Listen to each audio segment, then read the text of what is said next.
الشيطان الرجيم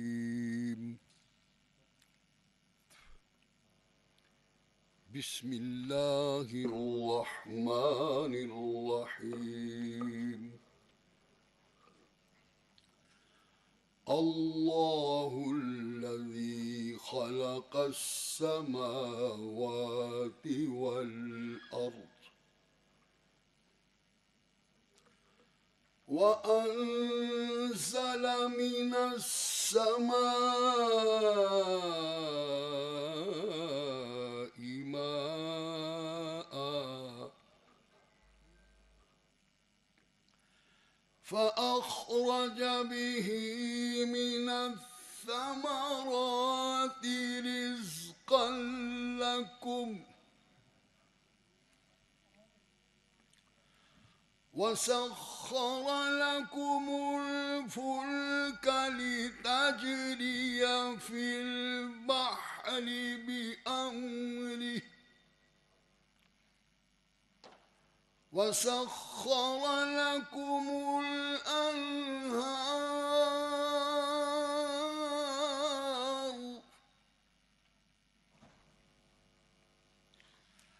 وسخر لكم الشمس والقمر دائبين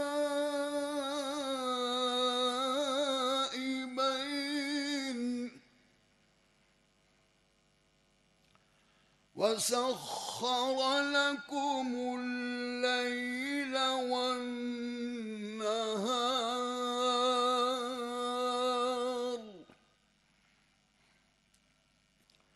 وسخر لكم الليل والنهار صدق الله العظيم وبلغنا رسوله النبي الكريم सूरत इब्राहीम की आयत 32 और 33 तिलावत की गई हैं, जिनका तर्जुमा ये है, अल्लाह ही तो है जिसने आसमानों और ज़मीन को पैदा किया और आसमान से मींह बरसाया, फिर उससे तुम्हारे खाने के लिए फल पैदा किए और कश्तियों और जहाज़ों को तुम्हारे ज़ेरे फरमान किया ताकि दरिया और समुंदर में उसके हुक्म से चले, और नहरों को भी तुम्हारे ज़ेरे फरमान किया और सूरज और चांद को तुम्हारे लिए काम में लगा दिया कि दोनों दिन रात एक दस्तूर पर चल रहे हैं, और रात और दिन को भी तुम्हारी खातिर काम में लगा दिया। इंग्लिश ट्रांसलेशन सूरह इब्राहीम आयात 32-33 In the name of Allah, the most beneficent, the merciful. Allah is He who made the heavens and earth and caused water to come down from the heavens.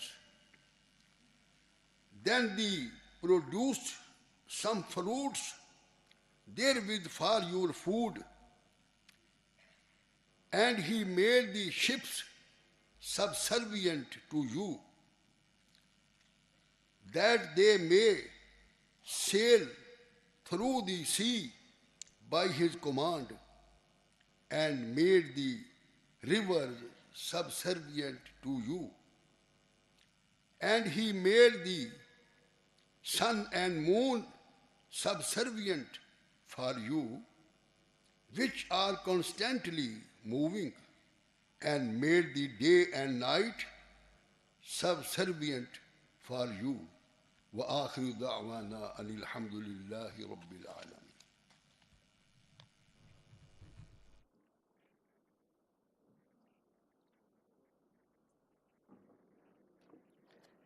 To welcome you to the DawnMedia Breathe Pakistan International Climate Change Conference, We now invite to the podium CEO DawnMedia Hamid Haroon, accompanied by CEO Dawn Nazafreen Sehgal Lakhani.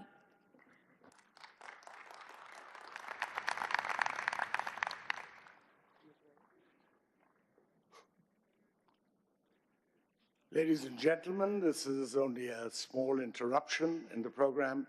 It's just a short welcome from all of you who've come from various parts of South Asia and the world. And Valerie Hickey over here is from the US. And I think that Mohammed Yahya is so seldom in Pakistan with the work he has to do all over the world that we might as well welcome him back too.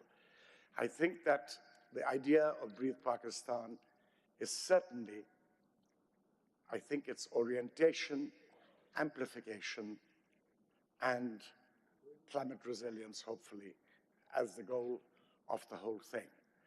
I think that the amplification becomes important when you come here, because your views and interaction with Pakistani policymakers and NGOs is what is going to determine the mix of opinion that this country will talk about. I think it's fair to say that 5 months ago, we were a novice in climate change. We are still a novice in climate change. But when I think of novices, I think of my niece, Nazafreen Sehgal, who is now heading Dawn itself. I head DawnMedia, and Shakil Masood, who's hanging around somewhere working, who heads Dawn News Television. And they're the team that I'm propping up at the back in retirement, hopefully, to make sure that they continue to bring you the kind of events that Dawn is noted for. Climate change is not just an event. It came as Nazafreen's idea. It's a belief, it's an ideology, and we hope to work with you over the next few years to make partial, if not highly achieved resilience through a very sharp system of climate mainstreaming a reality. Thank you.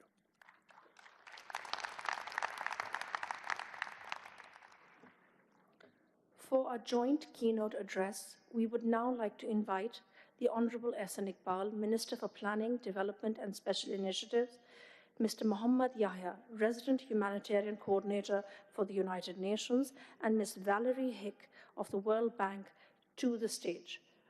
Please join us. Thank you.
Lovely to see Pakistan stand up and lead. It's amazing. Global leadership at a time when the rest of the world is stepping up. Yeah, going back to the fossil fuels. What a pity. We would request Ehsan Iqbal Saab to commence with his address. Bismillah ar-Rahman ar-Rahim. Excellencies, distinguished guests, ladies and gentlemen, Assalamu alaikum and good morning. I begin by extending my deepest appreciation to Dawn Media Group and all partners for convening this crucial Breathe Pakistan Climate Conference and publishing a very informative supplement this morning covering very important topics relating to the subject of the conference. This gathering brings together global, regional, and national experts and innovators, united by a singular purpose to confront one of the greatest challenges of our time, climate change. This is not just a discussion, it is a call to action. We must move from awareness to impact, from policy to execution, and from individual efforts to collective responsibility. Excellencies, ladies and gentlemen, Pakistan's climate story is one of great injustice. Despite contributing less than 1% to global emissions, we are among the most climate-affected nations. We have endured catastrophic floods, rapid glacial melt, scorching heat waves, and crippling droughts, all intensifying in frequency and severity. Just 2 years ago, 1/3 of our country was underwater, 33 million people were displaced, about 1,700 lives were lost, with a cost of $30 billion plus to, at that time, a very fragile economy. For Pakistan, climate change is not a distant threat. It is a lived reality. As the renowned environmentalist Wendell Berry once said, "The earth is what we all have in common, and yet this common home is under siege, not just in Pakistan, but across the world." Another stark reminder of our environmental crisis is smog, which has become a recurring national emergency. Major cities, including Lahore, Islamabad, and Karachi, frequently experience hazardous air quality and threatens public health and economic activity. Smog is not just a national issue, it is also a cross-border challenge, as air pollution knows no borders. It is fueled by industrial emissions, crop burning, and vehicular pollution, affecting millions across South Asia. We cannot fight this battle alone. We need regional collaboration for joint air quality monitoring and enforcement mechanisms, shared investment in clean energy and sustainable agriculture, a coordinated policy response to tackle pollution at its source. As the saying goes, we do not inherit the earth from our ancestors. We borrow it from our children. Let us act before we have nothing left to pass on to our children. Ladies and gentlemen, the clock is ticking and we have already crossed dangerous tipping points. At the heart of this crisis is inaction, which imperils us all. Pakistan has developed strong policy frameworks, including the National Climate Change Policy, the National Adaptation Plan, are nationally determined contributions. However, frameworks alone are not enough. Policies must translate into bold, decisive, and sustained action. Recognizing this, our government has prioritized strengthening governance through the Pakistan Climate Change Authority to enhance policy execution, reviving upscaling Green Pakistan, and allocating $1 billion through the Public Sector Development Program for Environmental Sustainability, introducing policy guidelines for trading in carbon markets, engaging private finance in climate action, and launching Green Tech Hub, a platform fostering innovation and collaboration in climate resilience. As Ban Ki-moon, former Secretary General of UN, rightly said, we are the first generation to feel the impact of climate change and the last generation that can do something about it. We cannot afford delay. Our government views climate change as a core developmental challenge, which is why it is one of the 5 fundamental pillars of Udaan Pakistan program, our homegrown economic transformation plan.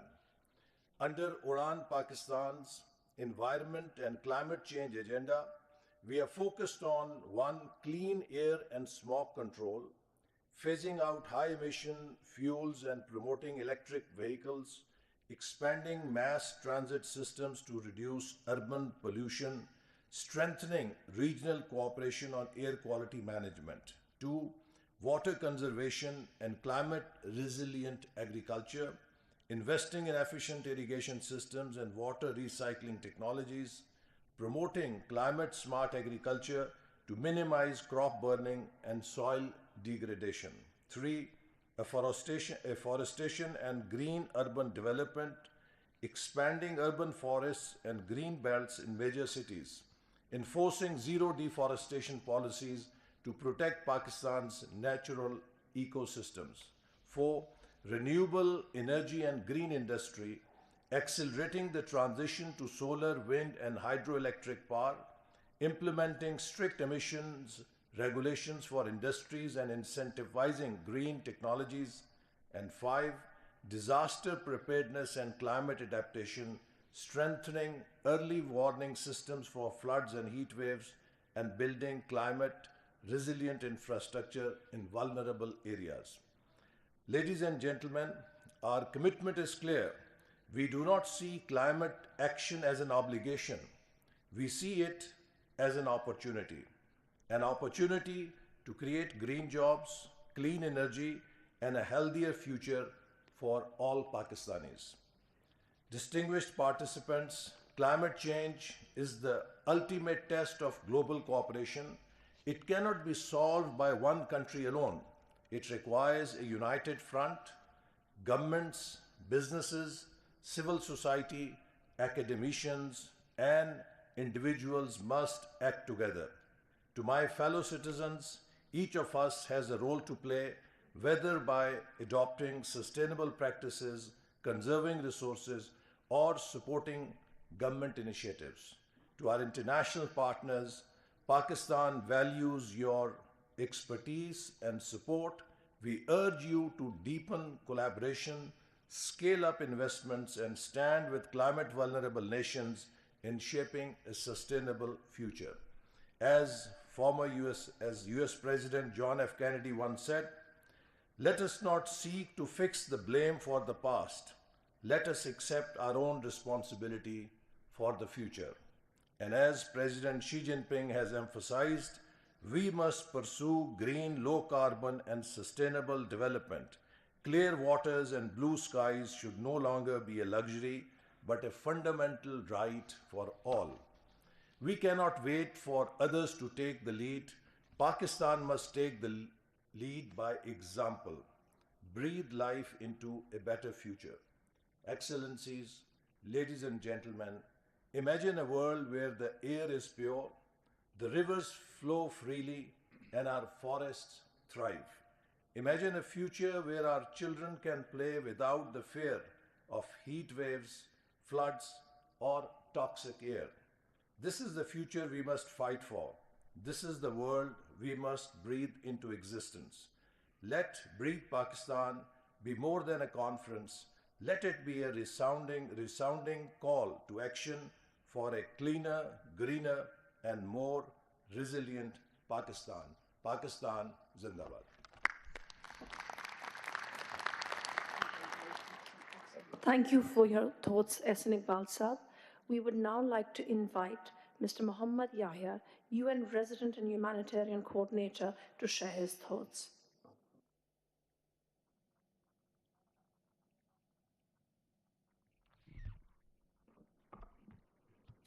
Esteemed Minister, and all the ministers, ambassadors, UN colleagues, senior UN colleagues from Bangkok. I see the regional director for UNEP, the RCHC from Kabul, and all the other distinguished guests who are around here today. Assalamu alaikum and very good morning.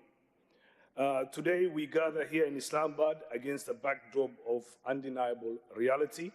Climate change is no longer a distant threat.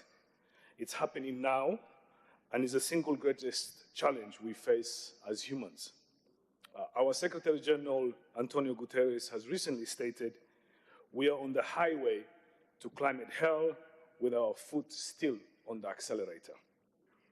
Global emissions continue to rise towards a catastrophic temperature increase of 3.1 Celsius by the end of this century, far beyond the targets that were agreed in Paris. The science is clear, and you've heard from the minister here. The evidence is before us.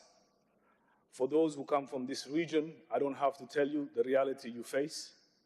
Floods, wildfires, droughts, extreme weather events are becoming more frequent, more intense, and more devastating. In 2022, for those who are here in Pakistan, who live in Pakistan, your experience was globally known. About $30 billion were lost in economic terms. A third of the country was submerged underwater. A disaster of this magnitude should have been a wake-up call for the world. Yet the emissions continue to rise, and support for vulnerable nations to respond to the remain dramatically below what is needed. Let us be frank. This crisis is not of Pakistan's making, nor the global south. 20 countries, the richest 20 countries, contribute to 80% of global emissions, while countries like Pakistan and other countries in this region, specifically Pakistan, as the minister pointed out, contributes to less than 1% of the emissions, but bears the heavy brunt. We hear a lot about climate injustice, but for communities in many parts of this country, it's a lived reality. The injustice that is playing out is beyond emissions. It's deeply embedded in the global financial system itself. It's estimated that middle and low-income countries collectively have an external public debt stock of 3 trillion, figures that have doubled since 2030. You may wonder why that is important. These countries are servicing more in debt than they are in adaptation measures and investing in climate resilience of their communities. Recently, our Secretary General said, no example of international financial architecture failure is more glaring than the handling of debt. In the last 4 years, it has been nothing short of a debt disaster. Countries have been asked to choose between debt servicing or investing in education, or investing in health, or, in the case of Pakistan, investing in climate resilience. Countries have been asked to borrow so that they can rebuild after a disaster they have not caused. So this is the global system we are when it comes to climate change.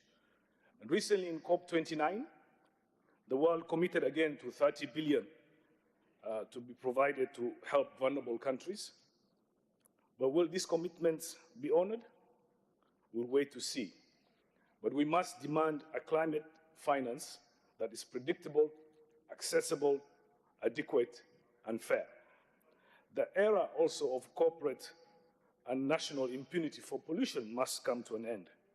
Our Secretary General, again, has called on polluters to do more in being part of the solution. In this region of South Asia and globally, I don't have to tell you, specifically in South Asia, I don't have to tell you the impact of air pollution. Air pollution is something that South Asia together can do something about. Air pollution kills globally about 7 million people annually, and disproportionately affects this specific region. And I'm so happy that this conference, conceived by the Dawn team, is an opportunity to really deal with something that collectively this region can deal with. When I was speaking to Haroon during the initial discussion of this conference, one of the part that I really liked and wanted the UN to collaborate with Dawn was the issue of self-help, the concept of self-help. There's so much that the world and this region is not in control of, specifically when it comes to emissions, but I think we can all agree there are things that this region can do when it comes to air pollution. And I think this conference, an opportunity that it provides, is important. Pakistan has not been sitting and waiting. The minister has pointed out to some of the incredible plans that are ongoing, but I really want to mention this specific issue of the Living Indus initiative. And we have the Ministry of MOCC here. It was recognized by the UN World Restoration as a flagship program. It's one of the most ambitious climate adaptation and river restoration projects, and it aims to restore 30% of the Indus Basin by 2030. So I want to congratulate the government for the commitment on the Indus. I don't have to, again, re-emphasize how the Indus is an important lifeline for this country and how it has sustained this region for 5,000 years. Pakistan's leadership in restoring the Indus should be a source of national pride and a call for international support. The debate, I think we can all agree, is over, that Pakistan and the region must invest boldly on climate resilience and renewable energy, sustainable agriculture, mobilize private sector, and I'm really delighted to see that in this conference, with the support of Dawn, a lot of private sector leaders are here, and their commitment is very clear, and the role they have will be very important in this journey. I want to conclude by re-emphasizing a few things on terms of South Asia's leadership. I'm so happy to see a lot of presence from the entire region, and I'm also happy to see that the World Bank colleagues are here, and their commitment is steadfast. So are the other IFIs, IFAD. I also see that we have colleagues from the Asia Development Bank. We at the UN are committed to working with all of you to make sure that this region starts investing and making sure that it does its part in fighting global emission. The time is now for climate leadership, and I want to encourage all of you who are here today to participating in this conference to start finding tangible solutions to make sure this event is a start of something transformational for this region. Thank you very much, and Pakistan Zindabad.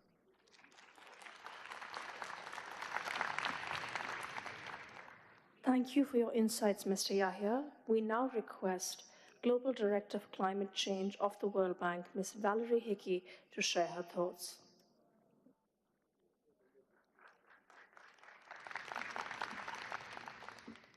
Thank you very much, Madam Moderator. Good morning and salam alaikum. And first and foremost, a huge thank you to Dawn Media, to all of the government actors, to the Honourable Minister for Planning and Development, to all the development partners, to the UN Resident Coordinator, all of the UN leadership that's sitting here, to the private sector, to civil society, to academia. Thank you. Thank you for stepping up to talk about climate change at a time when almost everybody else is stepping back. It takes a huge amount of courage not to wish away the weather, because we're seeing it happen in a lot of countries, with a lot of companies, at the expense of an awful lot of communities. And it's this magical thinking that I wanted to talk about this morning.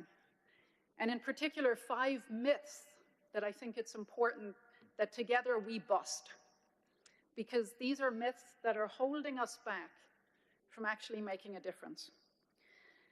The first myth is that climate change is an environmental problem. It's not. The planet's going to be just fine. It's true, as the Honourable Resident Coordinator said, that we are on a highway, or as Secretary General Antonio Guterres said, we are on a highway to climate hell with our foot on the accelerator. Absolutely true. We are on the road to reaching over 3 degrees Celsius change. This past year, we just passed 1.5 degree change, and look at what happened.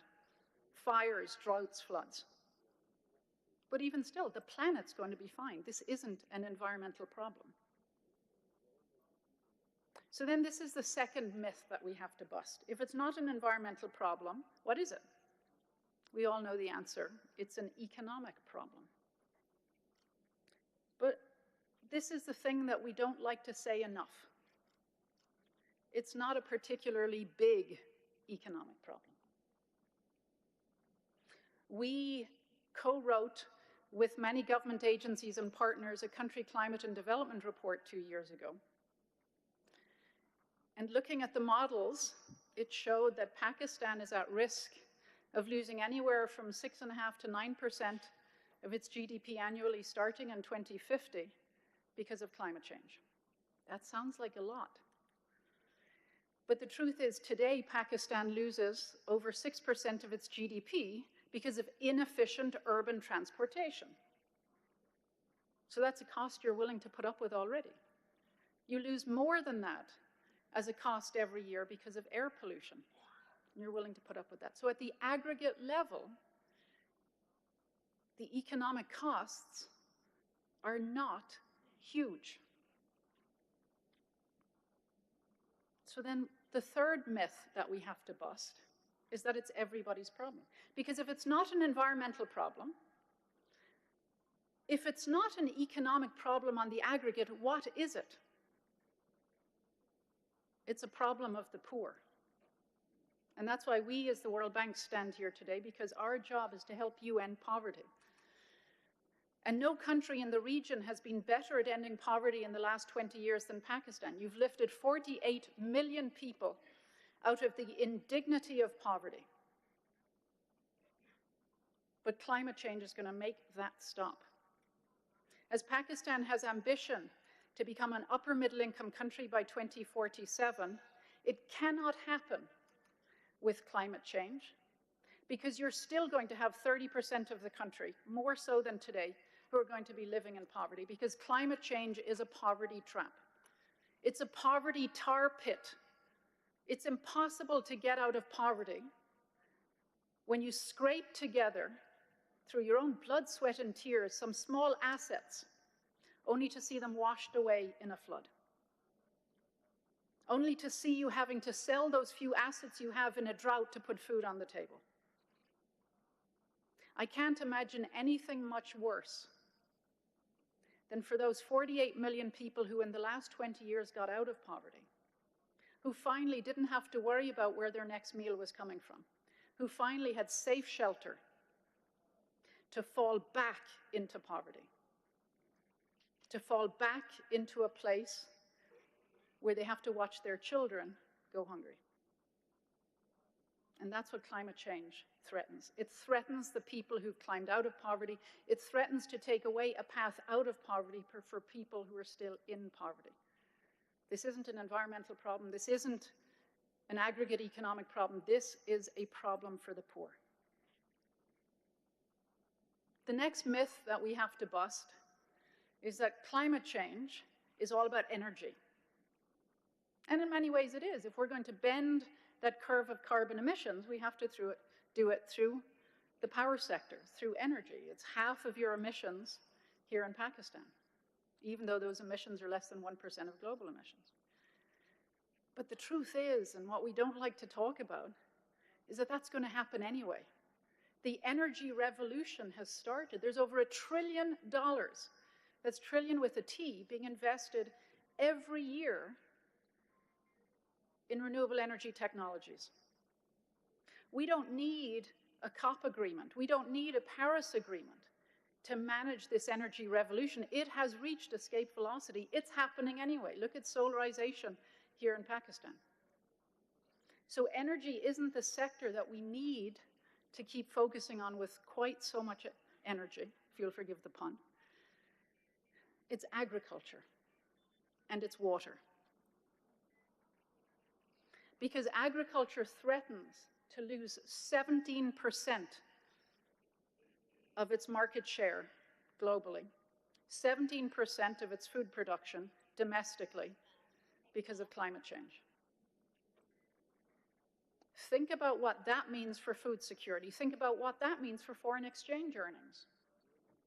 In a country with the 5th largest beef herd in the world, that produces 6% of global milk production, climate change has added to the reality that half of Pakistani rangelands are degraded, directly threatening that beef herd. and the foreign exchange that comes with it, and the food security that comes with it, and the cultural security that comes with it. This is about agriculture. This is about water. These are the sectors where we need to really put our energy. And finally, and this is the hardest myth to bust, but it is the most important one, climate finance. It is absolutely true that Pakistan is not the reason that fires are burning up Los Angeles. Pakistan is not the reason that a third of the country 2 years ago was underwater and 3 million people fell back into poverty because of the floods. Pakistan is not the reason for drought and desertification in the Sahel. So it is absolutely right that the countries who have benefited from emitting should pay for the impact of those emissions on other countries. But good luck waiting. This is the problem. There are moral arguments and there are practical ways forward. And there will be too many people die if we wait for the global north to put on the table all of the money that morally they probably should. The conversations that happen under the Paris Agreement around the new collective quantified goal, we're great at coming up with acronyms on climate change, the NCQG, to move from $100 billion a year to $300 billion a year. That sounds like a lot of money. It's not. Most of it is in lending. It's not in grants. Most of it is already there. It's not additional. Part of this $300 billion a year commitment are the multilateral development banks committing to provide $120 billion of that. That means that the World Bank, for example, we're committed here in Pakistan in the next 10 years to using our finance to support you to create food security for an additional 30 million people, to make 75 million people resilient against the impacts of climate change. But that's money we were going to invest in Pakistan anyway. And we all know how difficult it is to access the very, very small grant financing that exists in the GEF or the Green Climate Fund or the new Fund for Responding to Loss and Damage, which today has available $80 million. That's million with an M. So we cannot wait for Global North to send the money south. Nor can we expect carbon markets to fill the gap. Carbon markets are very much at an inflection point. There's good news. The Article 6 rulebook was agreed to in the COP29 in Azerbaijan. So there will be a new UN-managed carbon market, but the voluntary carbon market is declining enormously by more than half in the last 2 years, from what was just $2 billion a year to now $700 million a year. That's, again, not a lot of money. So when it comes to international public finance, when it comes to the carbon markets, these revenue streams will ever only be the cherry on top. The money to bake the cake. The money to take advantage of the energy revolution, the money to help adapt, to help build resilience, to help use adaptation investments to modernize agriculture, to transform the water landscape, are going to have to come out of your pockets. It's going to have to come from government. It's going to have to come from subsidy reform, from new taxes, from changing expenditure, and it's going to have to come from domestic private sector, from local money markets, from local capital markets. That's where the money to bake the cake will come, in international public finance carbon markets. That'll pay for the cherry on top, and cherries are great on cakes. That's all it's going to pay for. So we need to come together, and I echo what his Honourable Minister said in terms of thinking about climate change as an opportunity, not an obligation. And in terms of that, Madam Chairwoman, I wanted to propose that we change the name of this conference from Breathe Pakistan to Lead Pakistan. Because the world needs leadership, and you are stepping up, as I said, when everybody else is stepping back. And so I thank you and know that the World Bank stands with you. Thank you very much. Thank you for your insights, Ms. Hickey. With this concludes our opening session. We would like to thank the Honourable Minister, Mr. Ehsan Iqbal, Mr. Muhammad Yahya, and Ms. Valerie Hickey for their thoughts and their time. We will now break for tea. We will take a short interval of 15 minutes, after which we will commence session 2, which is Climate Change and KP, which will be addressed by Mr. Ali Amin Gandapur, Chief Minister of Khyber Pakhtunkhwa. Kindly proceed to the foyer for a cup of tea. Thank you.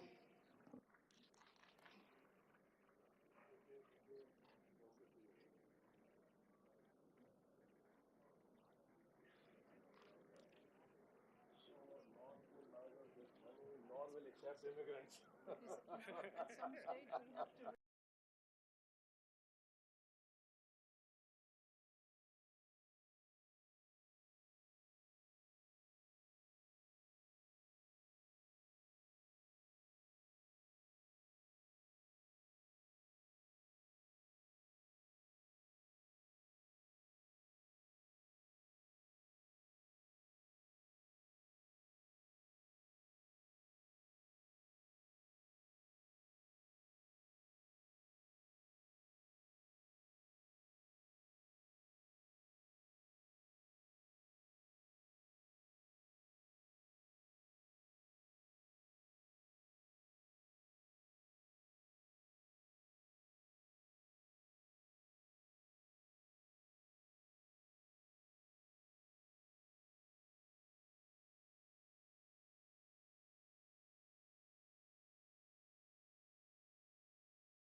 आप ठीक हैं?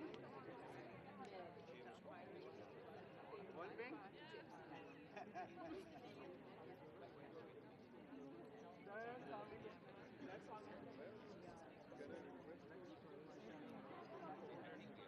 जी जी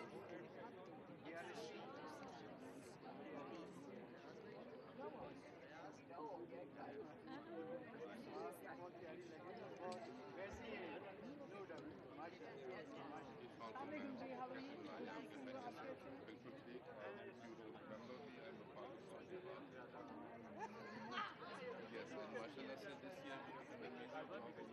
I'm Madam Secretary Climate Change. Which means we have done a critical job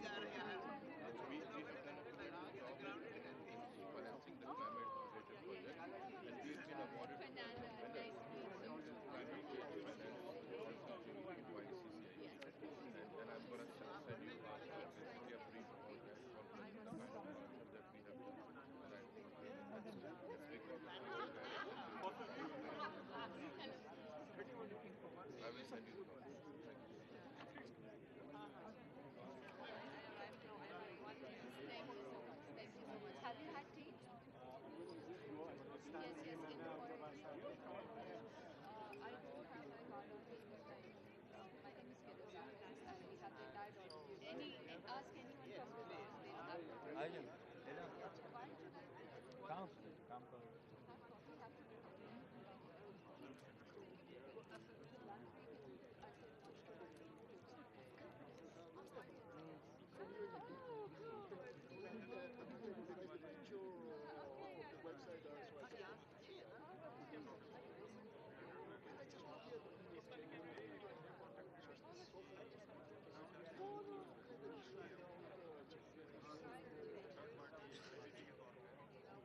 Ask anyone from the law.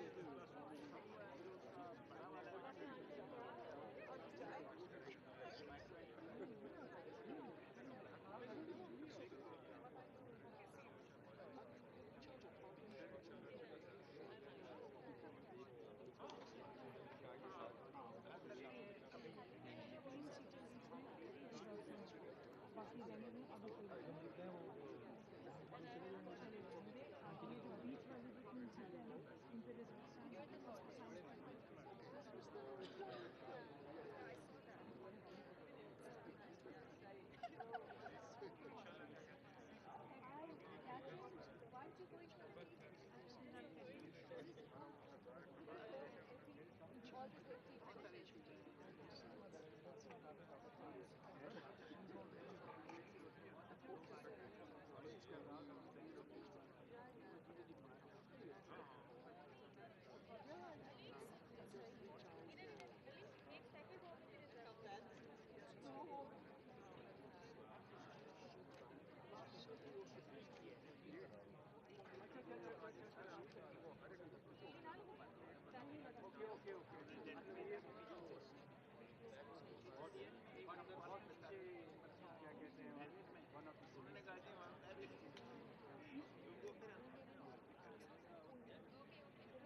चलिए आप देख लो अपने आप ही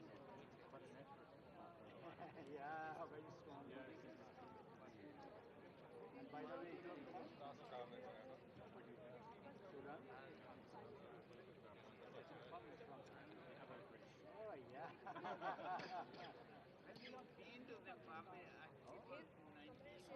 Yes, we were. With the lead, we went to Judicial. Were you not part of Istanbul? No, I was not part of it. They were the first. We got the second. We got the second. They have both been strong proponents of environment and Really? Which is that balance?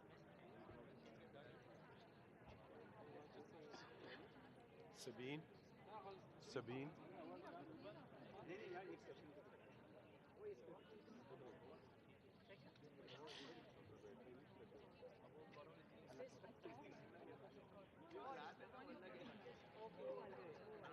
So sorry. अच्छा नहीं okay take care thank you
Sabine.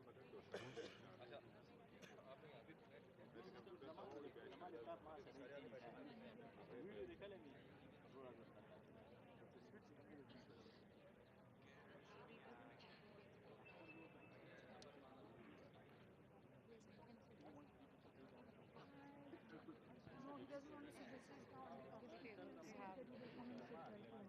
He doesn't want to go in the front. I thought this golden table is the only one. What is that? You said put a coffee table.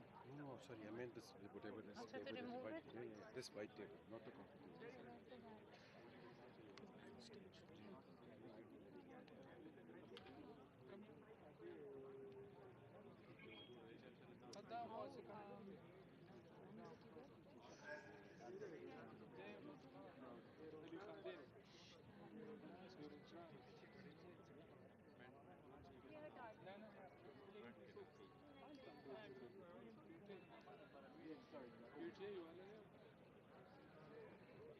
Okay.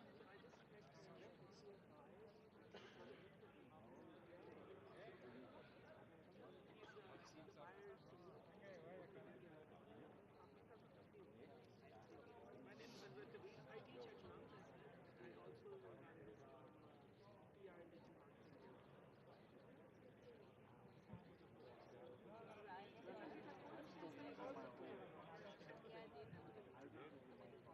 Yes, you did. Yeah, great. But I look forward to understanding that. Yeah. Yes, yes, and let's work together. Yeah, thank you very much. She's announcing she's going.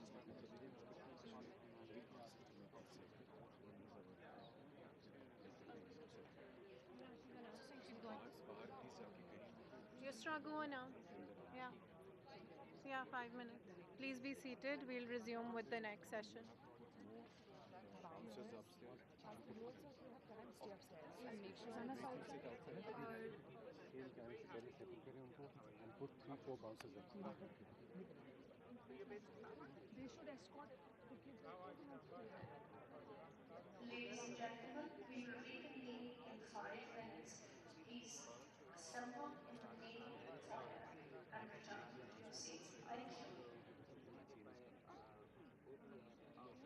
Guys, is anyone outside in the foyer? The area that we are working on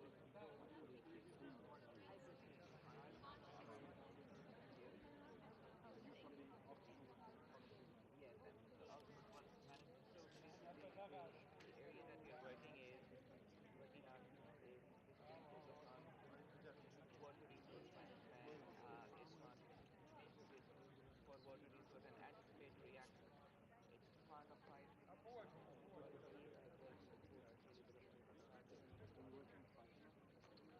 Yes, I'm working with Falcon. He's my supervisor actually. With yeah. Oh, Ali Bando. My and balance as well. You might have come across the name. I'll see how.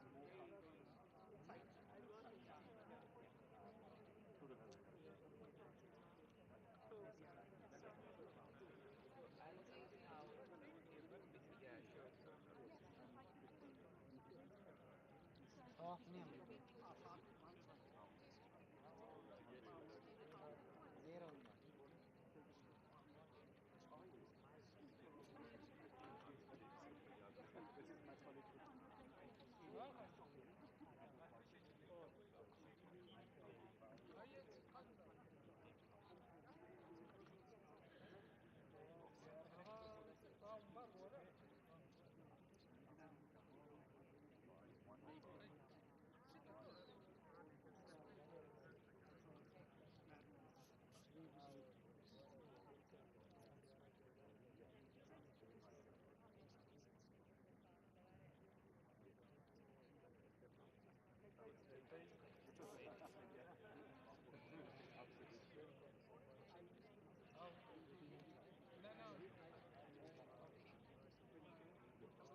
मेरे पास नहीं है walkie talkie.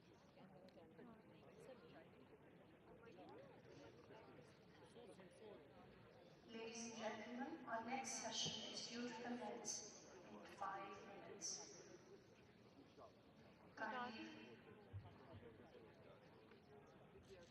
Kindly take your seats. We are due to commence in 5 minutes.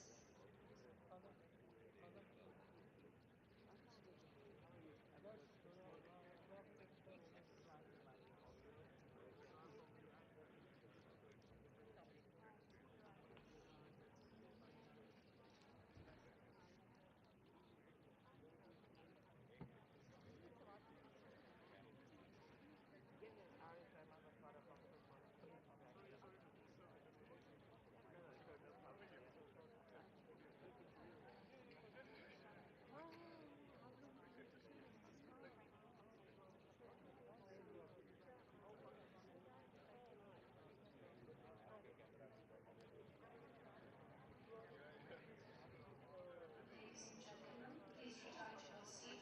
Our next session will commence shortly.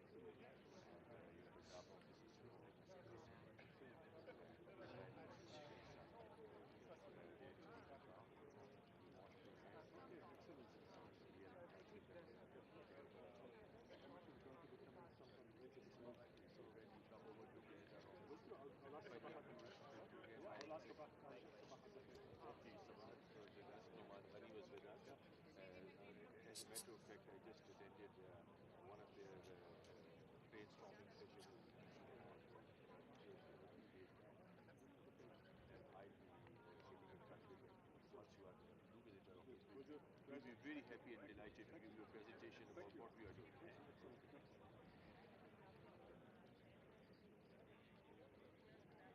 Ladies and gentlemen, please return to your seats. Our next session is due to commence. Ladies and gentlemen, please return to your seats. Our session is due to commence.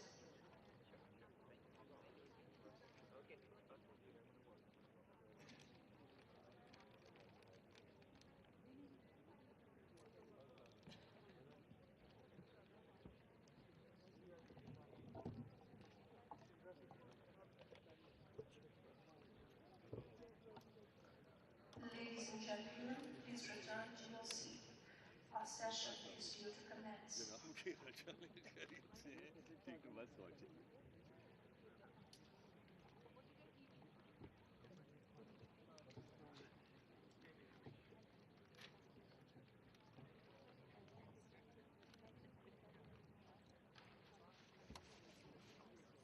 आज ऐसा कमान आप क्या इजाजत नहीं आपकी Ladies and gentlemen, please return to your seats. Our session is about to commence.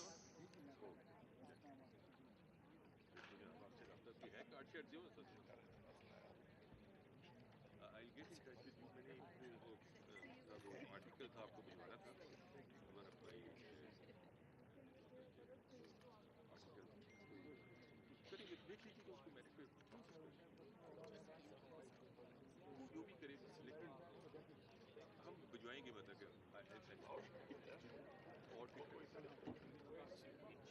Ladies and gentlemen, please return to your seats. Our session is due to commence.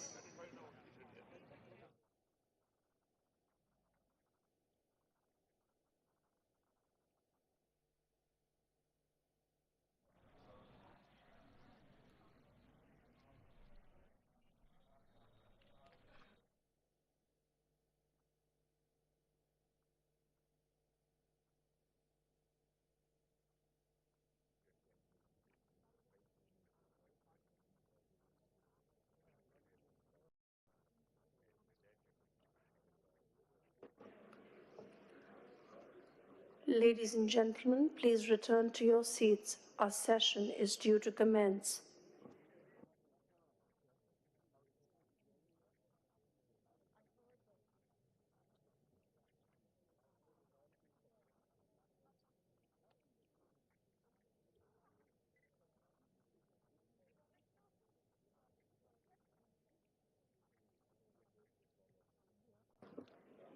Ladies and gentlemen, our next session is titled Climate Change and KP.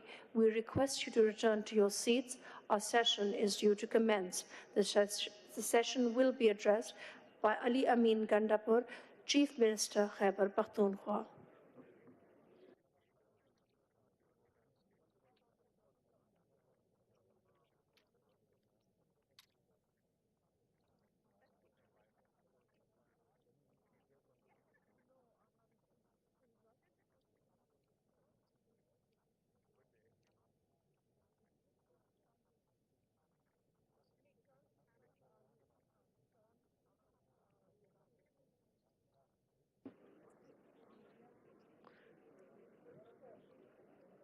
Our session is due to commence in 2 minutes. Please return to your seats.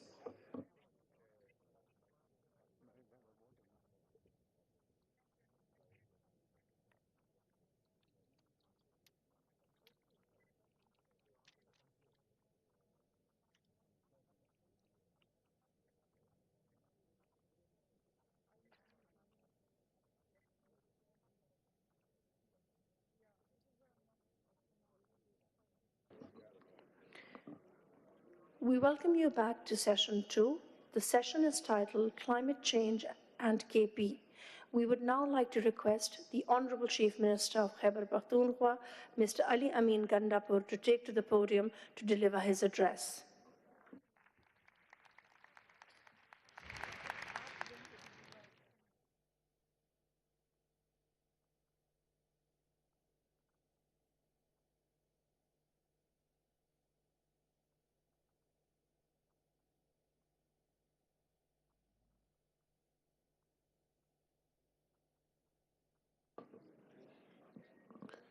Bismillahirrahmanirrahim. Iyyaka na'budu wa iyyaka nasta'in. Honorable participants, ladies and gentlemen, Assalamu alaikum. You must have heard about Pakhtunkhwa regarding terrorism and the sacrifices the people of Pakhtunkhwa has given for Pakistan. But today I am here to portray the contribution our province and our people are giving for our country. KP forest area is 37% of the land we have in whole KP, and it makes around 40 to 45% of the forest cover of Pakistan. And as a carbon sink, we are removing 50% carbon of Pakistan. According to the UNDP and the World Bank research, for this much forest area, you need at least 332 billion rupees per year.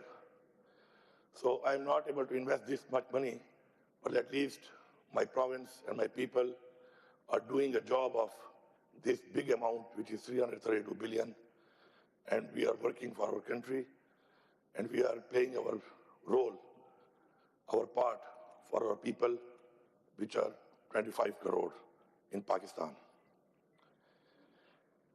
Our leader Imran Khan has championed the climate change nationally and internationally.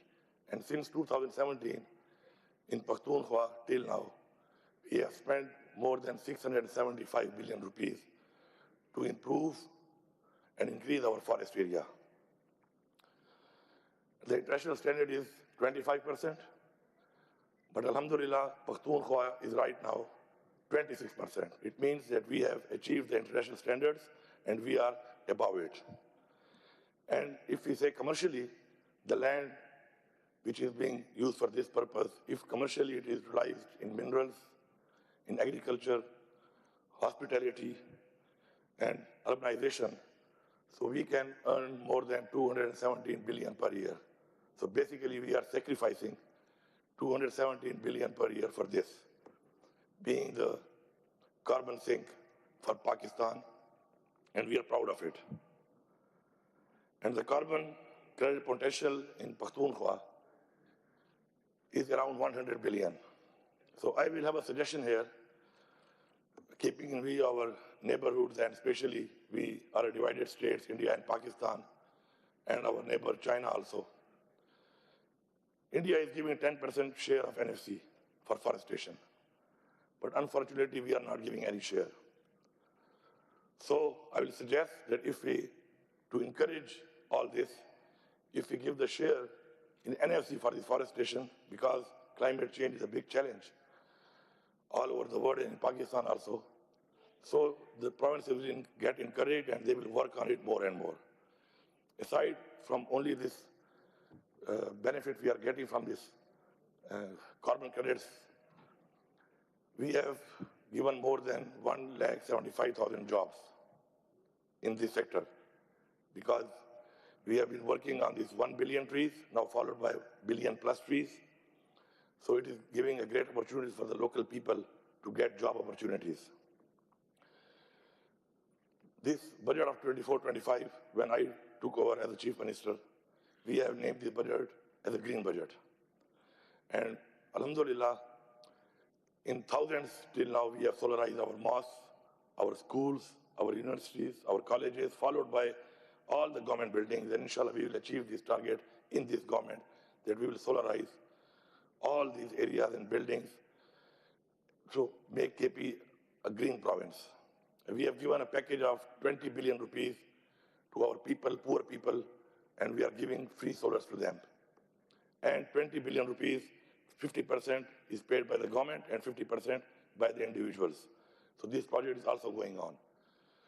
We have some other projects also in which we are irrigating our lands, from which we get two benefits. The one benefit we get is that the food security, our food deficiency, and the second is that this barren land turns into an agricultural land, a green area. So we have a project, a joint venture between the federal government and the provincial government of the CRBC lift canal, which will irrigate more than 3 lakh acres. So we are going to start it, inshallah, this year. Similarly, we are going for a 5 billion project in Moman Dam, that we are making an irrigation canal, which will irrigate more than 22,000 canal of land. And in this 1 year, our ongoing projects, we completed 4 of our dams, which are completed, and they are irrigating around 50,000 acres of land. So this also gives us a big help in form of our food deficiency in the province, as well for Pakistan, and turning these areas into a green. We have also the biggest importers of oil. So in KP, around, in this year, we have grafted 170,000 trees of olives. And we have a target of 1 million to overcome this deficiency of our oil also. BRT, we have made one BRT. People don't have the idea, they just took it as a transport. But I want to highlight over here that with this BRT, more than 78.4 million people had traveled in 4 years, and 128,000 tons of this carbon got removed, less carbon is used. So it gives you two benefits. So in Peshawar, this BRT has helped us a lot, and we are also going to extend such projects to decrease our carbons. Unless we don't do these things, the challenge is we are going to see, we are foreseeing it, so we have to work in all these sectors to overcome this challenge, because the population of Pakistan is increasing. And here I also want to commend my people that in the population growth, we are also below it, not higher than that. So it is also something which is very important that I should tell you, that people think that the Pathans have more children, but right now the Pathans have come to know that not with more children, but with less and good children, you can do a better and a good job. We are also working on our health sector for our people, and we are the only province, we have given a universal health card to all the citizens of our province.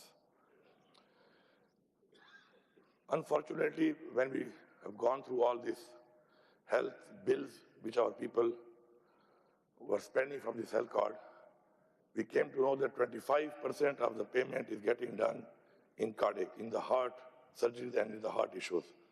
So we have made a state-of-the-art 250-bed hospital, Peshawar Institute of Cardiology, for this to overcome this challenge also. In the end,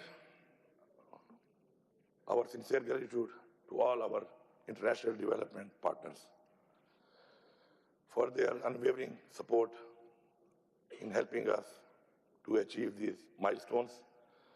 So whatever we are looking ahead, we are also in touch with them, and I am looking forward that for this billion-plus project, as well as the other green projects for the province, we'll be looking forward for your support always. Together, we are building a sustainable and prosperous Pakhtunkhwa. Thank you.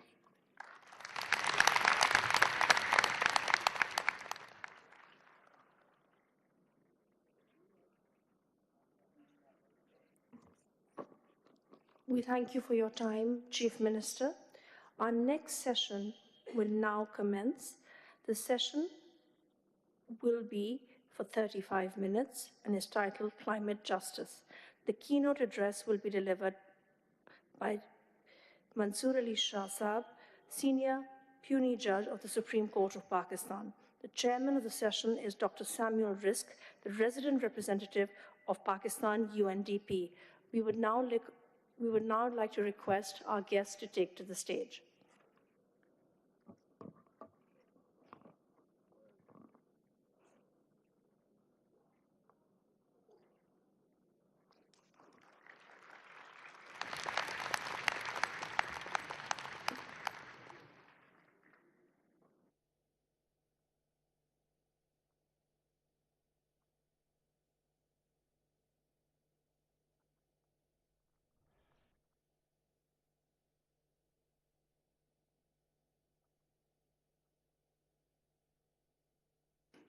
Assalamu alaikum. Good morning to everyone. Still morning here. Honorable guests, colleagues, friends, Justice. It's a pleasure to be here with you this morning, distinguished guests and colleagues. Short introduction, and the rest of the time is for the keynote speaker as well. On climate change these days, more than ever, there is no amount of alarm or amount of advocacy that is too much. I think that's clear to everyone now. Climate change is no longer someone else's business. It happens on another side of the world. It is not something for tomorrow. It is something for now. It's something for all of us. It's definitely everyone's business. As you heard already this morning, a lot of commendation goes to the government of Pakistan for tackling climate change head-on. Pakistan's climate ambitions on the nationally determined contributions are a clear evidence of that. Pakistan's voice on global climate diplomacy is clear. There was a mention of the Loss and Damage Fund. It was really important that Pakistan was a voice for many who didn't actually have a voice there, despite the setbacks, obviously, that we heard in funding as well. Climate change is deepening inequalities, but we in the UN system and everyone else is committed to making sure that Pakistan remains resilient and advances on environmental justice. Now to the point of this morning's session. Very happy that part of the discussion now is also about climate and environmental justice. Supreme Court of Pakistan, as you well know, just affirmed the right to clean and healthy environment as an intrinsic component of the right to life, culminating in the formal recognition of this particular right in the Constitution through the 26th Amendment. So beyond science, beyond policy, beyond activities, there is little doubt now that climate justice and climate insecurity could be the new fault line, or at the very least, or hopefully most, can be a new place of global convergence of the discourse as well. I only mention one or two small things to contextualize the discussion and then leave the floor to the keynote speaker. The critical role of legal and institutional mechanisms in shaping climate justice cannot be overstated. We will hear this today. At COP29, we supported the government in presenting Pakistan's climate actions, challenges, and policy solutions. And specifically, at the Pakistan Pavilion, where Justice Mansoor Ali Shah, Justice Aisha Malik, and Justice Jawad Hassan represented Pakistan, there was a special emphasis that was placed on the judiciary's role in addressing climate change. This is something that we will hear about more as well, including the compiled compendium of critical Pakistani judgments on climate change and a compilation of environmental laws. So at the UN system, please count on us not only to raise climate change as an environmental problem or a climate problem, but indeed as a justice problem, as a human rights issue as well. And maybe on this particular note, I am particularly honored to welcome Justice Mansoor Ali Shah, a long, steadfast advocate for climate justice and key in framing climate change and environment as a fundamental human right. So let me invite Justice Mansoor Ali Shah to the podium for his keynote address.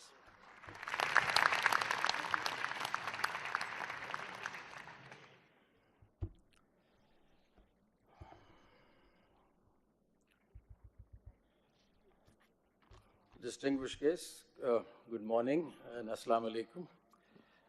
I'm going to share what the judiciary's viewpoint is on climate justice and the trajectory over the years.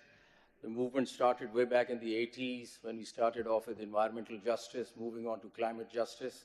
So take you through that journey and some of the ideas that the judiciary has today regarding climate justice. So let me start off by saying that climate justice is no longer a distant threat. This needs to be understood.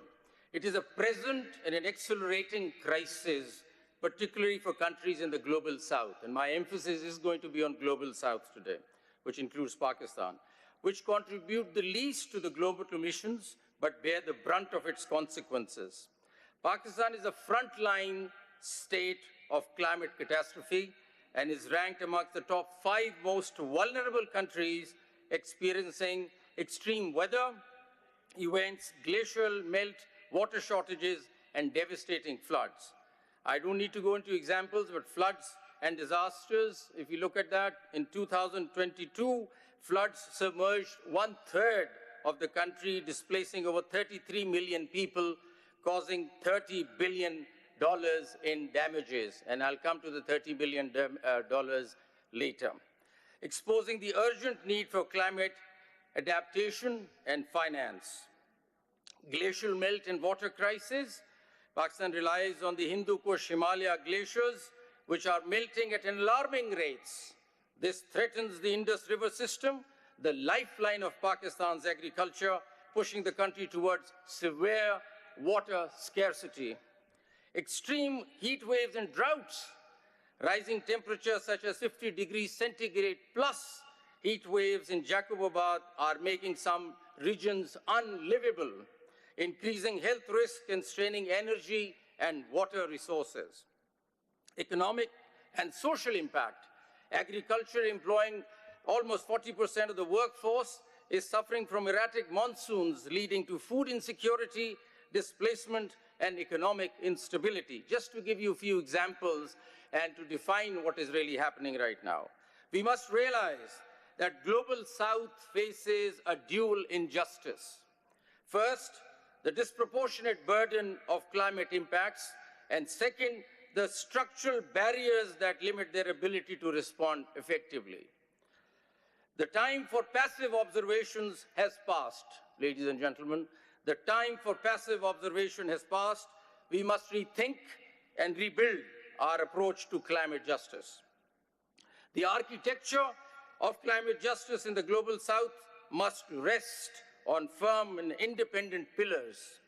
Let me give you my 9 pillars on how to structure climate justice. First, it requires a strong focus on adaptation and loss and damage, ensuring that vulnerable communities are not left to bear the burden of crisis they did not create.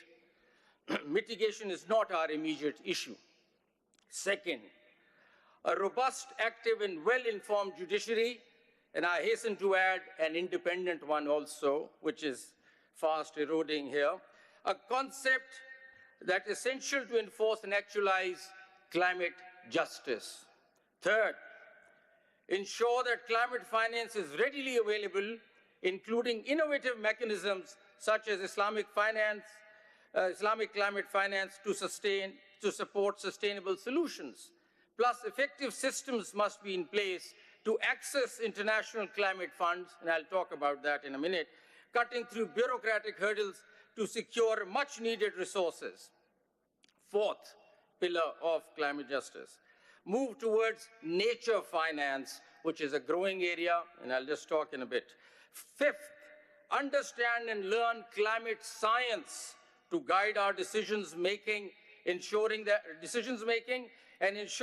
policies are evidence-based and future-proof. Sixth, climate diplomacy between countries of the Global South must be strengthened, forging alliances to collectively demand fairer financial commitments and technological support. Seventh, we must take charge of our own future, investing in homegrown solutions tailored to our unique environmental and socio-economic realities, rather than waiting for external help. 8, climate accountability mechanisms must be established to prevent mismanagement and ensure that every dollar that flows in serves the communities and the ecosystems that need it most. And last, 9th, climate courts, dispute settlement, and a global court is much needed. And I'll come to that as we go on. So please remember, ladies and gentlemen, climate justice is not just an aspiration. It is a structure we must build with intention, urgency, and collective resolve led by our own hands. The future of our planet depends on climate justice, structure we build today. Here are some of my humble suggestions, and I'll share how we go about it. And this is all how we look at things sitting in the court and dealing with matters that come before us, and that's the thought process that's gone into all this that I'm saying and sharing with you today. So traditionally, courts in the Global South have approached environmental justice by holding domestic polluters accountable through penalties and regulations. That's how it all started way back in the 80s. There was a polluter in the country, and we would pass sanctions, issue penalties, shut down a factory which was polluting. But we could identify a polluter that was there in the country. That was the time of environmental justice in this country, 80s and early 90s. We applied principles like polluter pays principle, public trust doctrine, intergenerational equity, precautionary principle, etc., and dealt with the issue. That was a whole body of environmental justice at the time. And then you enter climate change. With climate change, the primary polluter often lie beyond national borders, shifting the focus from the local enforcement to addressing adaptation and loss and damage. There is no polluter here. It's outside our jurisdiction. The whole paradigm shifts in climate justice. We need to look at multi-sectoral issues dealing with agriculture, irrigation, whatnot. So this transformation makes climate justice a multi-sectoral issue and a larger issue compared to judiciaries in the north. Judiciaries in the north are simply looking at mitigation, which is emission control. We're looking at a very broad canvas in Pakistan or global south. This transformation makes climate justice a multi-sectoral issue for the global south. The ambit of climate justice, which largely rests on adaptation, now includes water security, agriculture, food security, disaster risk reduction, health, urban planning, infrastructure, ecosystems and biodiversity, energy, finance, and capacity building. The scope totally changes. As a result, the scope of the climate justice for a judge in Global South is far broader than a judge in the Global North, where legal frameworks primarily regulate emissions. So jurisprudential trends. Let me just, before I go on to the more meaty areas that I want to talk about, just to give you a sense on what the courts have been doing and some of the trends that we developed. I'll not go into cases, but I'll talk about what trends came out in the last 20 years or so. So first of all, when we started dealing with climate cases, we came up with adaptive jurisprudence, and that's what we coin it as. Why adaptive jurisprudence? Because it deals with adaptation. It is not mitigational jurisprudence as we have it in the north. We have adaptive jurisprudence, which is unique to Global South, and especially Pakistan, where some of the judgments have had a global acceptance also. So number one trend is the adaptive jurisprudence, pushing government to adapt as opposed to mitigational jurisprudence. We came up with a model of setting up commissions to deal with this. All our cases dealing with climate change deal with setting up commissions. The courts can't really, deal with all these issues during the court hours, so we came up with setting up commissions. There's a climate change commission, a smoke commission, or Hobara Busted commission. There are a number of commissions. That's the technique Pakistani courts have adopted. And those commissions have a unique feature. Because the court can't really spend that time in understanding how to go about it, I call it participatory justice. We invite the government, who becomes part of that commission. We have international experts come sit in that commission. It helps as a capacity building for the government as well, and they understand what solutions are best to take the agenda forward. And it is more or less inquisitorial jurisdiction rather than adversarial jurisdiction, that says. So commissions have been rather unique in our climate justice jurisprudence, and that's how we've approached these matters. Let me just share with you that the first case that came was Asghar Laghari case when I was at the High Court. It just landed in my court. And a farmer simply said, sir, this climate change is coming, and it's going to bring droughts here, and I'm going to lose out on my agriculture.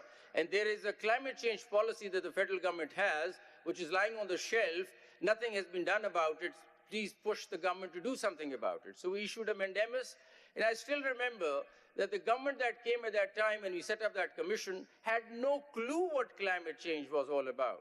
They had just heard about global warming, and they said, well, climate change 101, but that's about it. They had no sense and idea on how to sort of deal with the issue. So we set up a climate change commission with IUCN and WWF and others sitting there to capacity build the government as to how to go about it. And by the time I left the High Court, 60% of those short-term policy matters were actually actualized and looked after. Because of that commission, the government understood how to deal with this because the experts were sitting next to them. So in a very participatory kind of a process, we dealt with that. The third ingredient that comes out of our jurisprudence is human dignity. The whole thing rests on human dignity. The entire jurisprudence is anchored in human dignity. At the core of human dignity is the autonomy of the individual will, recognizing man to be a free agent, possessing freedom of choice. Dignity is universal and intrinsic to a human being. Climate change affects all aspects, essential aspects of a person's life, raising issues of water security, food security, health security, and energy security. With all these insecurities, a person's ability to design his own life, his plan is weakened, and his ability to make choices becomes difficult. Climate change can diminish individual and collective quality of life, and with it, human dignity. And that's how we look at it. And that's why the court interfered on this fundamental right, which is non-negotiable under our Constitution. One of the strongest fundamental rights that our Constitution has is right to human dignity. We went further. We said we need to now talk about dignity of nature. Let's get rid of this human aspect and let's move on. And we talked about dignity of nature because human dignity is therefore incomplete if it does not factor in dignity of nature. In upholding the dignity of nature, do we actually uphold human dignity? So that's the step forward that we went. We also changed the approach on deciding matters. We went into biocentric approach in attending to issues. We said there has been a recent rise of jurisprudential thought which rejects the false dogma of humans over nature and instead recognize our interconnectedness with natural world and acknowledge its rights to exist, persist, and maintain its vital cycles. The transition from an anthropocentric approach denoted by the right to the environment to a biocentric approach constructed around rights to nature. That's been a paradigm shift in our approach on the judicial side. So we also gave nature a legal personhood. Granting nature a legal personhood is a transformative step in environmental protection, recognizing ecosystems as rights-bearing entities rather than mere property. This legal status allows rivers, forests, and other natural entities to have a standing in court, enabling legal action against environmental harm. The key advantage is that it shifts the focus from human-centered exploitation to ecological preservation, ensuring that environmental interests are directly represented. So countries like Ecuador, New Zealand, and Bangladesh have already implemented this approach, leading to stronger conservation efforts and accountability. We've also introduced, and that's now very close to my heart also, Islamic environmentalism. In one of our recent decisions, we've gone back to the Holy Book, the Quran, and looked at that how, 90% of it really talks about environmental issues. And that wisdom we brought into the courtroom. And if you see the recent judgment, it talks about, for example, and I'll refer to it, the concept of Tawheed, unity of God. The Quranic concept of Tawheed underscores the idea that all things come from one creator. This perspective encourages holistic approach to the environment, viewing the earth and all its inhabitants as interconnected and interdependent. Stewardship, Khalifa. The Holy Quran emphasizes that humans are stewards, Khalifas on the earth.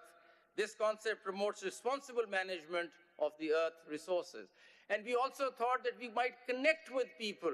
We've been coming up with environmental jurisprudence for years, but now with religion coming into it, so it's culturally so deepened, we could understand that we could relate to people when we were talking about these things. Talk about balance, mizan. The Holy Quran speaks about balance in creation and warns against upsetting this balance.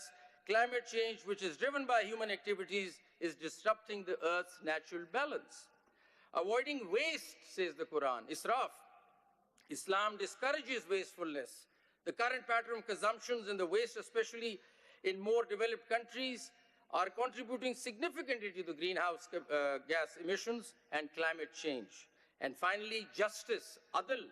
Climate change is also a matter of justice, as it disproportionately affects the poor and vulnerable people who often have contributed least to the problem. So this jurisprudence was brought into it also. The judiciary's role is no longer just about punishment, as it was under environmental justice. Under climate justice, it is about ensuring survival, resilience, and fairness in the face of crisis caused everywhere. As a result, in Pakistan, the courts have held that government accountable for its inaction on climate change, emphasizing the need for comprehensive adaptation measures across various sectors. Courts in Pakistan have shaped adaptive climate jurisprudence, which is globally recognized now, issuing directives to government institutions to take concrete steps toward climate adaptation across various sectors. Our judgments were guided by the urgent need to protect vulnerable communities, ecosystems from the growing impacts of climate change. Now things change here. We've been giving directions for the last maybe 10 years now, thinking that our directions are being actualized and things are changing.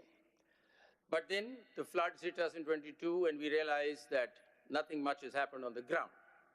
So this is a wake-up call for the judiciary where we turn course. So however, through the course of implementation, we have come to realize a stark reality, and this is the change that has been brought in. While government or public sector institutions may agree to act, they often lack the financial resources to do it effectively. Nobody from the government would come and say, we can't do it, sir, because you don't have the money. They will say, yes, sir, we'll do it. And we think, oh, we've just today conquered the world. We've passed this decision and everything is going to change on the ground. Now we've realized, no, it's not happening. There's a gap. Nothing is happening on the ground while we keep up with all these judgments and jurisprudence that we keep creating. So this gap between judicial mandates and financial capacity of the government has brought us to the critical realization, and that's where we stand today, a critical realization that climate finance is just not an economic issue. It lies at the very heart of climate justice. So climate justice to us today, that's how judiciary would feel, is climate finance. Without adequate funding, adaptation remains an aspiration rather than a reality, and the most vulnerable continue to bear the brunt of climate disaster. We soon realized this after the devastating floods of 2022, that the only way forward is through climate finance. Climate finance in the global south is perhaps the most critical and important component of climate justice. This is where we stand today. And just 2 days ago, the Supreme Court came up with a decision, an order, where they said that climate finance is now the new fundamental right. It's as important as anything else if you want to look after right to life and right to dignity. Climate finance is just not an economic necessity. It is our lifeline. It determines our ability to strengthen critical sectors such as infrastructure, agriculture, water management, health, and disaster resilience. It shapes how we address displacement and migration, mitigate economic inequality, and protect our most vulnerable communities from climate-induced devastation. Climate finance is required for all this. Delay in financing is not just a policy failure, it is a denial of justice. For countries in the global south, where adaptation to climate change is an urgent reality, climate finance is fundamentally a human rights issue. I'm sorry, I won't have this. I need more time. Thank you. I haven't even yet started. Actually, I'm not used to it also because they don't tell judges to just be quiet. You see, I'm sorry, I'm just on a lighter side. But I have a few things to say if I have time. Thank you. So the ability to adapt, recover, and rebuild in the face of climate disasters is not a privilege. It is essential to preserving human dignity and survival. The right to life and the right to dignity enshrined in our constitutions and international human rights frameworks must now be understood to include the right to climate finance. Without it, our people are left defenseless against a crisis they did not create.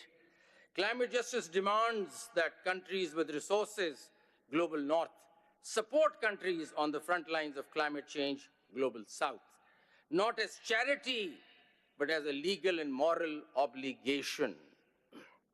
If climate finance continues to fall short, the gap between developed and developing nations may grow, leading to what some people term it as climate apartheid, where wealthy nations protect themselves from climate impacts, while poorer countries are left to bear the brunt. So what do we do with climate finance? And let me take you into that now. So we understand that the North has a moral, legal, and a financial obligation to fund and to pay for all what has happened to us in the global South. The principle of common but differentiated responsibilities within the UN Framework Convention on Climate Change holds that developed countries should lead in providing climate finance.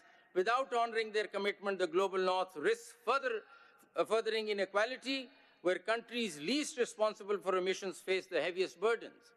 So we said, okay, that's good. I mean, if there's a problem, we'll go up to the north and ask them what to do. And there are a number of key global funds, and I'll just mention those. So the key global funds for climate finance are the Green Climate Fund, GCF, the Global Environmental Facility, GEF, the Adaptation Fund, AF, the Climate Investment Fund, CIFs, Least Developed Countries Fund, LDCF, Special Climate Change Fund, SCCF, International Climate Finance by donor countries, bilateral agreements. Very fancy. They're all there. Is the money really coming to us? Has it come to us? $30 billion we heard. In 2022, we were stuck with these floods and hit by those floods, and the total bill of loss and damage then was $30 billion. Where's the money? And we have all these financial organizations that talk about these funds. So challenges with global climate. And as a judge, I've been trying to understand, how do we access these funds? What's the process? Where are the rules? What's the mechanism? How do I apply? So what we understand is that it's a cumbersome process and there's bureaucracy. Developing countries face significant challenges in preparing proposals, obtaining approvals, and meeting compliance requirements for funds like the GCF.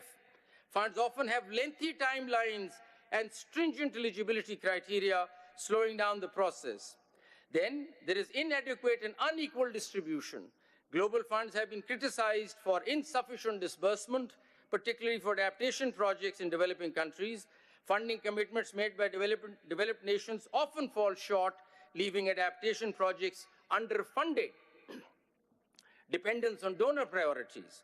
Global funds are influenced by donor countries' priorities, which may not align with the local adaptation needs of the global south. Lack of predictability and scalability. Funding through global funds is often unpredictable and inconsistent.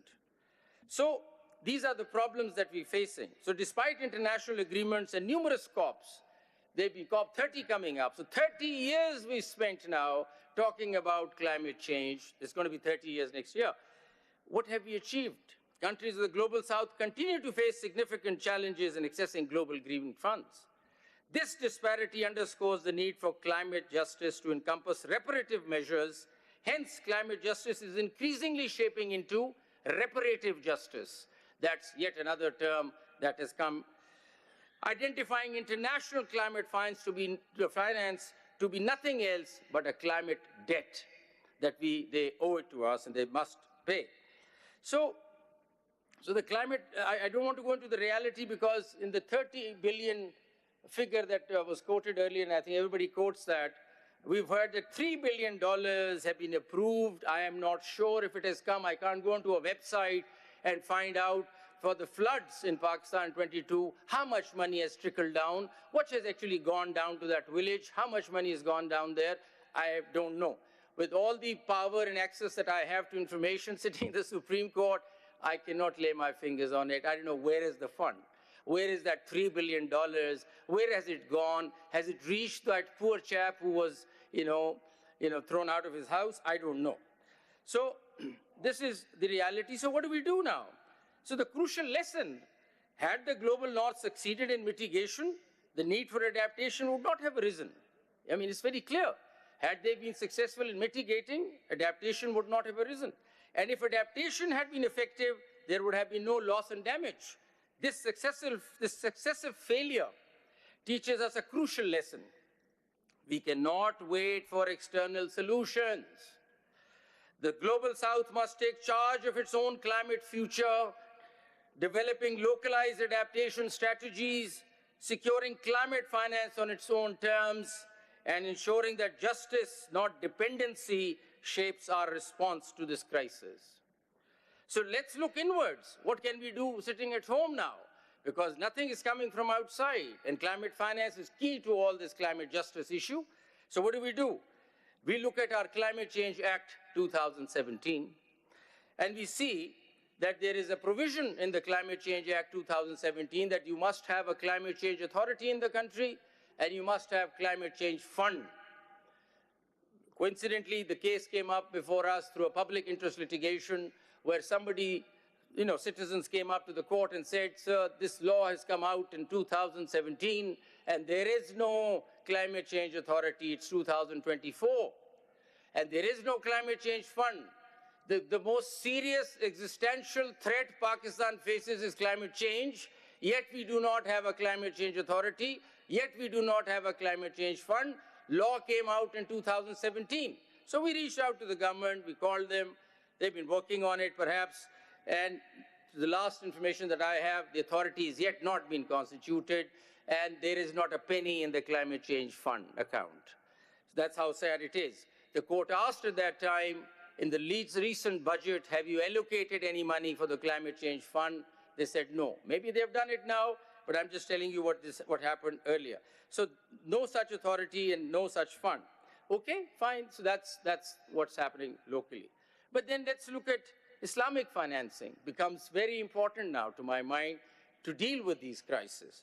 Sukuk, is a bond, is one of the best instruments for climate finance in the global south due to its inherent principles which align closely with the objectives of environmental protection and social justice. Here are the reasons why Sukuk is particularly well suited for addressing climate finance challenges in the global south. Number one, it's faith-aligned and based on ethical principles, rooted in principles of social justice, equity, and sustainability. Then it's an asset-backed and project-specific. I'm no banker. We have the finance minister just walk in. So he would know a lot more about it, but as a judge, we think that the only solution to this problem could be through Islamic financing and maybe through Sukuk bonds. So it also carries flexibility and local ownership. It carries efficiency and timely disbursements. It has innovative financial structures. Sukuk can be tailored to match specific climate adaptation projects. Examples are Green Sukuk, which targets sustainable development goals in environmental projects, lower reliance on external approvals, and then financial inclusion is also a part of it. So our stress now has been that, yes, Islamic climate finance is a great way forward. And we look around in the region, and we see that Green Sukuk in Malaysia, which is a pioneer in Green Sukuk issuance, has come up with a 58 million finance as a large-scale solar project through Sukuks. It demonstrates the use of Sukuk for renewable energy projects that help mitigate climate change. Indonesia's Green Sukuk has issued multiple Green Sukuk to finance renewable energy, sustainable transportation, waste management, and adaptation projects. Similarly, there have been efforts in the Middle East, in the UAE, as well as in Saudi Arabia. I don't need to go into the details. The Islamic Development Bank has also come up with Green Sukuk. So these examples are there around us that we could look at. We could also then move forward and look at other sources of Islamic finance. For example, the Waqf, which is an endowment, a perpetual charitable endowment where assets or funds are set aside for public benefits such as education, healthcare, or environmental conservation. For example, the Cash Waqf for Climate Change Fund, initiated by the Islamic Development Bank, supports sustainable development projects in member countries. In Indonesia, Waqf funds have been used to finance small solar projects or solar energy projects for rural communities. So there's a huge size of Waqf. I mean, we look at that when cases come to us in the court. We understand that there's a huge energy there available in the Waqf that is there in the country, needs to be channelized. Zakat, which is charity, a mandatory charitable contribution for Muslims, typically 2.5% of the annual savings, which can be directed towards alleviating poverty and supporting social causes. An example could be zakat has been used to provide clean water and renewable energy in sub-Saharan Africa, as seen in the projects of organizations like UNHCR, Zakat Fund. Then we have Takafful, which is Islamic insurance, and that also could be tapped into.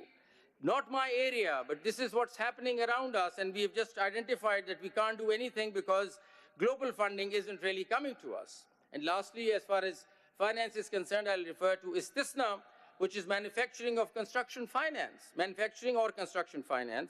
That could be also looked into, and there are examples in Saudi Arabia regarding this. And I move on. Having said that, I just want to go to the next pillar that I wanted to talk about, and that is nature finance. Now, that's a growing area.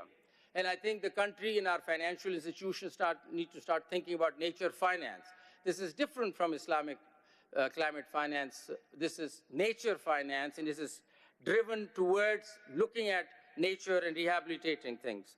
So nature finance is an emerging concept that focuses on financing projects and initiatives aimed at conserving and restoring natural ecosystems, promoting biodiversity, and tackling environmental challenges like deforestation and land degradation. So what are the key goals of nature finance? Support biodiversity conservation, promote sustainable land and marine use, enhance climate resilience by protecting ecosystems like mangroves and wetlands, develop nature-based solutions to climate challenges like afforestation or reforestation. So nature finance has unique tools and approaches that make it distinct. For example, carbon markets, companies or governments pay for carbon credits to offset emissions, with funds going towards protecting forests, wetlands, or oceans that absorb carbon. Number two, debt for nature swaps. Countries with high debt burdens agree to conserve ecosystems in exchange for debt relief, often facilitated by international organizations. We have payments for ecosystem services, PES. Governments or private entities pay landowners or communities for preserving natural ecosystems that provide vital services, for example, clean water, flood prevention. Nature-based bonds tied specifically to achieving measurable nature-related outcomes such as reforesting degraded land or protecting coral reefs. Biodiversity credits, financial instruments tied to measurable biodiversity outcomes such as increasing the population of endangered species. So we could look at nature finance, we could look at Islamic financing after having said that we're not getting anything from the global funding on climate. The next important pillar in the entire architecture of climate finance, climate justice is climate science. So climate science is critical for obtaining climate finance for loss and damage or adaptation projects because it provides the evidence base necessary to justify financial claims, design effective interventions, and meet donor requirements. So if we do not know anything about causation and attribution, scientific data helps demonstrate how specific climate-related disasters such as floods, droughts, and rising sea levels are linked to global warming. So attribution science is particularly important in loss and damage claims. I have no idea if we have that capacity in the country or not, needs to be developed. We cannot talk about climate finance without having a good handle on climate science. Then it helps quantify loss and damage. I don't know how the 30 billion figure came out. There must have been some science behind it. So climate models and risk assessments provide estimates of economic and non-economic losses suffered by vulnerable countries. These include infrastructure destruction, livelihood losses, displacement, and ecosystem degradation. Without precise data, it is difficult to argue for adequate compensation from climate finance mechanisms. So if somebody is affected or somebody's land is affected through drought or floods, how do we set up a feasibility report? How do we set up a claim, you see, unless we have an understanding of climate science? And I don't know. I maybe excuse my ignorance, but there must be some climate science available in the country which deals with these areas. Moving on, considering that perhaps time is short, and I'll just refer to one last thing, two things. One is climate diplomacy.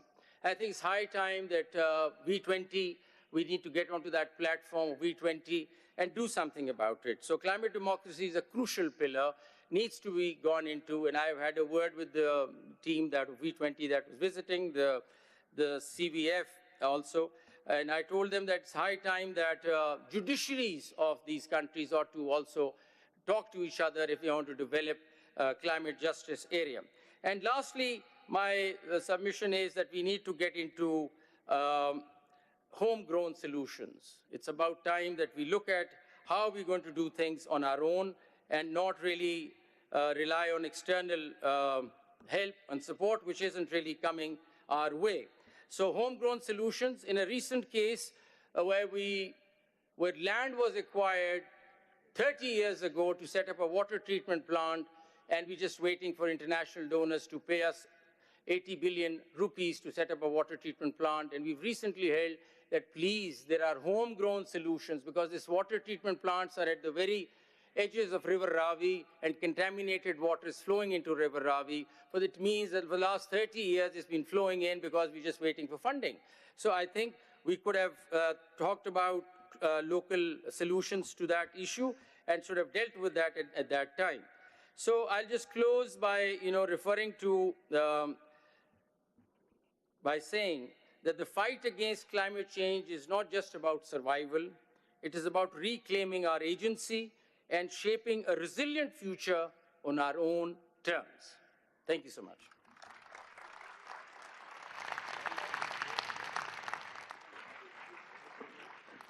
Thank you. Thank you, Justice Shah. Thank you, Mr. Risk. Thank you for your time and for your insights. Our next session is due to commence shortly, titled Pakistan's Critical Need for Climate Finance. A 70-minute session is due to commence now. It will focus on Pakistan's critical need for climate finance. The chairman of the session is the Federal Minister for Finance and Revenue for the Government of Pakistan, Mr. Mohammad Aurangzeb.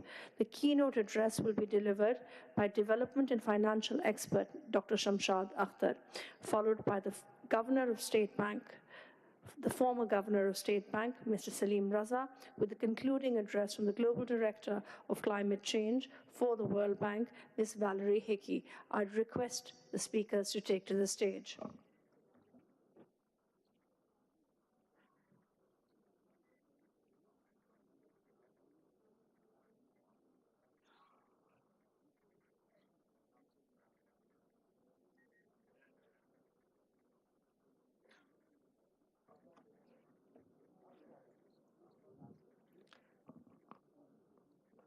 I'd like to request the speakers for our next session, Pakistan's Critical Need for Climate Finance, to take to the stage.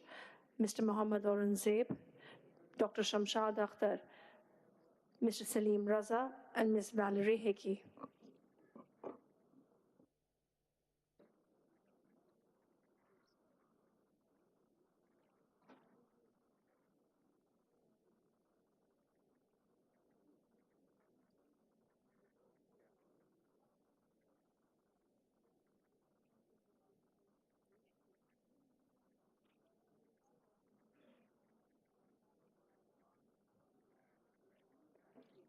Yeah. No.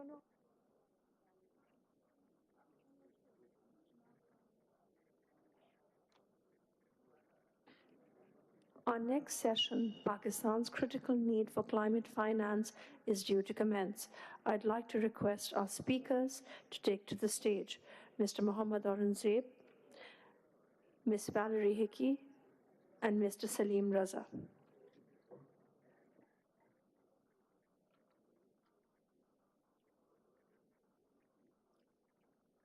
Is there any order in which we need to sit?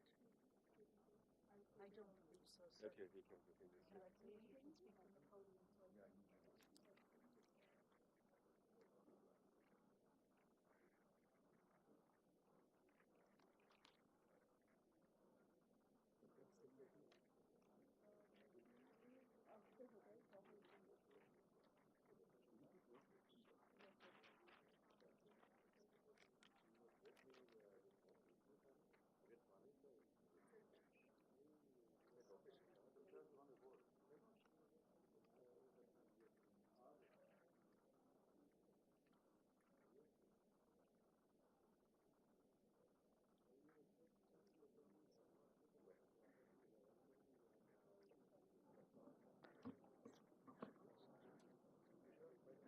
For his keynote address, we would now like to invite Mr. Mohammad Aurangzeb to the podium, please.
some of the attached departments either being abolished or being privatized, and some of the vacant posts which we've already announced that are being abolished.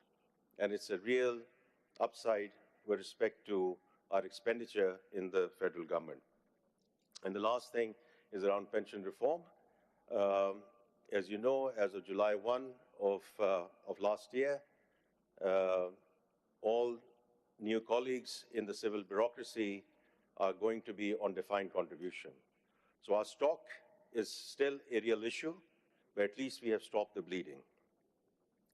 Now, while we are dealing with these immediate imperatives, because it's important in terms of managing the recovery and the economic turnaround, I've been saying in very loudly and clearly that in terms of sustainability of Pakistan and our overall economic situation in the country, it will ultimately depend upon two existential issues and how we deal with those.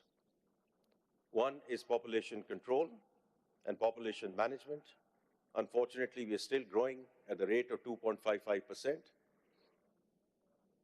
And then the topic at hand, which is climate change, and how we sort of deal with that, which is indeed the topic of this conference.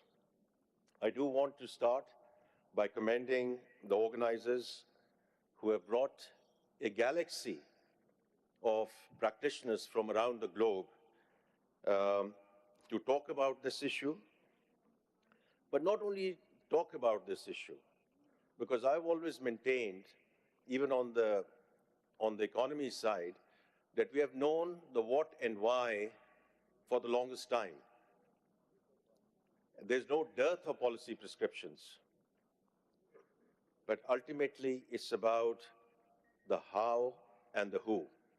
And I sincerely hope that as we go forward, and this two-day conference is going to address some of the operational and the operationalization of the how and who as we go forward.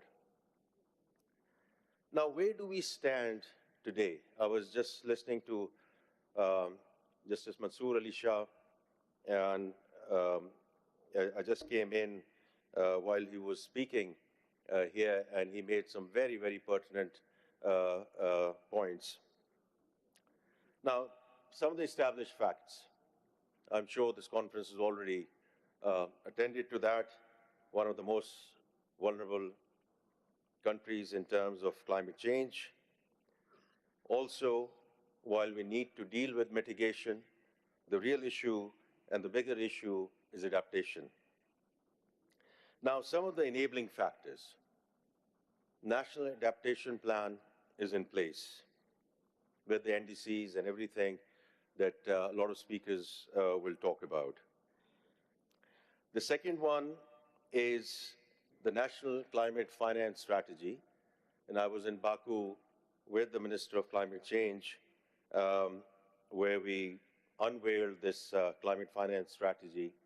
And that's where this figure of $348 billion of gap till 2030 sort of came up. We are also very grateful to V20 and that forum in terms of working on a comprehensive climate prosperity plan, which will be, inshallah, unveiled during April. And the last thing I want to mention is the State Bank of Pakistan to issue green taxonomy guidelines. Now, we should have done that some time back, but there ayed, durust ayed. So I think it's okay. Again, it's in the April timeframe, because it's very important. What is green? How do you structure? How do you monitor? How do you finance? It's very important that we have a national green taxonomy framework as we go forward. Now, to the topic at this point in time, and for this session around financing. Now, the way I look at it, a few sources. When we talk about the COPs, in COP27, Loss and Damage Fund in Sharm el-Sheikh, and it's good to see some level of operationalization coming through in COP29, with about $720 or $730 million in loss and damage fund at least being pledged.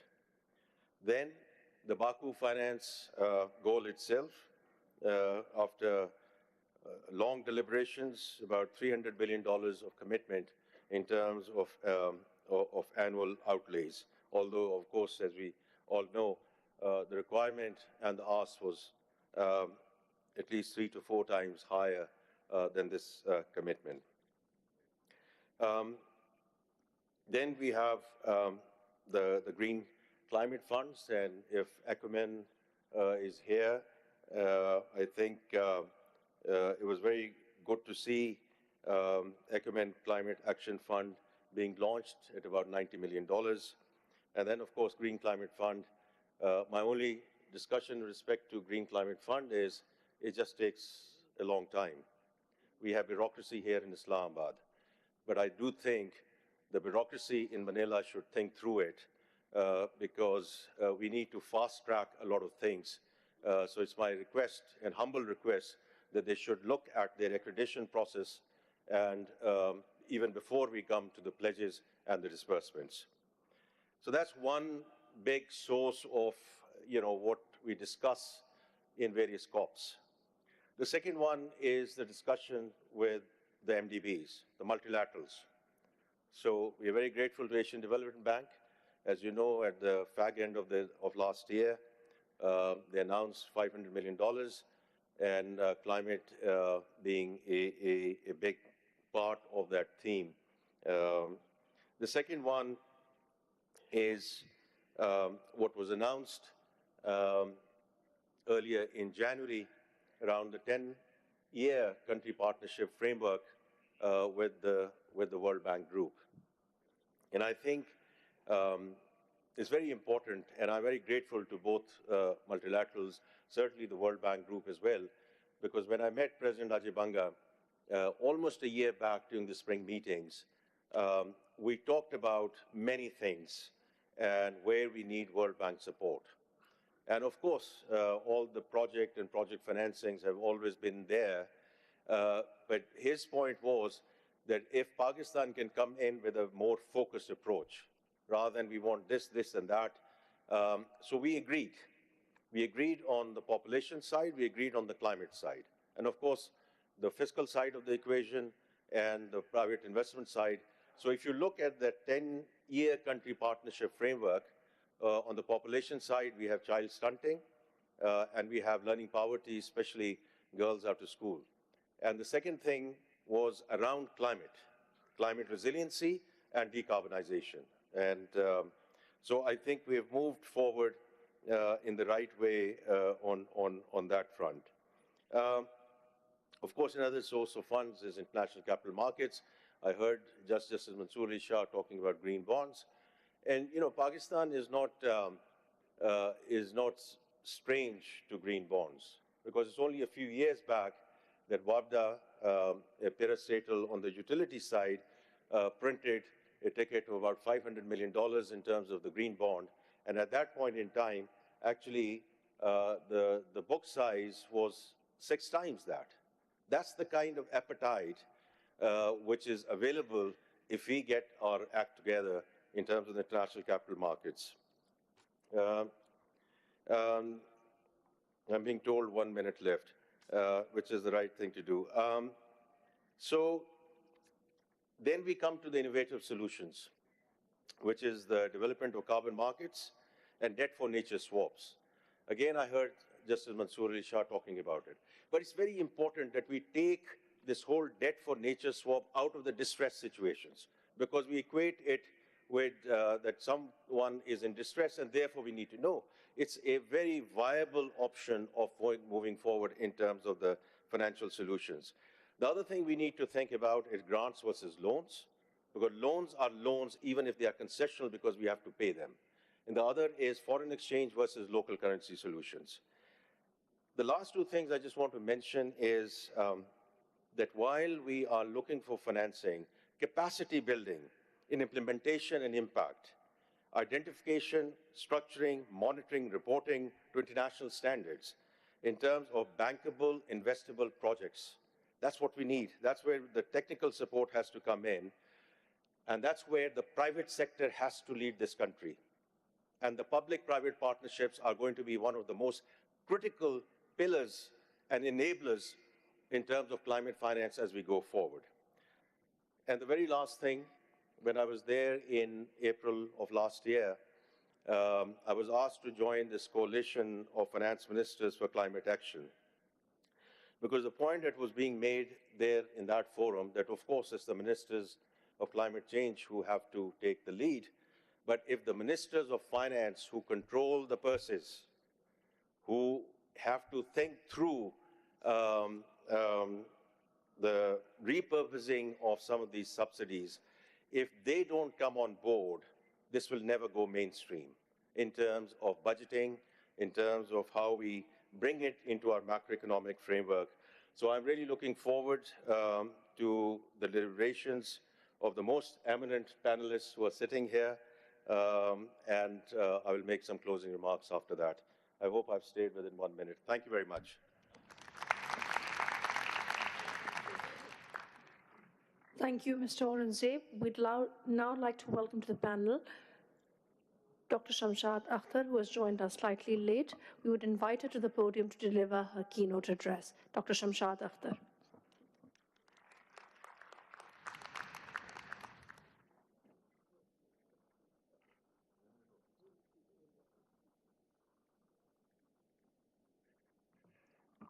At the outset, I owe an apology. There was some mix-up of time. I thought it was starting now, but it's my fault. I should have checked the time.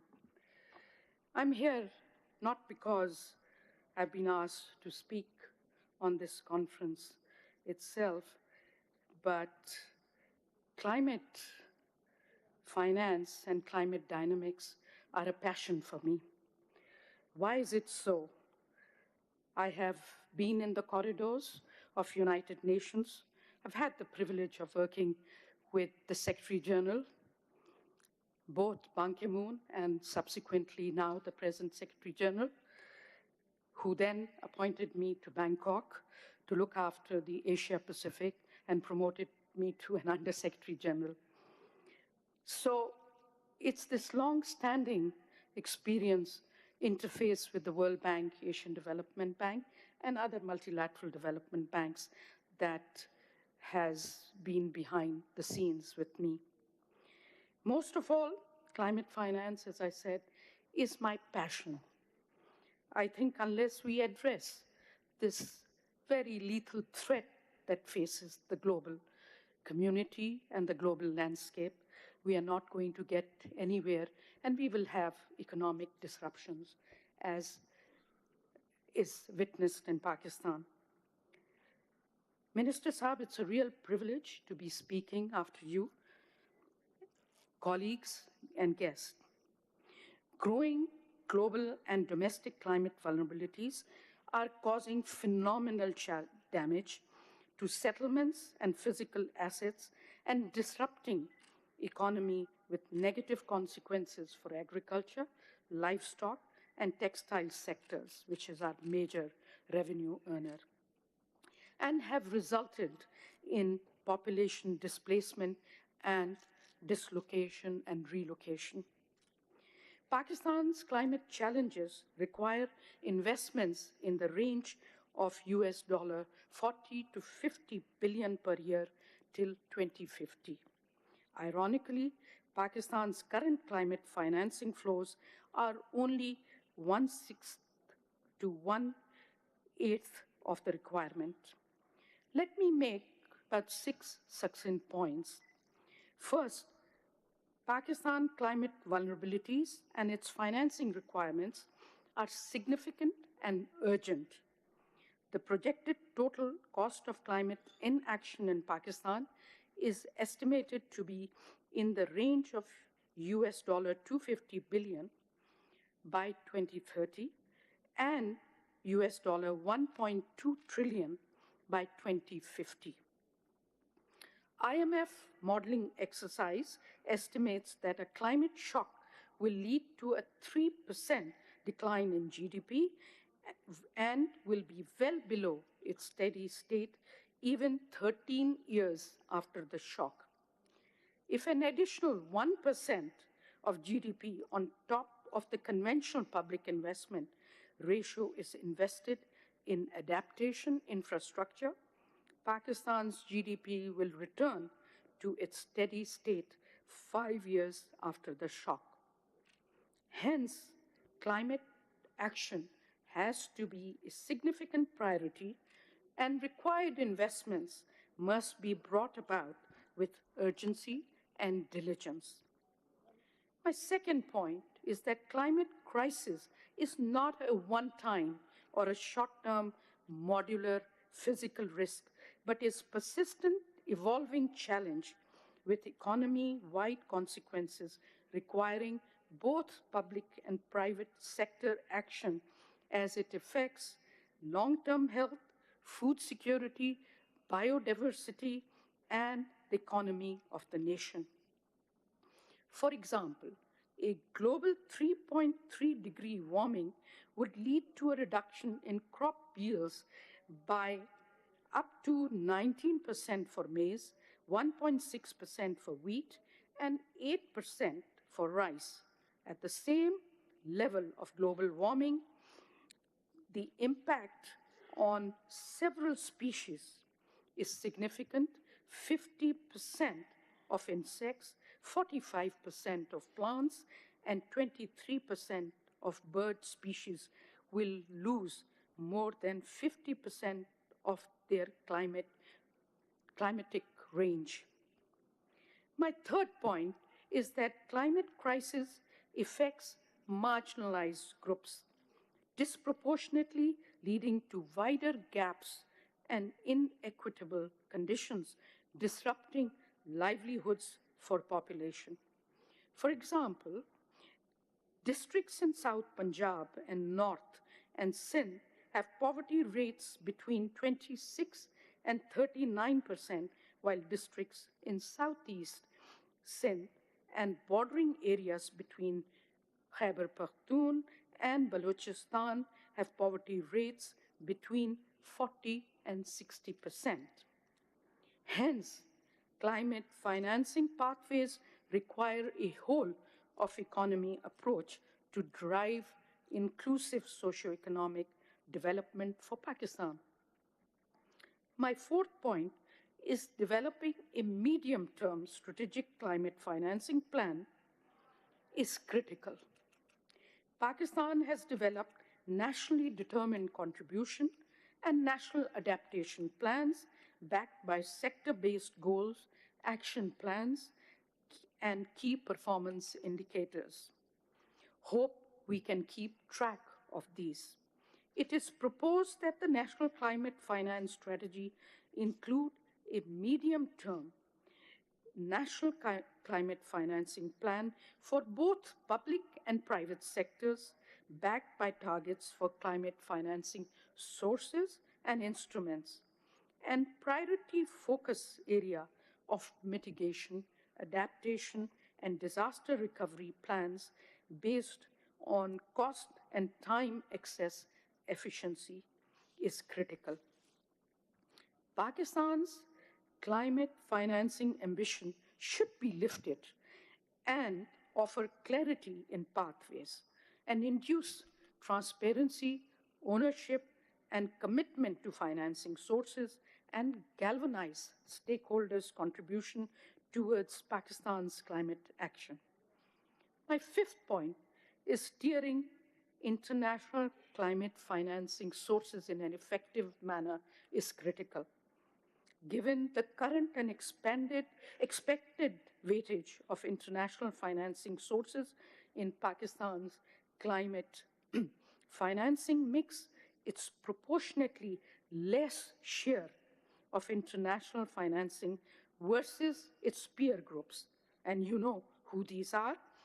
And the parallel need to steer its international debt burden and domestic primary private financing sources, the government should lay out a focused strategic approach towards maximizing and optimizing international financing. We are very proud that the finance minister's leadership is really up to the mark. I had a discussion with him before the meeting, and of course we have heard him, and we are very confident that under his leadership, we'll all progress in an effective manner.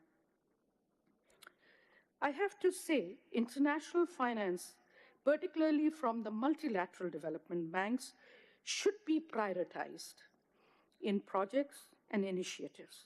And I speak for my term as finance minister in the interim government. I realized whoever wants money just goes and grabs. And I said that then, and I repeat, that it is important that the finance minister takes the leadership on where the money goes ultimately, because he has the umbrella view of it. It has to be aimed to tackle barriers and foster local private financing participation through blended finance mechanisms like de-risking tools, concessional loans, etc. International finance should also be prioritized towards adaptation and resilience projects.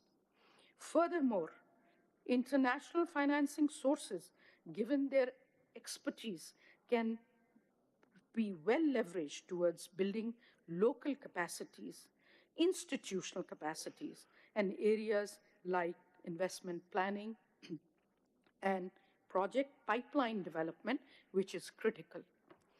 Furthermore, given the importance of climate action in developing countries, it is important that international development finance institutions review their development budgets and plans and assign significant allocation for climate. Given international climate financing complexities and fragmented infrastructure, the government should continue to advocate for simplifying their criteria and disbursement process to bring agility and speed to funding process. International financing is likely to remain the primary source of climate finance in the midterm, so Pakistan should continue to tap new bilateral and multilateral funds to increase their share of international financing sources. I say that because both in bilateral and multilateral funds have space and been given the assignment to assign high priority to this very strategic global priority. Amongst the top 10 countries receiving international public adaptation finance during the period of 2017 to 2021, Pakistan ranks as the second poorest in terms of GDP per capita, and it ranked 8th in terms of both absolute and per capita climate finance received. My sixth point, developing local financial markets, players, and instruments is critical. The most significant and under-tapped climate financing pathway in Pakistan is the local green financial markets and innovative green financing tools and solutions. Their suitable implementation mechanism have to draw under wider market participation and accelerate efforts towards meeting the targeted climate financing. IFC estimates green development opportunities of 197 billion in the country to achieve its climate goals by 2030. The top sectors being green buildings, electric vehicles, and renewable energy. I have to conclude by thanking United Nations, what they call the Breathe Pakistan for funding a major study with me to really do a comprehensive analytical piece that looked at all the sources and the analytics of climate finance. So thank you to DawnMedia and to the Breathe conference for allowing me this opportunity to be able to review the whole landscape of climate finance. And it's a big study. I have just captured the essence of that study given the short time that I have been allocated. Thank you, Minister of Finance. And I once again apologize for being late. Thank you. Thank you, Dr. Akhtar, for your insightful remarks. I would now like to invite Mr. Salim Raza, former Governor, State Bank of Pakistan, to take to the podium. Mr. Salim Raza.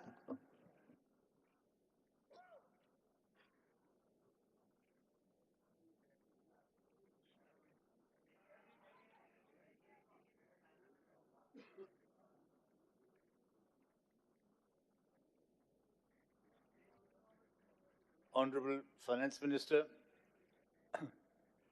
honored guests, all the international and local, our own experts who have been assembled here today by Dawn.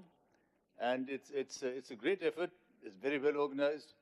And there's a huge amount of expertise here, which I have to admit, right in the beginning, I lack comprehensively when it comes to the technicalities of climate or what our most recent planning is. So if periodically here and there I put my foot in my mouth, I would seek your tolerance. Now, I'm going to try and look at some ways where Pakistan can galvanize our progress towards the target of achieving 50% reduction. Pakistan has a framework of public sector entities, agencies, at the federal level and at the provincial level, and they're getting ready with policies, but to create a process where we can produce a stream of projects going forward, which is the only way we'll get any toehold in the huge market for credits, carbon credits, which is a supplementary source of finance, but an important source of finance for companies in the Western world and for developing countries generating their own carbon. If you're going to get any such position where we're generating a lot from our own, with our own initiatives, then it's got to be a stream of projects coming through from the private sector and the communities, local communities. Local government would be a big help. We'd need stronger local government than we have, but that's the agency that's been mobilized commonly in countries like Indonesia, Ghana, where these are countries that have been able to generate a lot of carbon credits.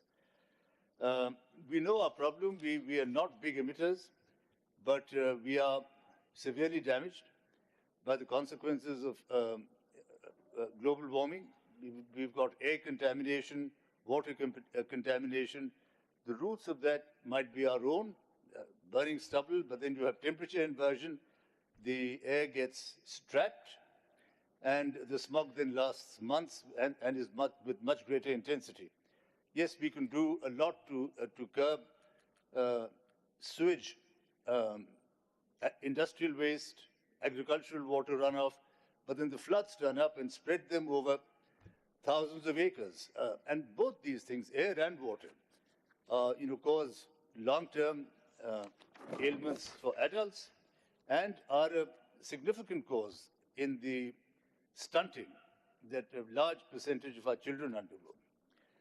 So we have to address these issues anyway. And then, in terms of our capacity to replace fossils with renewables, according to the World Bank, on 0.07% of our land, we could provide electricity for the whole country. We've got strong wind systems in the south. on the coast in Sindh and in parts of Balochistan. So wind is a very viable area for expansion. Of course, hydro has always been there and is being developed, and is also being developed with a lot of small, mini, and micro power generations in the valleys and the hills in the north. Now, the implications. What are the implications for the cost of the whole thing? Now, this is what the finance minister and anyone who went to Baku will have seen this. I don't know if this is at all clear. Yeah, can you expand the screen, please?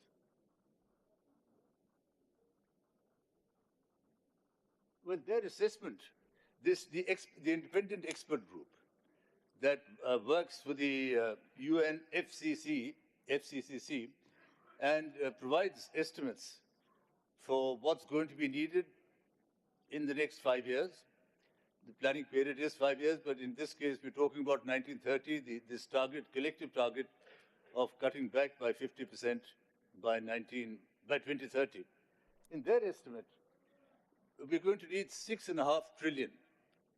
6.5 trillion, that's what we have to be spending a year by 2030. And from 2024, wherever we are, we have to grow consecutively to reach that number.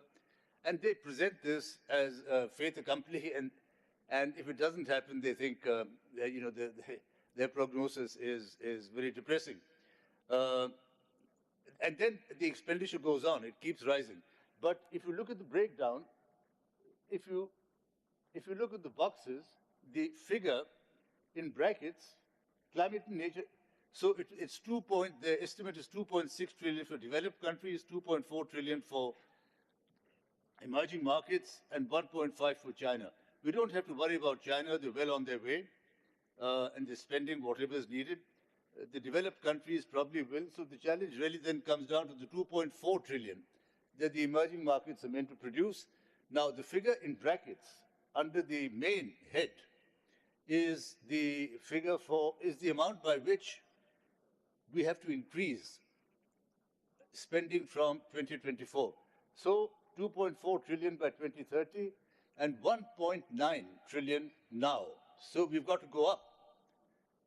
Not by so we're spending 500 trillion now, and we have to go up by by 1.9 trillion to reach 2.4 trillion, which is the target for 2030.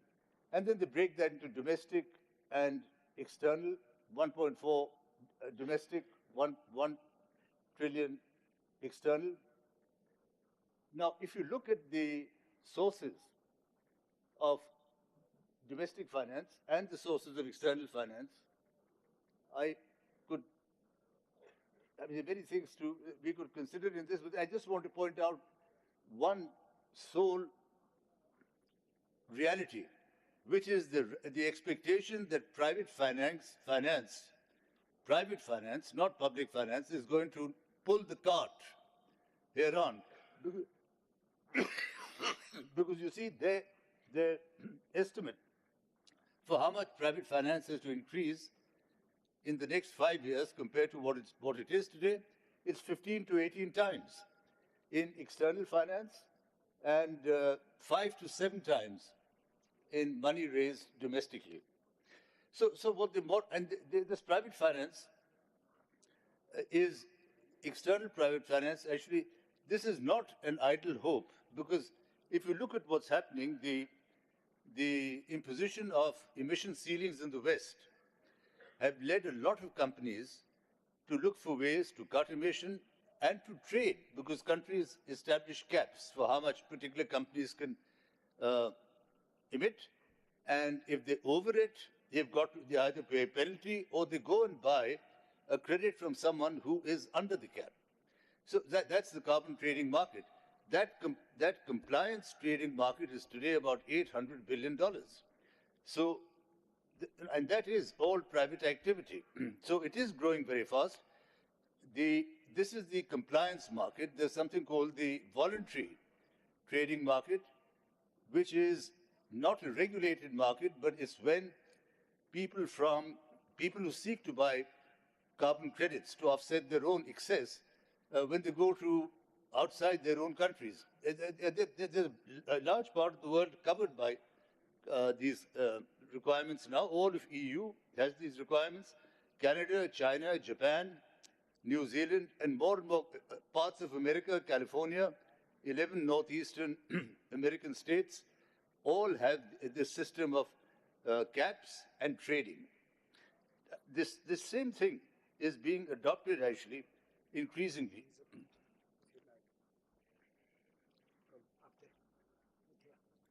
Well, I think you see, this is the figure I was referring to, 15 to 18 for private finance, and then 5 to 7 in the national, for the national targets. Countries like China and India, or among the emerging markets, already have domestic voluntary trading markets, and there are 5 others in Asia that are setting them up in the course of this year. So they will have domestic, they will generate domestic credits, trade domestic credits, send domestic credits as a marketplace. So there's Malaysia, Vietnam, India that is coming on in the course of this year and the next year in the trading market. So, you know, that the big hope for this sharp jump in private credits is not, they're not really smoking pot. This is an impulse. It's a dynamism that is developing, and we have to sort of, that's what I said to begin with, we have to latch onto it. Why is the corporate sector now in this position, and why are they a more attractive source than they've been? Well, first of all, the private sector has got used to the exercise. You know, the first is these caps that they face. The second part is reduced, more efficient, cheaper, and more easily available technology, which is bringing, you know, the cost of compliance down. Then this ESG that companies have been economic, social, environmental, social, and governance goals that the corporate sector has been living with for more than a decade now, everywhere. Environment is a big part of that, so companies already have been setting aside things for this use. Where Pakistan misses out is to be able to latch on to one of the United Nations agencies, or really to be able to go to any international market to sell your credits, where you're producing savings that you can package and sell. You need a process of accreditation. And this is where we've got, at the moment, only 2 accredited entities in Pakistan, JS Bank and NRSP. We need our major banks. We need our major banks accredited, actually. And if these major banks, just off the cuff, if these major banks adopt 5 or 6 large companies, then the banks and these companies working as syndicates, the companies will bring in their supply chain behind them so that, you know, you'd go deep down into the decarbonization process. I mean, that is something that, you know, that is the only way I can think we can accelerate the entry of the private sector. Now, critically, with this amount of money that's going to be spent, we really have to worry about how many countries will have an internal implementation structure that can meet the expense required. I mean, you have to have the projects. And how many, and the projects have to be projects such as will withstand heavy international standards of verification and validation.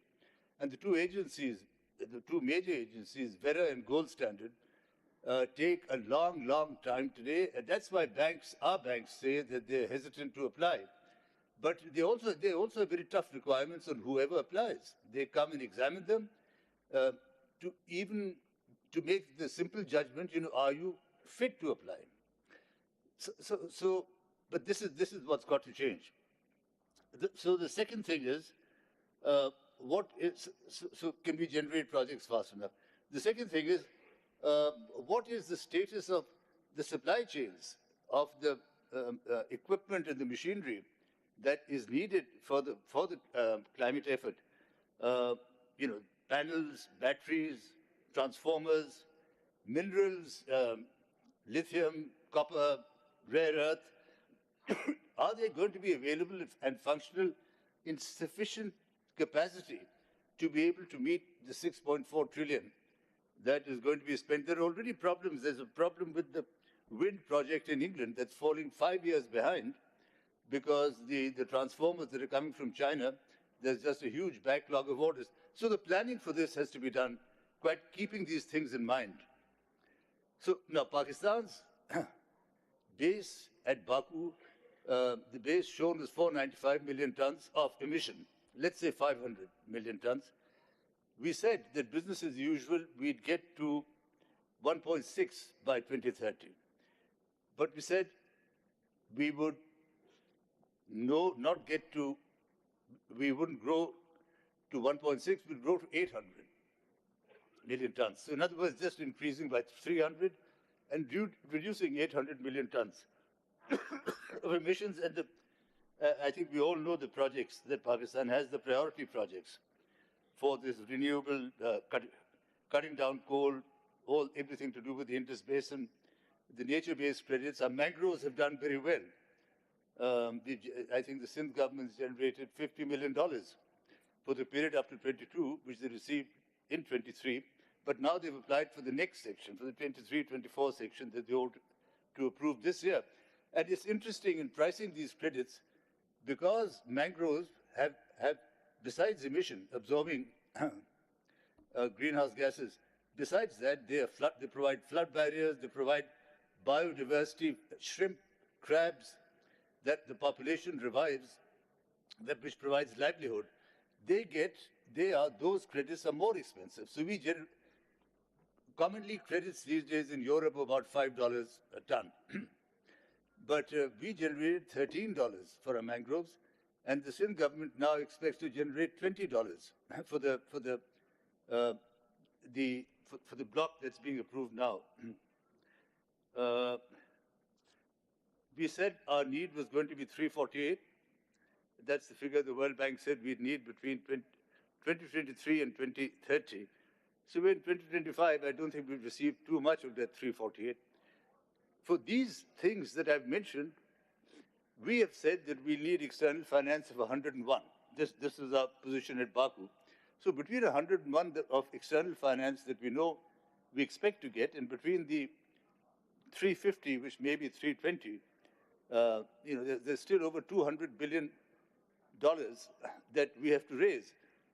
Now, to give you an idea, I mean, just for perspective, our annual development plan for 24 was 1.4 trillion rupees, which is $5 billion. So an amount of about $40 billion a year, if it's 200 that we have to raise, we really have to certainly go flat out with our own resources, but we have to go abroad extensively. and that, we do have some early opportunities. The World Bank again estimates that if we repurpose our current subsidies that we give to water, energy, and agriculture, and we introduce carbon pricing, which is a cost for emissions, which then you can also trade if there are people below the cap set for that industry. If we introduce a cap if we introduce carbon pricing, between these two steps, the repurposing of domestic current subsidies and the introduction of carbon pricing would earn us about $10 billion a year. Well, we've talked about PPP, we've talked about green bonds, and of course we'll explore all bilateral possibilities. But then, as I said, if we're going to have a sustainable process going forward, we need to generate projects, and we need to build an operational mechanism for identifying and generating projects, a taxonomy that will identify eligible sectors by different adaptation and mitigation initiatives, provide underlying principles for appraising each, scan them or sort of toughen them up, knowing that the standards that are going to be used by validation, by VERI and the United Nations own. The most recent Article 6.4 description for what is going to be considered valid for carbon, for selling as a carbon credit, they have 11 criteria. And a lot of that criteria focuses on, besides emission, on social, other environmental, on human rights, and on anti-corruption rules. So they're very insistent that climate policies must prioritize equitable access to the benefits of mitigation so that national climate goals do not come at the cost of human development, which is, I think, something that Justice Manzoor Ali Shah was emphasizing, and it's absolutely valid comment. These community-related initiatives, as I said, Ghana, Vietnam, India, etc. In rice planting, which is the way we plant rice, the normal flood irrigation system for planting rice produces a lot of methane. And methane is our agri is 40%, our agri emissions are 40% of our total emissions. And a lot of that is methane. So by changing how you plant rice from standing water, which gives rise to bacteria, which then gives rise to noxious gases, if you change how you plant rice, in Ghana, they've been able to get raise a fair amount in credits from outside. So this voluntary carbon market, supported by banks, leading groups of companies, I'm just suggesting banks, there's a better way, and there must be, we should pursue, but it's got to be groups of entities in the private sector sort of hunting in packs for opportunities. And they can be assigned sectors, they can be assigned regions, they can be assigned subjects for what is their area, or they can just compete with each other. But we have to think of mobilizing that. Otherwise, frankly, we'll stay in the situation where we're going looking for grants and not generating stuff for a market that is increasing rapidly. There's a market that has demand, and we need to supply. So compliance credits, which is the compulsory credits, were 800 billion last year. Voluntary credits internationally were only 3 billion last year. But according to estimates, by 2030, they expect the voluntary carbon markets to be somewhere between 30 billion, and the high estimate is by Barclays, 250 billion. Whatever the number is, it's a huge number, and other developing countries, emerging markets, are beginning to participate in it.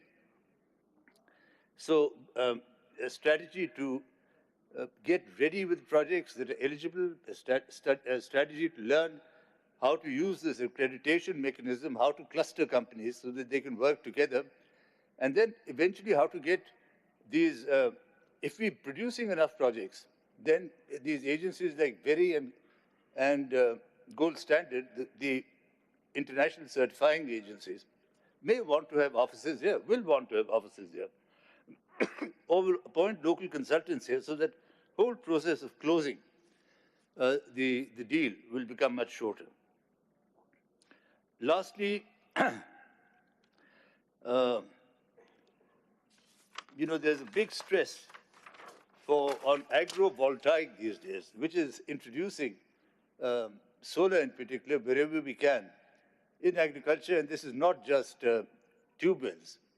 It's also for cold storage, which for us is a very, very big need. And diverse other uses, both wind but agrovoltaics, and it's really related to panels and power generated by panels. So we have a lot of very challenging scenario, but I think our situation is replete with possibilities. given our natural attributes and our human attributes. So I wish everyone the best of luck, and thank you very much. I was honored to have been asked to be with you today. Thank you. Thank you, Mr. Raza. For the concluding remarks to this session, I now invite Ms. Valerie Hickey back to the podium. Ms. Valerie Hickey.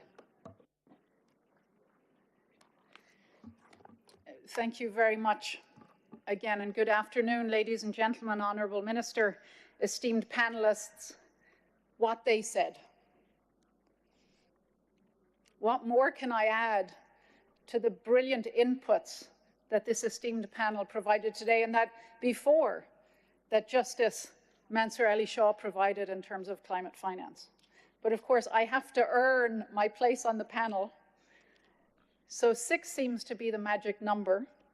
And so I'm going to provide very quickly 6 points, which is what I've heard from this panel, but what I've heard from all morning, from the discussions that we've been listening to.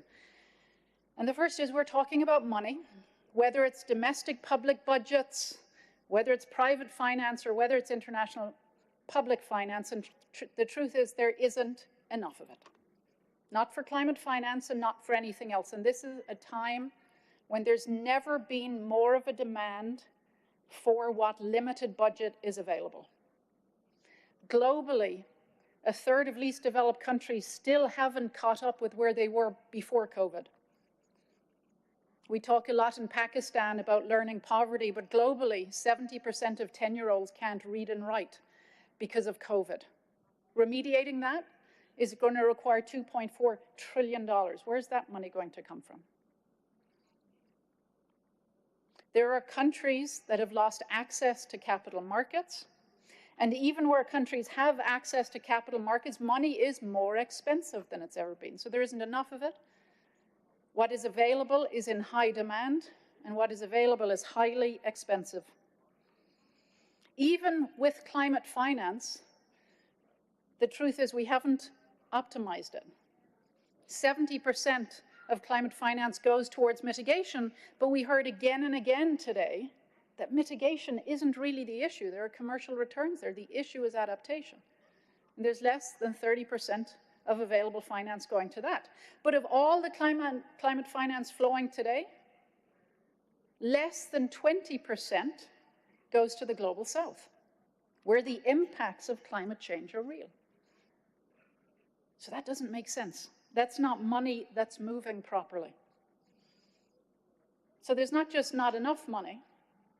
There's not just the fact that climate finance money that is available isn't being targeted correctly, but the 2 silver bullets that are constantly referred to are incredibly fragile. One is carbon markets. And I do think there's huge potential for carbon markets, particularly in the compliance markets that are beginning to emerge. We have a lot of confidence, for example, in ICAO, the aviation compliance market that is being developed. But in the voluntary carbon market, it's gone from $2 billion in transactions in 2022 to less than 725 million. That's less than half, just 1 year later. So the carbon markets aren't yet where they need to be, and even as they grow, they're not going to be enough. Of course, the second silver bullet everybody talks about is private finance. And that's going to be what has to drive finance for adaptation as well as for mitigation. And it's funny, Honourable Minister, you started your talk this morning by talking about macroeconomic stability and the enormous progress that Pakistan has made in righting the ship of state finances. And that is so important because one of the reasons private finance isn't flowing is because of macroeconomic instability and uncertainty. It's because at the sector level, there are policies that don't make sense. There are disincentives. At the project level, there isn't a pipeline of bankable projects. Project developers aren't creditworthy. They don't know how to design a business plan. So the private sector is sitting on the sidelines. There are still issues. So that's the first thing I wanted to say, because I think it's important. But the second is to reflect something that the Honourable Minister started with, which is the time for investing in projects is over. The time for building new economies has arrived. It's no longer about the what, it's about the how. It's about the plumbing. You know, these days having the title of climate change director in a US-based institution is a little bit scary. I worry sometimes that the big eye of Mordor for any Lord of the Rings fans will be attracted to people with those sorts of titles. I'm thinking of changing my title to Chief Plumber, because honestly, plumbing is where the future of climate finance has to lie. And it's plumbing for domestic budgets and for private sector, private finance. Let me start with the public sector, and you've heard it on this panel. The importance of thinking about mobilizing climate finance through taxes and expenditures, through procurement, which we don't hear enough about, but which are market makers, which are price makers in the market. But the mother of all policy reforms that will mobilize climate finance, for which plumbing is absolutely critical, is subsidies. Globally, there's over $1.5 trillion worth of subsidies just in energy, agriculture, and fisheries alone. That $1.5 trillion of direct expenditure at a time when countries are in fiscal crisis, when countries are in huge debt distress, when countries in sub-Saharan Africa are paying more to pay the interest on their debt than they have available for health and education spending. That $1.5 trillion in subsidy expenditure is causing another $5 trillion worth of damage. That over $7 trillion of cost is the size of the Mexican economy. Subsidies need to have a seat on the G20.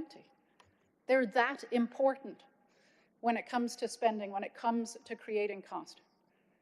So subsidy reform has to happen.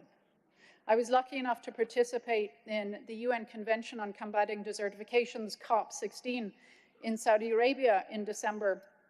And the big news that the UNCCD Secretariat brought out was the need for $1 billion a day to combat drought, desertification, and land degradation. That's a lot of money.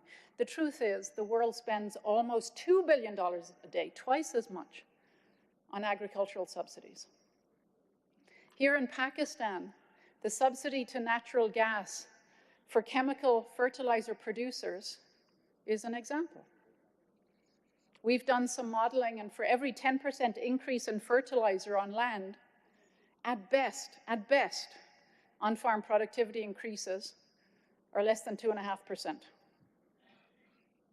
But that 10% increase in fertilizer application is leading to over 4% increase in respiratory illness. That doesn't make sense. That's not good math at a time of fiscal crisis. So subsidies have to be worked on. The second part of plumbing, of course, is private finance and capital markets. And that's going to require three things. And again, you heard it from the panel. It's going to require financial engineering. Ourselves and the European Investment Bank like to fight over who issued the first green bond. Since they're not on this panel, I'm going to say we did in 2008. And the green bond market has grown enormously since then. Ourselves, we have issued $19 billion in 222 bonds in 28 currencies in the last several years. Globally, the green bond market is worth over $600 billion. That sounds like a lot. It's not. It's less than 0.5% of the total bond market. And the dirty secret, of course, is that green bonds aren't price differentiated on the market. You're not getting cheaper interest by issuing green bonds anymore. There isn't a price difference. There is a price difference in the sustainability-linked bond market, sustainability-linked loan market. And so that's where the financial engineering is going, because again, the cost of capital matters when it comes to plumbing in the private sector. But it's not just about financial engineering, it's about understanding risk in the capital markets. We worked with the Central Bank of Malaysia to understand how much of their commercial loan portfolio was vulnerable to climate shocks. Turns out it's over half, it's 54%. Think about what that would mean for a financial crisis. And it's not just about understanding risk, it's about disclosing risk.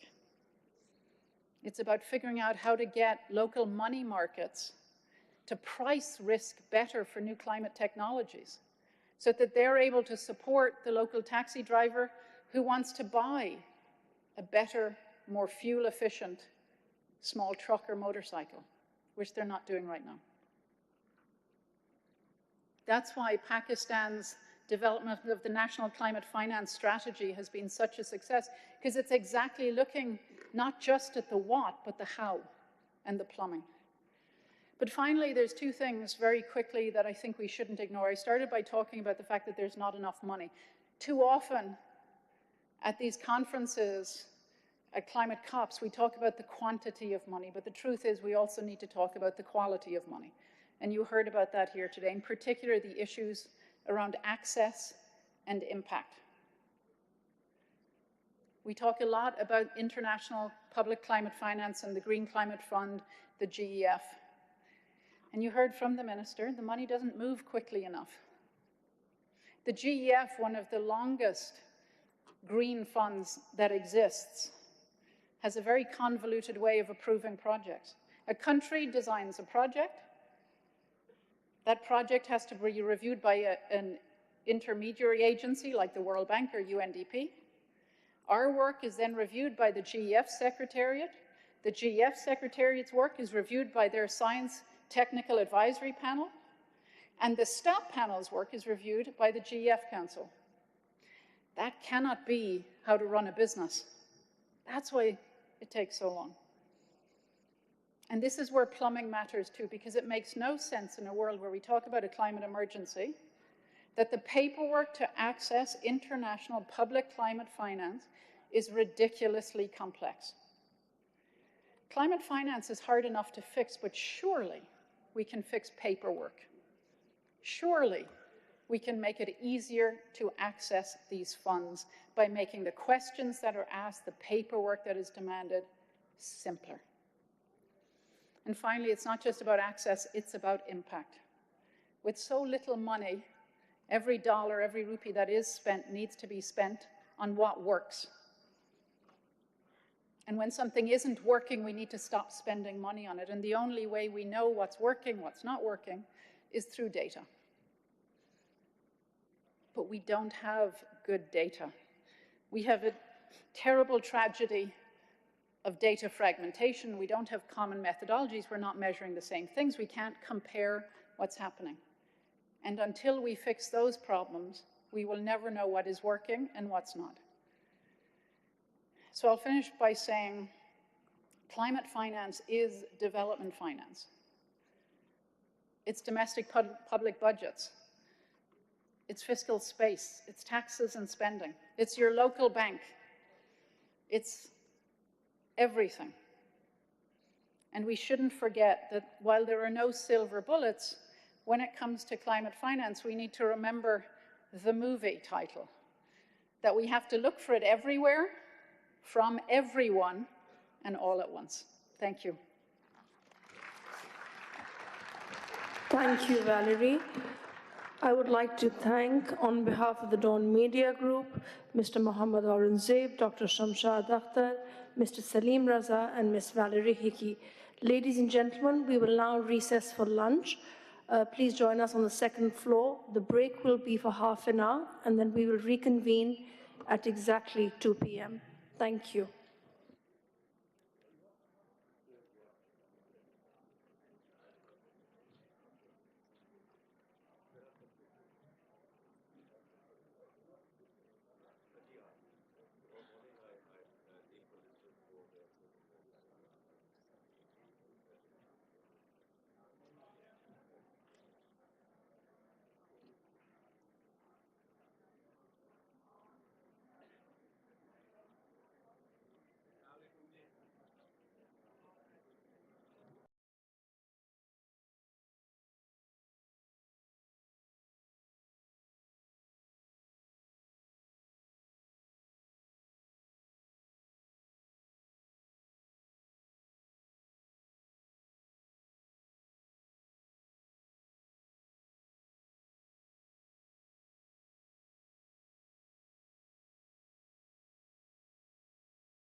resilience, and climate justice.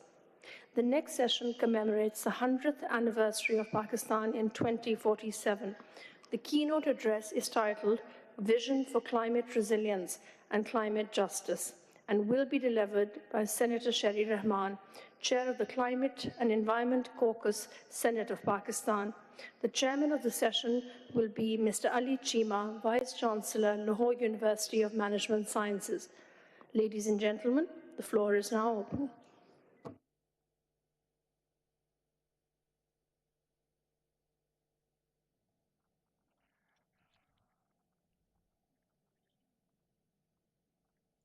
Is this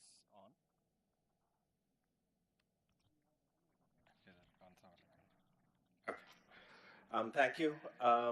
Ladies and gentlemen, I have two tasks today. I'm going to give a 10-minute presentation, which will just set the topic. And then I'm going to hand it over to Senator Rahman, who's going to talk about sort of the bigger picture of exactly what the challenges are moving forward, particularly on action on the link between climate and inequality, about the challenge of multilateralism in a new world. So I have a few slides, which if people can put up. Okay. So I have a very simple message to give today, and I'm going to use some data to give that message. And that message is that the climate challenge in Pakistan is not only about climate justice. The climate challenge in Pakistan is fundamental to Pakistan's growth and development. So if we just operate or engage with this problem as one where we should be compensated for loss and damages, and basically we should have modes of financing, then I think we're missing the bigger picture, because the simple truth is we simply can't grow unless we center climate problems in our growth paradigm. So if you could go to the next slide. You can go to the next slide. So what I'm going to do is I'm going to draw on some historical data, which is really important. So could you go to the next slide, please? So if you look at this kind of left graph, which is a really important graph, that shows the evolution of GDP or growth in the human economies of the world, starting with 1000 AD and going all the way down to the 20th century. And you'll see two very distinct patterns. The first is GDP growth is flat and close to zero till 1800. And then it starts escalating at a very fast pace. And the reason for that is that human societies go through the Industrial Revolution. And growth enhances exponentially. So what this effectively means is people were close to starvation for about 800 years that we have economic data for. And the right graph is showing you what is the proportion of global population that was living in poverty. And you can see for the same period, it starts with 76%. And as the Industrial Revolution takes off and growth starts to happen, basically the proportion of people in poverty actually starts to fall. So Industrial Revolution, in that sense, changed the paradigm of growth, of welfare, of productivity, and of income in societies. Can we go to the next slide, please? Now, the left graph is the same, but the right graph is telling another story, which is it's plotting CO2 emissions and average temperature rises. And this is, I think, the key point. The key point is that as early industrializers started to grow, they were not confronted with a human-made global climate crisis problem. So they could push on industrialization and grow without having a climate challenge. But if you particularly look at the red graph on the right, which is essentially showing you average temperature rises, and you see post-75, you see a very, very steep incline. So for any country that is a late industrializer and it's still struggling with industrialization, Now it's confronted with a global climate problem. So, you can't duck this problem. The early industrializers could because there was no climate problem to confront, but as late industrializers, you're confronted with this global climate problem. If you could move to the next slide. So the left is just showing what the predicted temperature rises are in Pakistan. They're pretty steep. By 2050, we have very good data. We would expect for there to be an addition of about a month where temperatures would be in excess of about 37 degrees Celsius. So the global warming is happening at a very, very fast pace. And what we also know is that this process of the global climate crisis is causing extreme weather events, and it's leading to extreme events like floods, landslides, drought, and a rise and intensity of heat waves, which are having huge productivity and other challenges for our country. Now, the important thing here is this is what I'm calling the 20th century climate challenge. And this is one part of the climate environmental challenge that Pakistan is facing. This is the part of the climate challenge that the early industrializers didn't face and we're now facing. But we continue to be wedded to paradigms of industrialization and growth that were adopted in the 19th and 20th century in the early industrializers.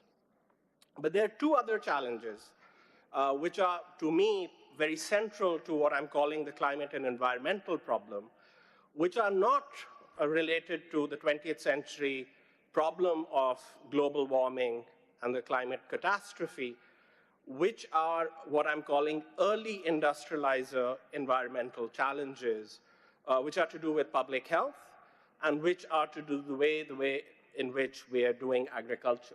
So if you could move to the next slide. The next slide, please. The slide after this. So the important kind of evidence that we have on agriculture is that we have really falling fertility of soils in Pakistan. We have a loss of biodiversity. We have huge problems of deforestation, of unmanned grazing, and of urban sprawls eating into the agricultural landscape. These challenges were challenges that were dealt with by early industrializers too. In our case, what these challenges are doing is, if you look at the left graph and the orange bar to the left, which is Pakistan's agricultural productivity in comparison to other developing countries, you'll see we have now one of the lowest agricultural productivity rates, and it's been low for almost 30 decades. And this is one of the biggest causes of rural poverty, and it's related to these environmental challenges around agriculture, which early industrializers also faced, but they overcame. But we've had no policy thrust to address these challenges. If you could go to the next slide. The second challenge, which was also a challenge that is faced by early industrializers, if you could go to the next slide, please, is basically the problem of clean air, clean water, and clean sanitation. So you don't have to go far. You just have to open up a Dickens novel, which talks about London in the 19th century, and you have the challenges of dirty air, dirty water, and dirty sanitation as a problem that confronted industrialization. So this is also an environmental challenge of an early industrialization, which developed nations were able to overcome, but which we've singularly failed at overcoming. I mean, I don't want to take you through these bars in great detail, but the left bar, all it's showing is one of the biggest causes of the decline in life expectancy now. Again, we have very good data, is air pollution. And it's shaving off almost 3 years of an average Pakistani's life. And the loss of productivity and human capital that air pollution is resulting in has bigger effects. And the top bar, what it's plotting, particularly the light blue bars, is stunting. Pakistan is on the right. You compare that bar to a bar, any other bar for any other country, and stunting rates are very, very high. And they're integrally linked to the issue of water and sanitation. So the big message that I have is that unless you can confront these problems of public health, of the loss of fertility, biodiversity, water, and overgrazing, and other associated issues in agriculture, combined with the global climate problems that Pakistan is confronted, you won't be able to grow. So this is not business as usual. And this is not about justice. Of course, Pakistan is not the big polluter in the global warming sense, but it's a polluter in the sense of air pollution. It's a polluter in the sense of dirty water, bad sanitation. It's a polluter in terms of the effects we're having on fertility losses in agriculture. Those are very localized problems. So we have to have a growth paradigm that amalgamates these and puts it bang in center in terms of our growth thinking. So the climate question is not separable from growth or human development. If you could go to the next slide. And I'm just going to end. So, usually we talk about there being a trade-off between climate and growth. We have very good evidence now as well that actually these problems that I've talked about are by 2050, we know that they're going to shave off a quarter from GDP growth in Pakistan. So if we don't address it, then we're kind of walking into a terrain which is going to make us poorer and our people less well off. And I think, unless we address it, there's no way to reverse it. The next slide, please. And the next slide. The next slide, please. Okay, so in addition to these big challenges that I've talked about as being central to our growth paradigm, I think for effective growth to happen, we have to have some key enablers which complement any growth strategy which centers climate and environment. And I'm going to talk about three things at a broad level because I have short time, and then I'm going to hand it over to Senator Rahman. The big challenge is we have to basically have a public investment strategy that centers climate, health, and human capital development. So unless these three things come together, the effectiveness of spending in terms of a climate-centered growth strategy is never going to pay dividends. And I think we need to push on that direction far more than what we're pushing right now. And this is really important because as the government of Pakistan increases the tax to GDP ratio, if that increase in tax to GDP ratio cannot translate into increased income and welfare for citizens through effective public investment, the legitimacy of that taxation policy will completely collapse. So if you want fiscal sustainability, then you have to have a public investment strategy that allows you to follow a green growth model. And if the three things don't link up, the whole edifice of both growth and sustainability is going to unravel. So that's one. The second thing is we have to have a revenue plan which is tied very clearly to green transformations. And we can talk afterwards about what I mean. I was talking to Senator Rahman, and she made a very important point about the importance of local action. And I think how do we more local governance to make actions effective and to engage the community has to be central to any kind of transformation. And finally, this is a question we don't talk about. And again, to me, it's not a social problem, but it's a human development and growth problem, is to tackle fertility. This is population and fertility as part of a transformative development and growth strategy. This left graph is shocking. All it's plotting is basically on the horizontal axis, the flat axis, which is horizontal, is children per women, and the vertical axis plots population growth rates. So all the dots, which are countries that you see on the left, are countries where fertility rates have gone down and population rates are low. You'll find India there, you'll find Vietnam there, you'll find China there, you'll find Sri Lanka there, because all these countries have hit replacement in terms of fertility growth. So the average is around 2 births per woman. If you look at the top right countries in which Pakistan is placed, these are countries with very high fertility rates and very high population growth rates. So what effectively this means is your population is going to continue to grow. And if you need major transformations in terms of structure and public investment, that simply won't be feasible if population continues to grow at this rate. So if you're going to think about population and fertility as a separate issue to a green growth and a green human development paradigm, then I think we've left the elephant in the room and we'll have missed the boat. And with that, I'll hand over to Senator Rahman. Thank you.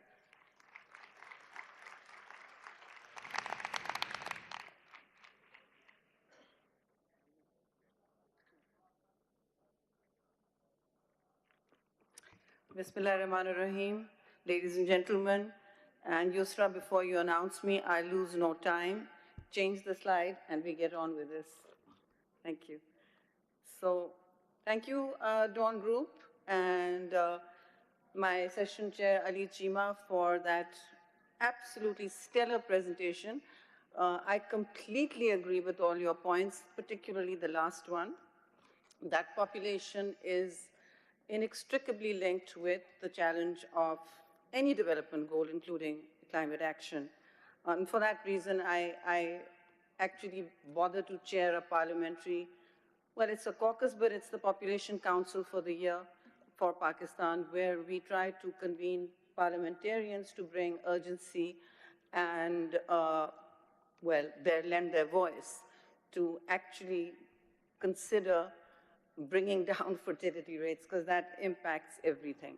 Now, before I get into the keynote, there's a bit of schizophrenia about today's session here in my mind, which echoes Pakistan's schizophrenia about climate change and multilateralism, which is like, am I supposed to keep talking, or am I supposed to come there and do a fireside? So we decided between us that we'll just take it as it comes.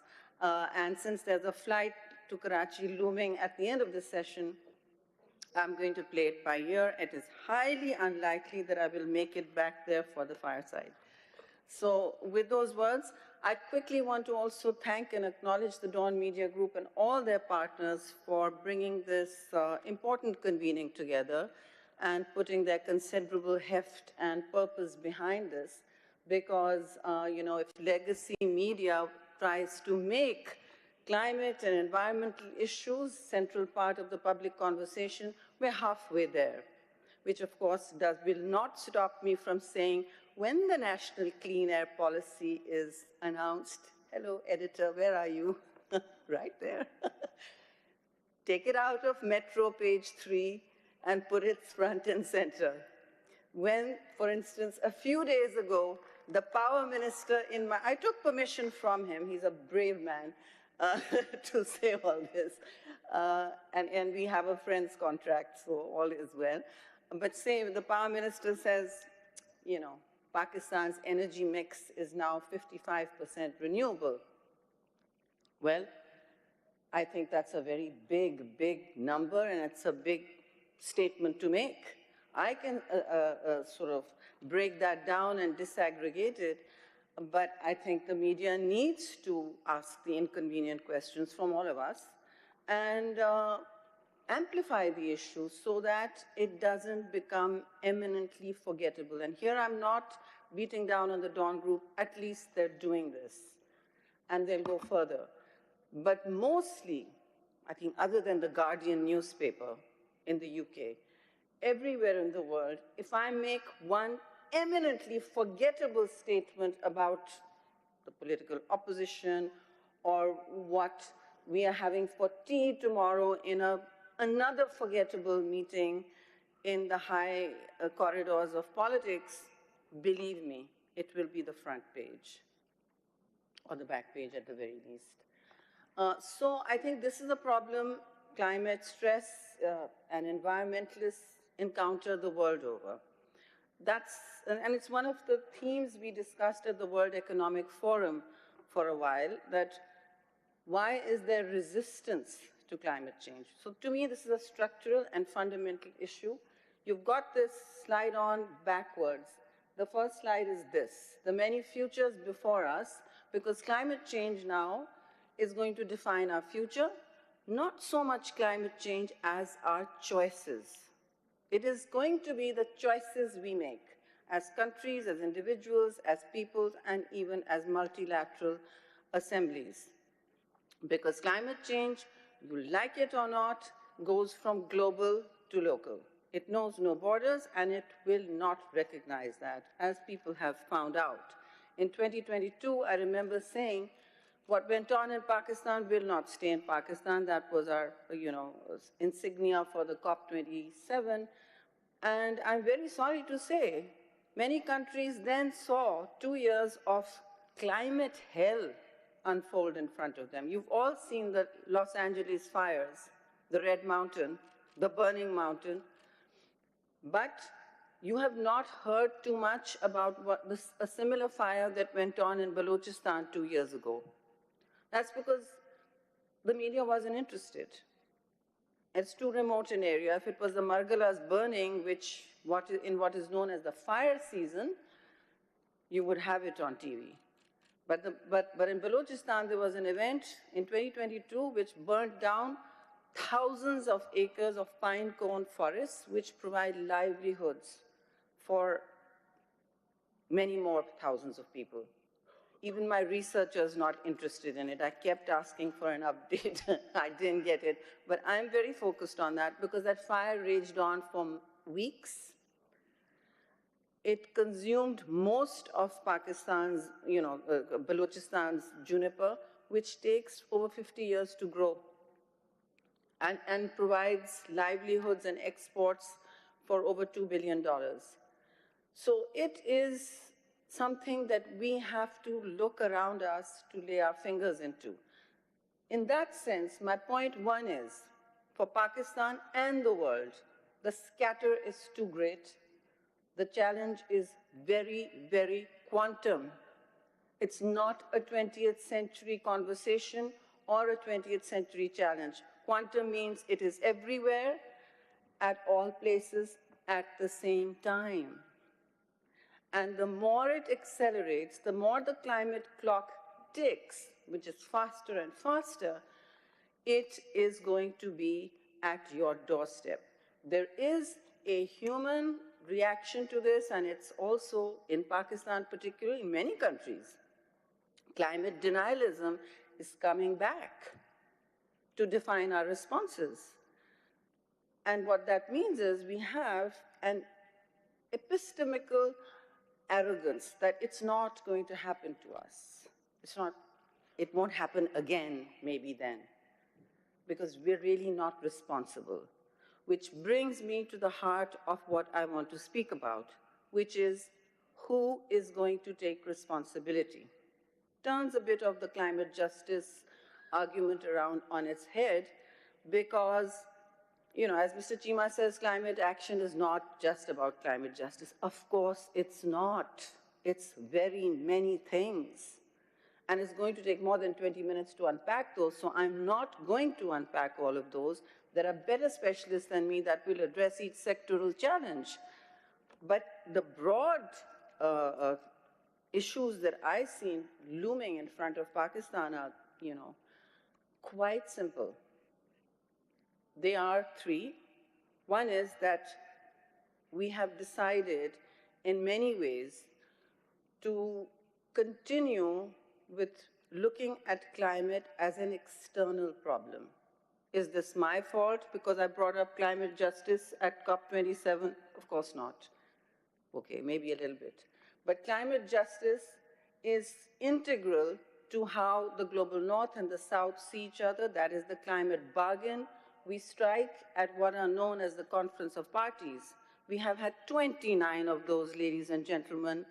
And before I say that they can sometimes end up becoming theater, like all conferences, even theater has its value. It raises the public question and asks the inconvenient questions. So in doing so, what have we achieved at the multilateral level? Because that's what I was asked to speak on. And multilaterally, look, 2027, we got ourselves a loss and damage fund because what did the World Bank tell us?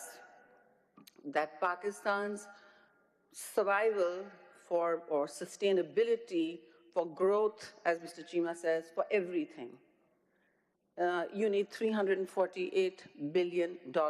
I keep repeating that figure. It has never gone out of my head.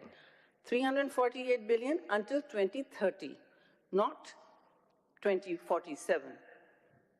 Mid-century is a different ballgame altogether.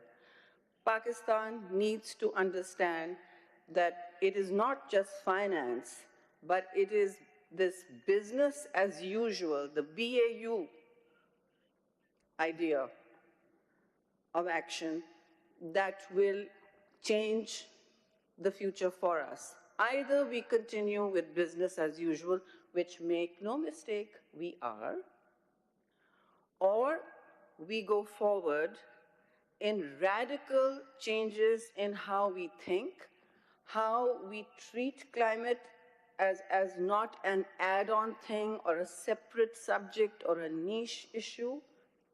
We make it the central lens through which every development action is taken. And why I say it is because we have a strange relationship with multilateralism and ourselves. We are still unable to design, for instance, projects that I saw an earlier session talk about with great erudition. Climate finance is the bottleneck. It chokes everything. You know, that's the second point for multilateralism. And most of the COPs, COP30 will also be about climate finance, without generating anywhere close to the quantum that the world needs, particularly the developing world. The developing world needs anywhere from $1.3 trillion per year to what some people estimate as $6 trillion. The figures are huge. They're huge. And everyone then asks, where will this money come from? At every COP, we're told, no, public finance internationally is not available. And I want to reiterate that message.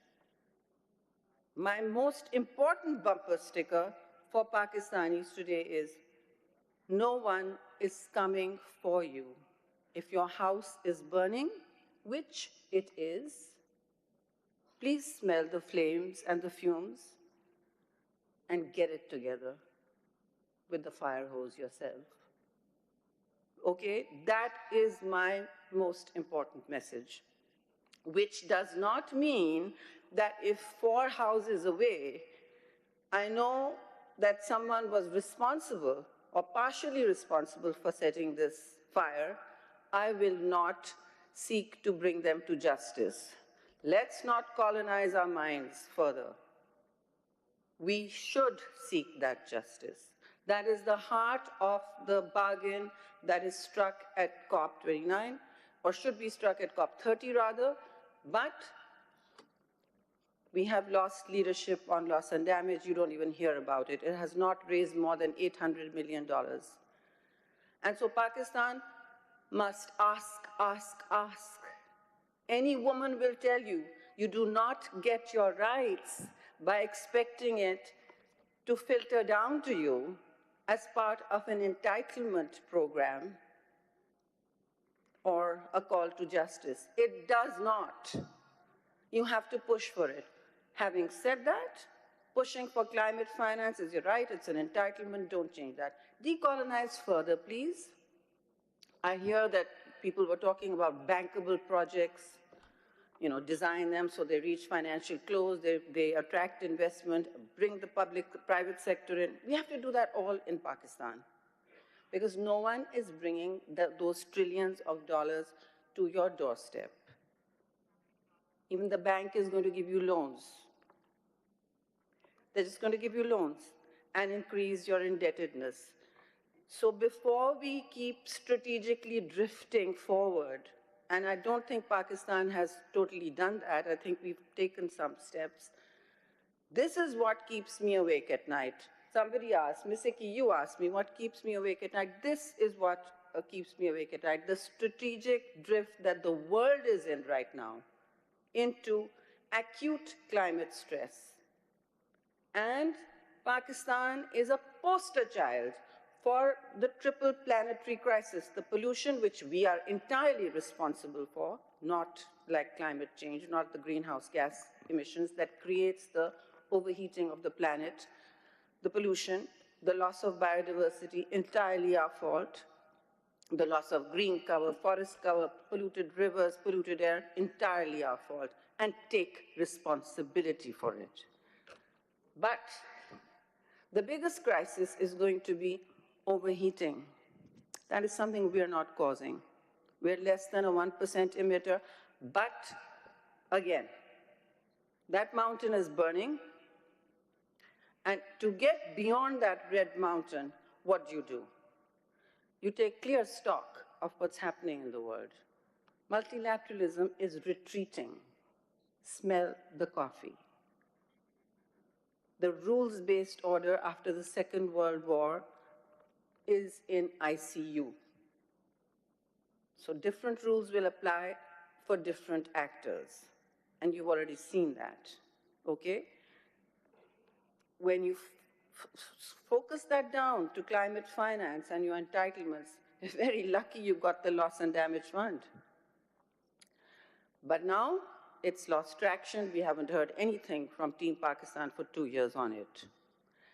And where we need to go now is understand that even if that fund gets capitalized by the global north, I don't think that Pakistan, at this rate, with the kind of projectization needed, will be able to extract the funds needed. $348 billion until 2030 is a huge amount, but it will be the cost of inaction also. Remember that. There are costs to inaction at home. So what does that mean? It means that we, again, say, all right, we will talk about climate justice, we will pursue it with diligence, integrity, and consistency. And one last thing on multilateralism and climate justice. So make no other mistake, and I'm sure my friend Harjeet Singh from the Fossil Fuels Treaty will tell you this later, or has already told you, the money is out there. Internationally, the money is there. But don't assume it's coming to you just because it's an entitlement, because you did not heat up the atmosphere. Just to sober everyone's minds, before you jettison climate justice as an ask, decolonize, decolonize. $7 trillion in 2022. $7 trillion in 2022 was just the subsidy given to the fossil fuel industry. There are many other staggering figures like that. So the money's out there, but it's with private capital. And we get told internationally that you have to go to the private sector. Yes, go to the private sector at home and abroad, but remember, the private sector never works on what it owes you. There's only so much ESG you can mobilize, right? But do that. We've got to do that. We are not even doing that right now. So we've got to step up. And why I say this matters is because, look, we are not anywhere too far from our NDC, nationally determined contributions, the energy transition. If the minister is saying 55%, and I can tell you Pakistan is going through a huge solar revolution. It is absolutely quantum. It is happening outside of the public sector. It is happening because there was an enabling policy called net metering. It's enabling policy, and the tariffs and the taxation ecosystem. But there it is. Pakistan has imported 1/3 of its installed capacity in 1 year in solar panels from China. That should tell you something. The public sector has caught up to that, and that's a different debate. But on our NDCs, we can make that transition well before mid-century. We can even up the ambition on that. And the same goes for electric vehicles, which will reduce the pollution, the thick pollution, especially in the Punjab, in the air we breathe, because it's not just an impact on fertility. Pollution is a serial killer in Pakistan. It kills about 128,000 people every year, and 11 million children are impacted by it. They can't go to school in Lahore in what I call the fifth season of Pakistan. India and Pakistan now have fifth seasons. So, please sober your minds. Remember the National Clean Air Policy? It was designed to address this. And it's still very much out there with low-hanging fruit-type solutions, which are not too expensive for us to change the game. Now, what I also want to address as a structural problem is this business of integrated policy and who takes responsibility. If Islamabad rolls out a policy, it is often to meet treaty obligations, at least 26 treaty obligations internationally. But it is also responding to local conditions. Each province, believe it or not, has an excellent climate policy document. Stellar. We now have a brilliant national adaptation plan, if I may pat myself on the back or shoulder for that. But where is it going? It needs to, the federal government's jobs are just to be the regulator, to make the policies, and then the actions have to be taken by the provinces and local actors and whole of country. Whole of country is how climate transitions happen, how environmental changes actually roll back, where you start getting your blue skies back, and when the most polluted, second most polluted river in the world, which is the Indus, and which is your lifeline for 90% of your fresh water, starts becoming less toxic. So it's a question of defining our responsibility. And what is my most important resilience-building project, in my mind, problem? That is Pakistan's water and food security nexus. Now, I don't like jargon. I'm trying not to speak with any of that, because often it substitutes for action. And here we treat this as a call to action, but remember, take this seriously. Pakistan needs to change its relationship with water. It is fundamental to the climate and environment and biodiversity equation. It is fundamental to the economy. All of Pakistan's cities, as the Living Indus session will tell you, all of Pakistan's cities are clustered around the Indus. That's how civilizations evolved, except for Quetta. And all of them dump toxic effluent into that river. That's how it's become the second most polluted river in the world. And thank you for that glass bottle, because single-use plastics are also choking the coastline of my cities and Balochistan, Sindh and Balochistan. That's because of human consumption. Now, no international donor is doing that. That is something we are doing ourselves. That is something we can actually take responsibility for. So is urban circularity even a big thing? It should be huge. Pakistan is one of the fastest growing urban countries in the world, in South Asia right now, faster than India in terms of urbanization. And we're, I think, managing only 1% of our solid waste water, the wastewater. In Rawal Dam, this is a small city, take Islamabad, comes under my purview as standing committee chair. 9 billion gallons of waste are dumped into this dam. It supplies the water for Islamabad and Rawalpindi. Please start asking those questions. Please start putting them on page 2 at least. And please start understanding that this is happening everywhere in Pakistan.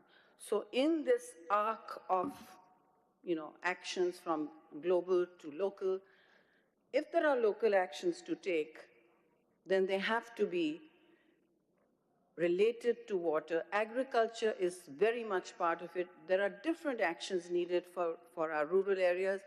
And what should keep you awake in the morning and hopeful is that Pakistan has actually got one of the most resilient soil and terrains that we've seen. After the 2022 flood, 1/3 of Pakistan was submerged underwater. Many of us did not expect a great deal of it to come back. Yesterday, I was driving through most of, 2 days ago, parts of Sindh and Punjab are green again. But that need not happen again. Well, parts of Sindh are not because of the salinity. So we have a problem with water. There is competition on it. And ladies and gentlemen, this is what keeps me awake at night. 2025, we are going to be officially water scarce. Why are we not talking about that? Why am I making videos and telling people not to waste their water? Why? Because we are, per capita, we are one of the largest consumers of water per capita, 4th largest. Anyway, in the 10. So, while there is a lot you can't do about global warming, the heat waves will continue. They will intensify because nobody is switching that switch off. The COP29 told us that emissions are growing. The Paris goals of 1.5 are not alive. The fossil fuel emissions are also growing, so global warming will continue to grow. And lastly, I want to remind you that fix your narrative. Pakistan gets the hottest cities in the world for the last 3 years in the summer. That's 53 degrees, Jacobabad, Dadu, Turbat, in succession, and higher. They will rise. That's not fit for human habitation. Just for perspective, in London, in the UK, when it reaches 40 degrees, they declare an emergency. It's time to declare that now, people. Thank you very much. Thank you, Senator Sharif Rahman, and thank you, Mr. Ali Chima, for your time. We will now proceed to our second session after lunch.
Climate change, mainstreaming and increasing the adaptive capacities of countries vulnerable to climate change.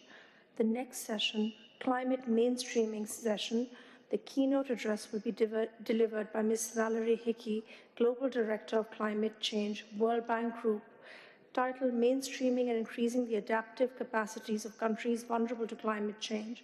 The chairman of the session will be Professor Ijaz Nabi, Professor of Economics at the Lahore University of Management Science. This session will last 50 minutes. Thank you. The way this session is structured is that I'm supposed to give a few remarks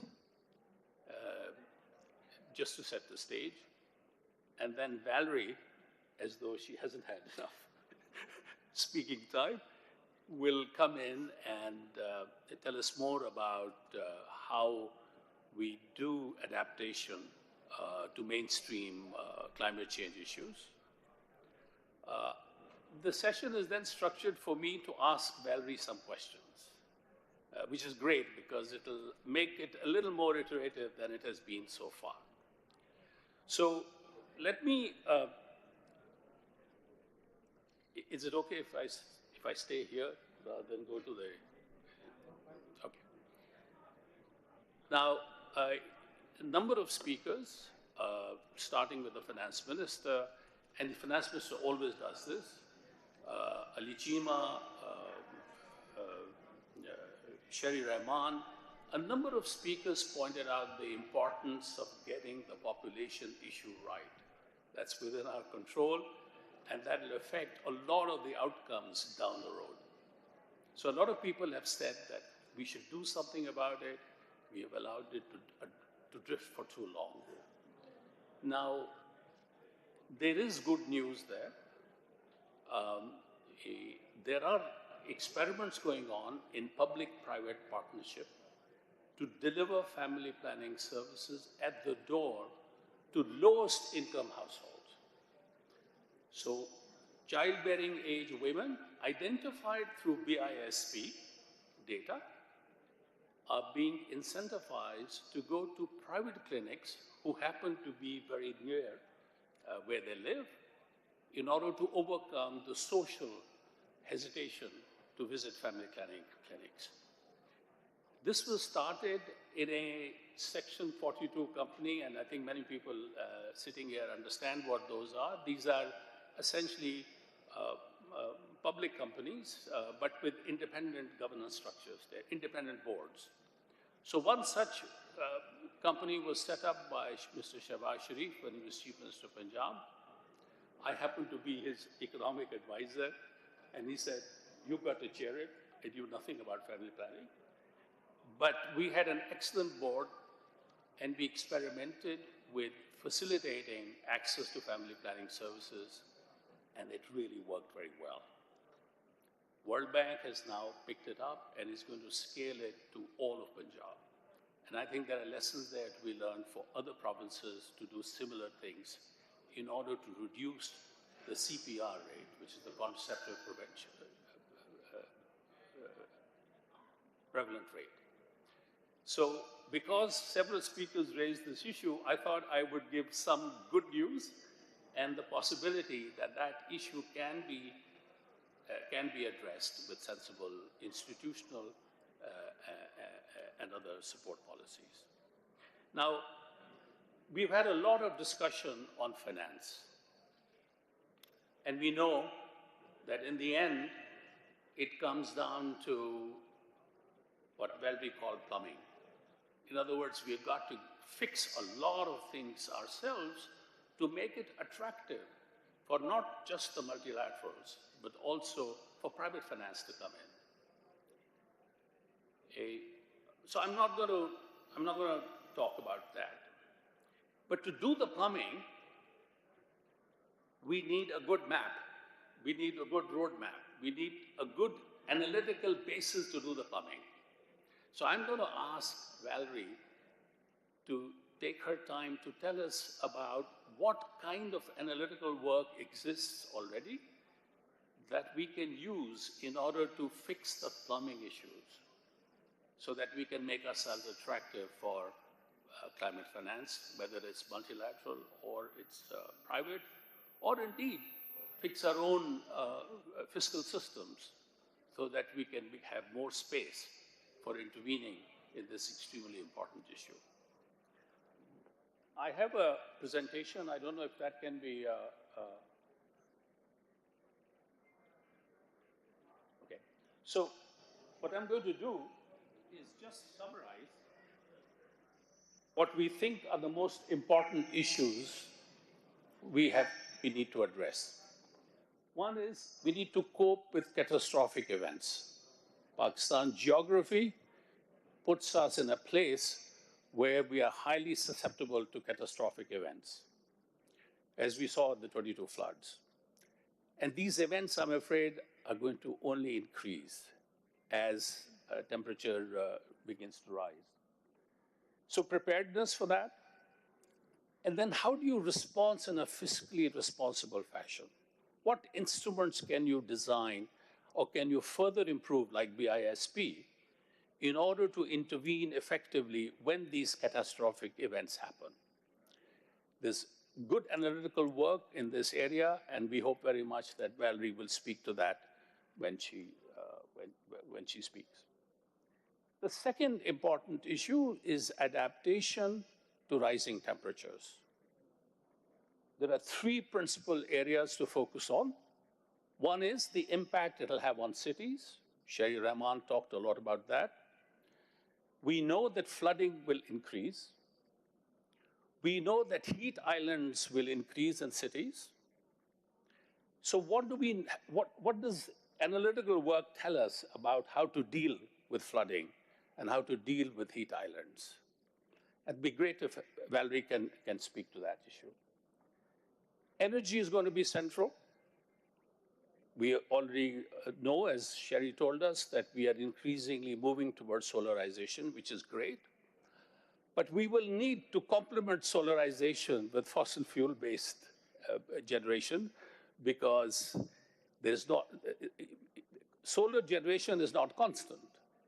We have night, and we have rainy seasons, we have clouds. Therefore, it'll have to be backed up by the central grid. How well that central grid functions is going to remain extremely important. And that's a very mainstream issue. We just because we have now more solar energy, it doesn't mean that we can forget about the problems of our energy sector, which are huge, and these need to be addressed. And I'm sure Valerie will speak to that issue. Finally, importantly, we know that productivity will decline with rise in temperature. The World Bank has an excellent study, climate change study, which was done, I think, in 2019, which shows very clearly how productivity losses happen.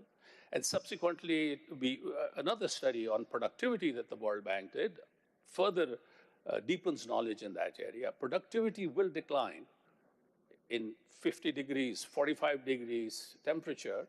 You will not get the same output from workers. So the question is, how do we begin to address that? What kind of crop choices do we make to address the decline in productivity? This is going to be a very important issue, and I think analytical work in this area will be of a lot of help. Now, important, though not central to the climate change issue, but important related issue is the issue of the quality of air in cities. Again, Sherry Rahman spoke about it at length. All I'm going to say is that we know what the sources are of pollution in cities. We know the crop burning issue. We know the poor quality fuels. We know about industrial pollution in Lahore. And Lahore is cited as an example because it is the worst sufferer of poor quality air. A lot of that is under our control. We have the regulatory framework which we can enforce to control all of these things. Not all of it requires a lot of money. What is stopping us from addressing that issue? It's well within our control. It doesn't require financing. It'd be great if Valerie can dig up evidence from other countries where they've been able to address the question of the quality of air in cities without spending too much money, but just enforcing regulations effectively. Analytical work is important, but we have to find a different way of communicating that to the government. There's a lot of good analytical work out there. If you want to write a report, there's no dearth of background material you can get on Pakistan. How do you get its traction in the ministries across the road from here? How do you get its traction in the governments in the provinces? That's the big challenge. More analytical work won't help there. What will help is media. And the media, I think this is fantastic. What Dawn has done is brilliant. But this should not be the end of it. We have to engage in a persistent fashion to point out not only the misquoted numbers that Sherry was talking about, but also promises that are made, reports that get written, reports that are discussed in the presence of ministers, in the presence of chief ministers, in the presence of prime minister, and then nothing happens. I think the media has a huge role to play in that. So let me stop there and invite Valerie to earn her dinner this time. Valerie, thank you.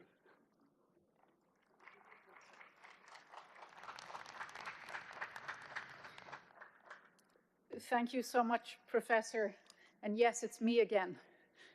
This is my first visit to Pakistan, and I worry that I'm wearing out my welcome very quickly by taking up all of the oxygen in the room. So I'm just going to spend a few minutes right now trying to present how the World Bank thinks about adaptation, and then I really do want to sit down and with the professor get into those discussions. But I want to start by saying the original sin of climate change and the reason why climate denialism is on the rise again and why we're not responding to the climate crisis, because that's all we have in our control to do is respond, is because of the way we communicate about climate change.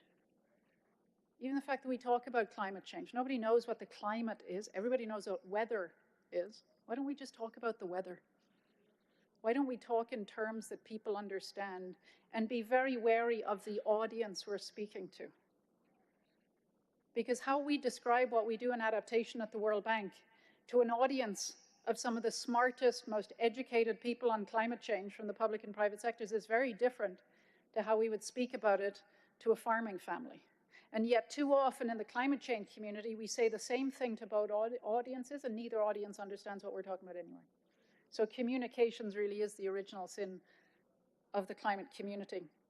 But I want to speak very briefly about our approach to adaptation, because it defines an awful lot of our approach to knowledge management in this space. And it starts and ends with water.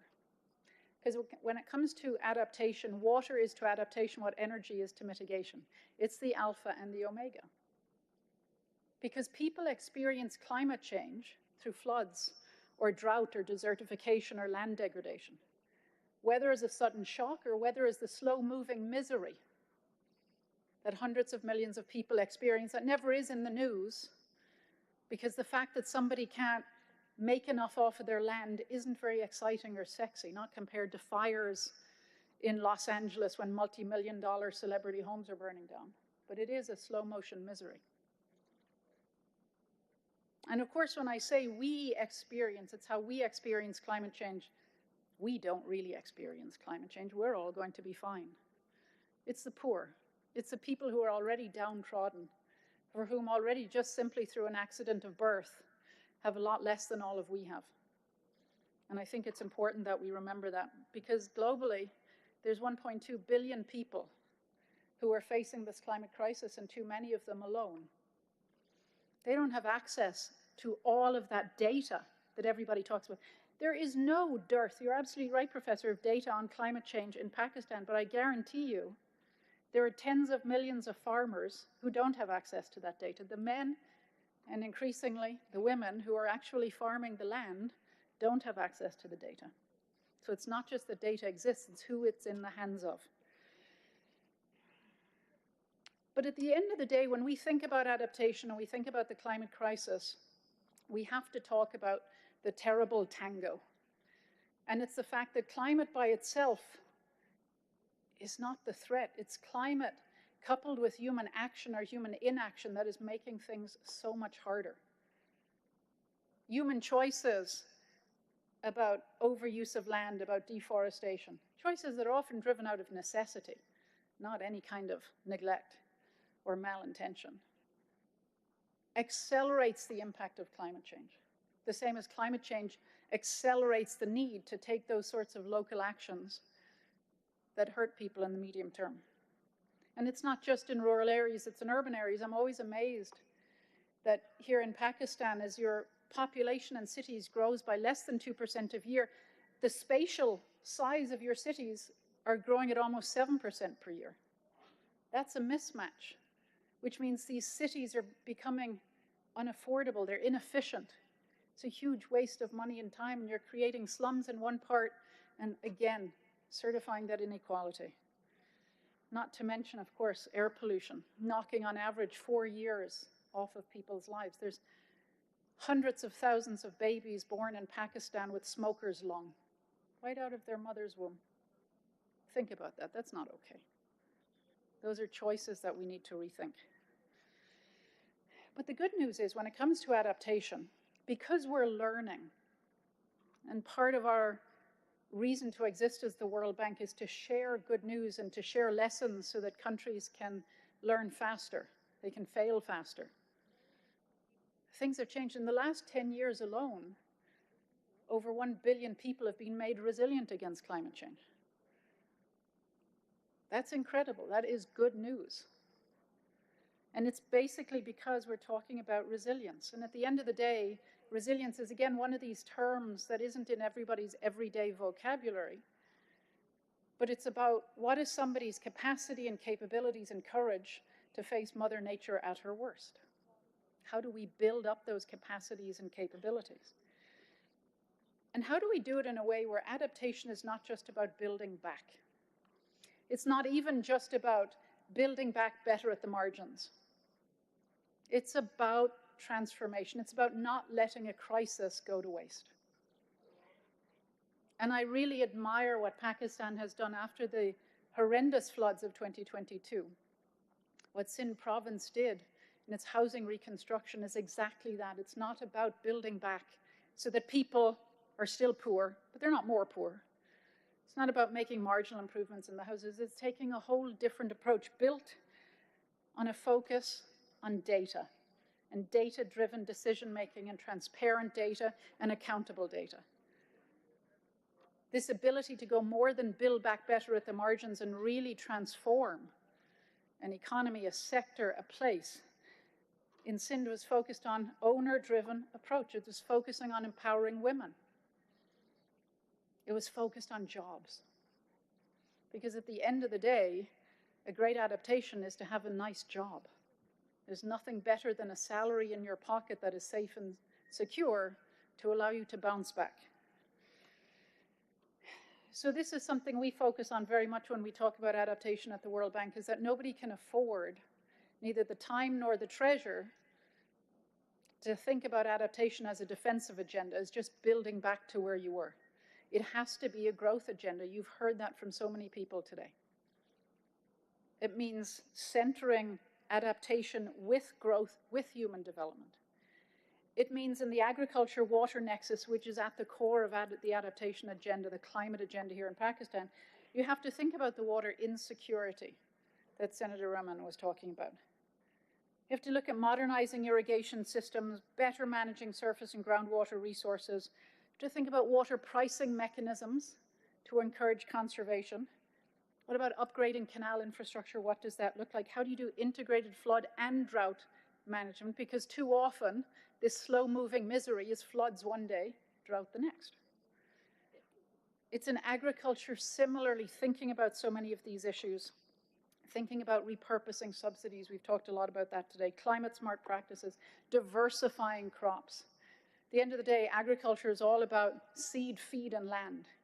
How do you secure all three inputs? And restoration is there too. And so those, in many ways, are how we think about adaptation. But Professor, before I end, and I know I'm sort of shortcutting a lot of what I want to say because we do want to have our conversation, is I can't leave the podium without talking about women and how important women are to the adaptation journey. Because if we just think about the fact that women are 45% of the agricultural labor force. So they're not a nice to have in this agenda. They're absolutely fundamental at the agriculture and water interface and becoming more important.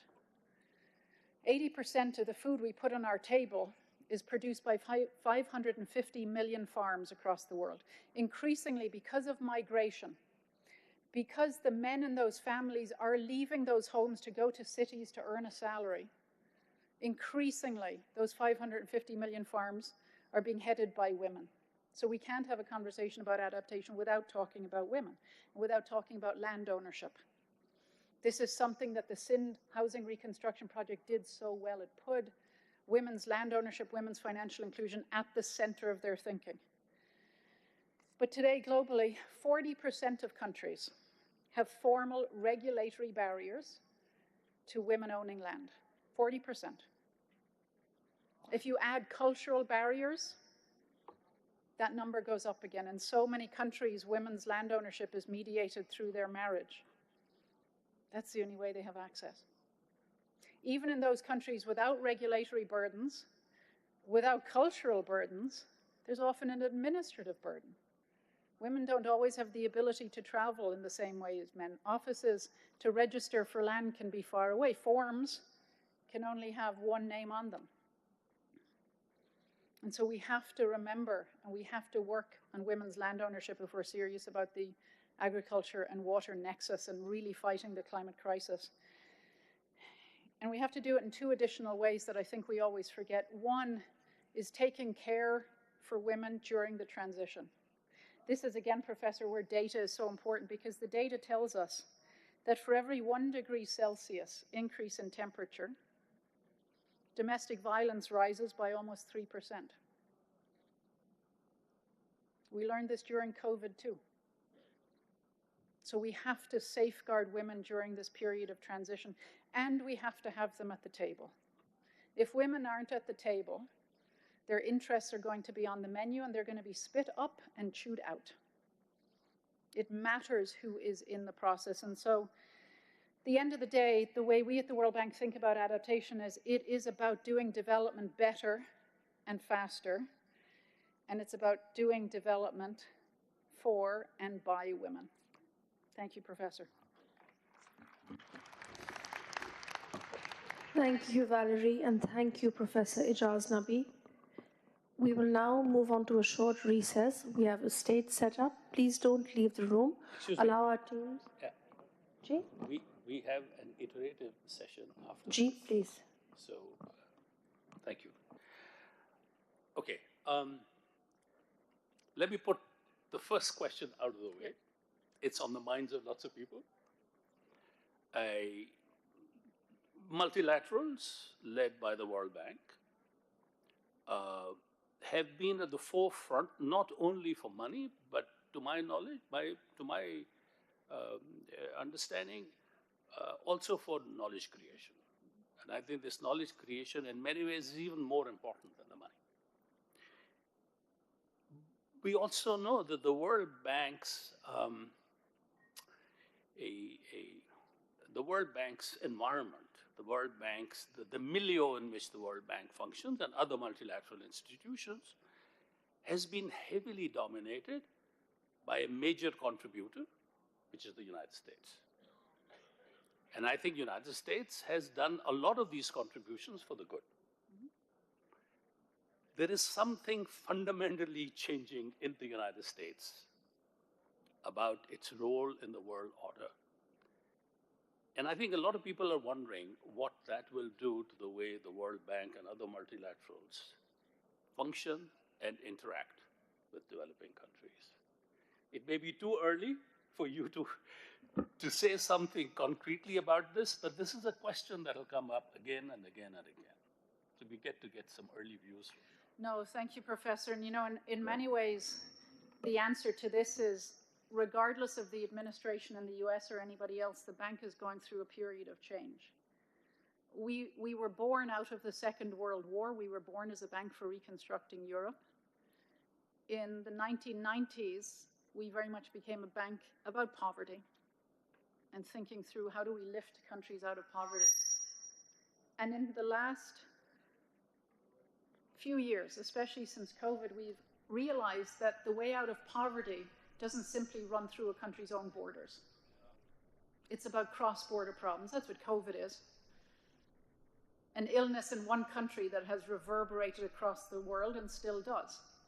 Sea level rise in one country affects fisheries thousands of miles away.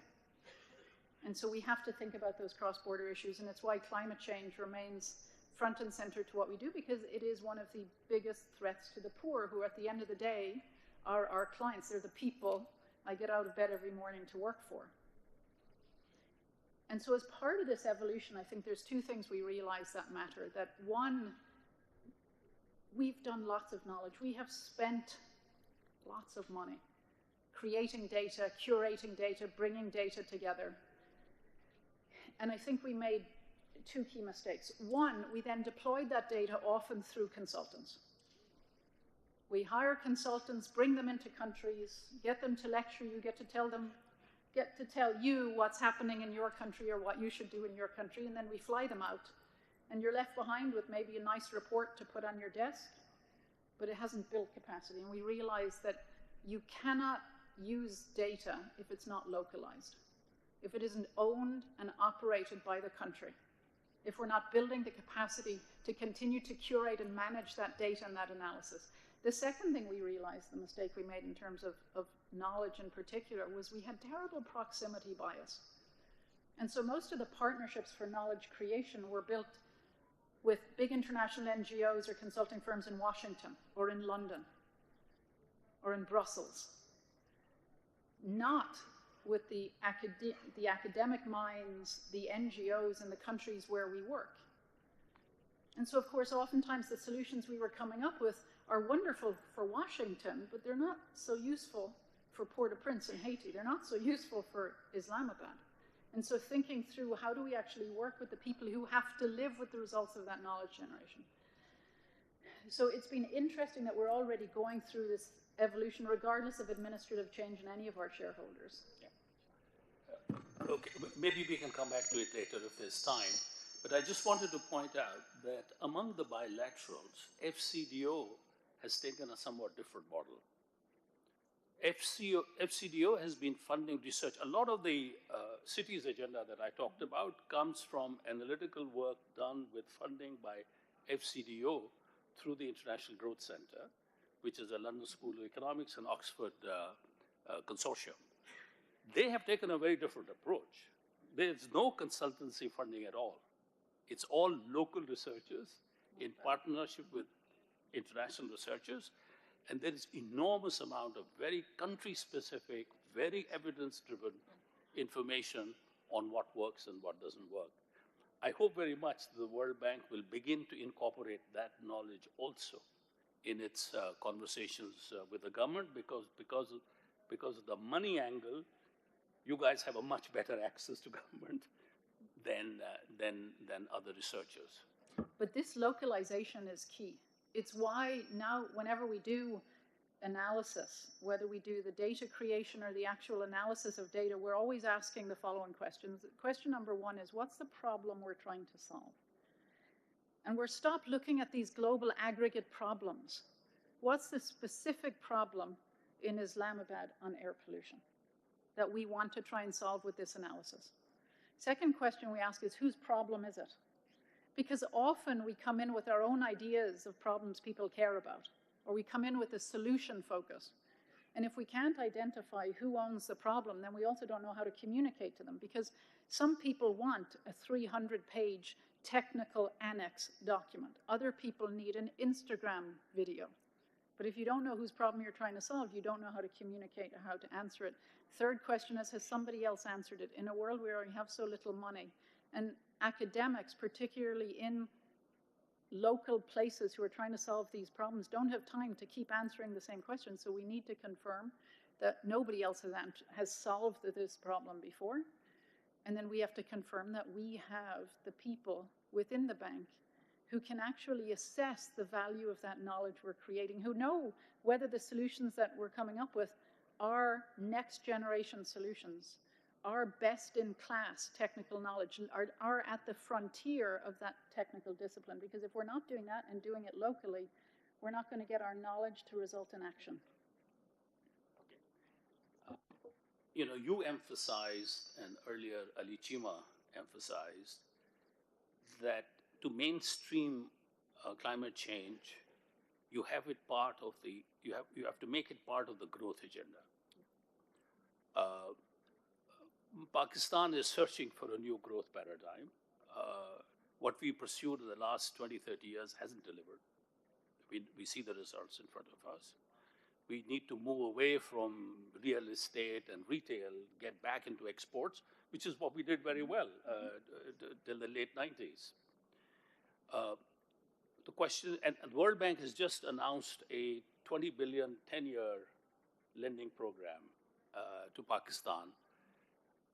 Is there something you can pick out from there which will reassure us that climate change will be central to the way the World Bank engages on the broader growth framework. You know, the world is changing, markets are changing. And for us, it becomes critical that with every one of our investments, we're helping countries respond to the demands in the marketplace of the 21st century. Because the 20th century was all about grow now, clean up later. The 21st century is all about if you want to grow fast and make that growth stick, you have to grow green. So that's where the markets are heading. That's where consumer preferences are heading, domestically as well as internationally. So for us, in our country partnership framework for the next 10 years, we have put climate change at the heart, including focusing on air pollution, because we want to make sure that the country is set up for success. That means thinking about food security. In a country with 40% stunting, you're not going to be able to grow their labor force to meet the demands of a competitive global market force if that labor force, when they were young, were hungry. And so we're going to work on stunting. We're going to work at the agricultural frontier because this is a place where there is huge demand for transformation, huge global markets growing, and how can Pakistan be part of that conversation? And how do we make sure that the power sector that can be inefficient, that can suffer huge losses from theft and poor production, how can we build inefficiencies? A lot of what we end up working on are those enabling environment, the policy reforms that will unlock the genius of the Pakistani people and of the entrepreneurial spirit of the companies that are already here and that are eager for an opportunity to grow their market share and to enter new markets if they can have a tailwind behind them, supporting them from government, not a headwind. And if we can help support and make those connections between markets. But that's something we're fully committed to, and we're going to make sure that 75 million people in Pakistan have more resilience against climate change. That's not just to make sure they don't fall into poverty, it's to make sure they have that additional money in their pocket to buy local goods and services that are the engine of economic growth in this country. I think we could talk for a long time, but there's the next session. So thank you very much. And I hope the Dawn Group will pick up nuggets from these sessions, from what Valvi just said in the last interactive section, in the concluding statement that comes out tomorrow. Thank you very much. Thank you so much. Thank you. Thank you, Professor Ijaz Nabi and Ms. Valerie Hickey. We will take a short recess of 5 minutes for setup change. However, in the meantime, I would like to announce the next session. Our teams will work to change the setup on stage. Our next session, the South Asian Symposium on Climate Change, will last 2 hours and 25 minutes. The first session will include the chairman of the session, Mr. Kanat Mani Dixit, founder and editor of the Himalayan Nepal. The keynote address will be delivered by Ms. Dechin Sering, Director, Climate Change Division and Director, Regional Office of Asia Pacific at UNEP. The first panel interaction will be Glacial Melt, a sustainable strategy for the water towers of South Asia. The facilitator will be Indrika Ratwate, UN Resident Coordinator for Afghanistan, with Romina Khurshid Alam, Coordinator to PM on Climate Change, Sonam Wangchuk, winner of the Raymond Magsaysay Award in 2018, and Aisha Khan, Civil Society Coalition for Climate Change of Pakistan.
Ladies and gentlemen, we regret the inconvenience caused. Our setup team is working swiftly to make arrangements.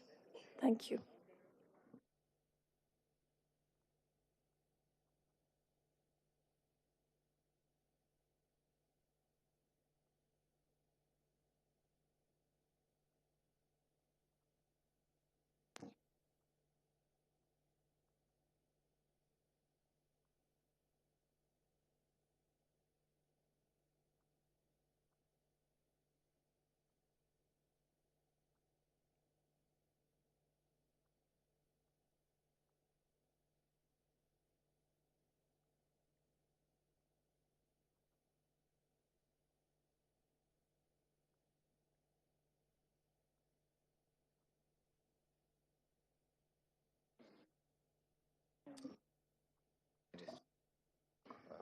Fantastic. And Barcelona.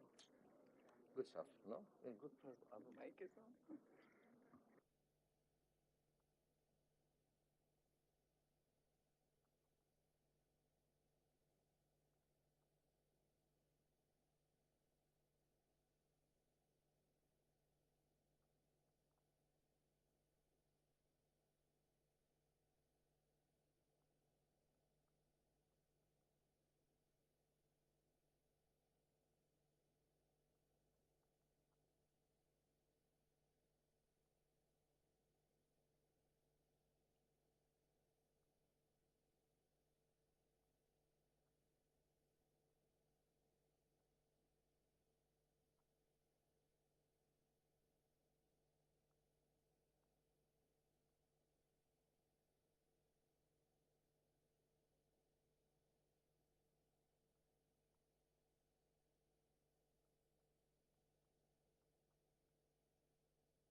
Over to Mr. Kanak Mani Dikshit for the proceedings of the session.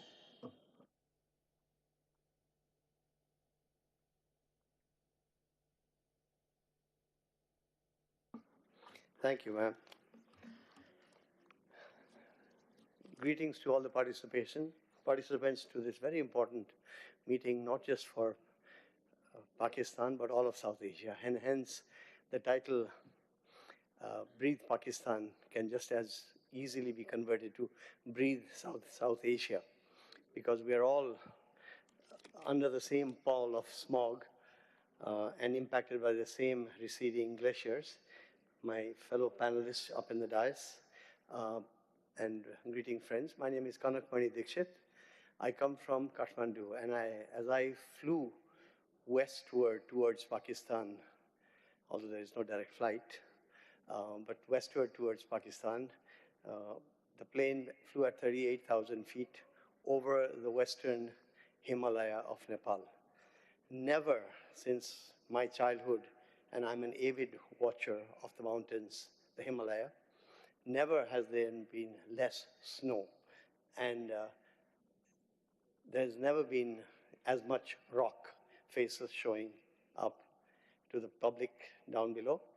And Nepal as a country is actually a barometer of climate change, because unlike the other countries of South Asia, it is a country in an incline from 28,000 feet at the top of Mount Everest to 300 feet above sea level in the district of Jhapa, barely 70 miles away. So you can imagine the incline that is not found actually elsewhere in South Asia, which is why I like to call the country I come from the barometer of of climate crisis and global warming, because people live in that incline. Unlike the first pole and the second pole, which are Arctic and Antarctic, the third pole, which is the Himalaya, Hindu Kush, Karakoram, the people live on the flanks, which is why it is that much more dramatic and excruciating to know the impact, to gauge the impact of the climate crisis. I wanted to congratulate Dawn Media not only for organizing this meet titled Breathe Pakistan, but also focused particularly our panel on all of South Asia. Also to congratulate Dawn Media for this incredible special report, Climate Change and Climate Resilience, that the editors have come out with, practically a book. And I would in fact suggest that it be published as a book to be used all over South Asia, because it does not talk only with the malaise that is impacting Pakistan. This panel is about as South Asian as you could get. We have individuals from Sri Lanka, from Bhutan, from Nepal, from online from India, and also, of course, from Pakistan. So I feel the message that the organizers want us to deliver from this podium is the interconnectivity of all South Asian environment, economies, public health, and the need to act. We have enough information by now, and there has also been enough emotional attempts to raise the emotional quotient of climate crisis. But we're not seeing action on the ground, on the hill terraces, or in the desert plains. So I believe that what our session would possibly do is try to shake us up a bit. And given that people are coming from all parts of South Asia, this is indeed an incredible opportunity. As a panelist said this morning, climate crisis is not a matter of the environment or even the economy or the politics or the geopolitics. It is a matter of poverty, she said. And I concur, because the depth and breadth of poverty in South Asia now surpasses poverty anywhere else in the globe. So if we are to feel for and empathize with the hundreds of millions of poor amongst us, then we are required even for that reason to do something about it.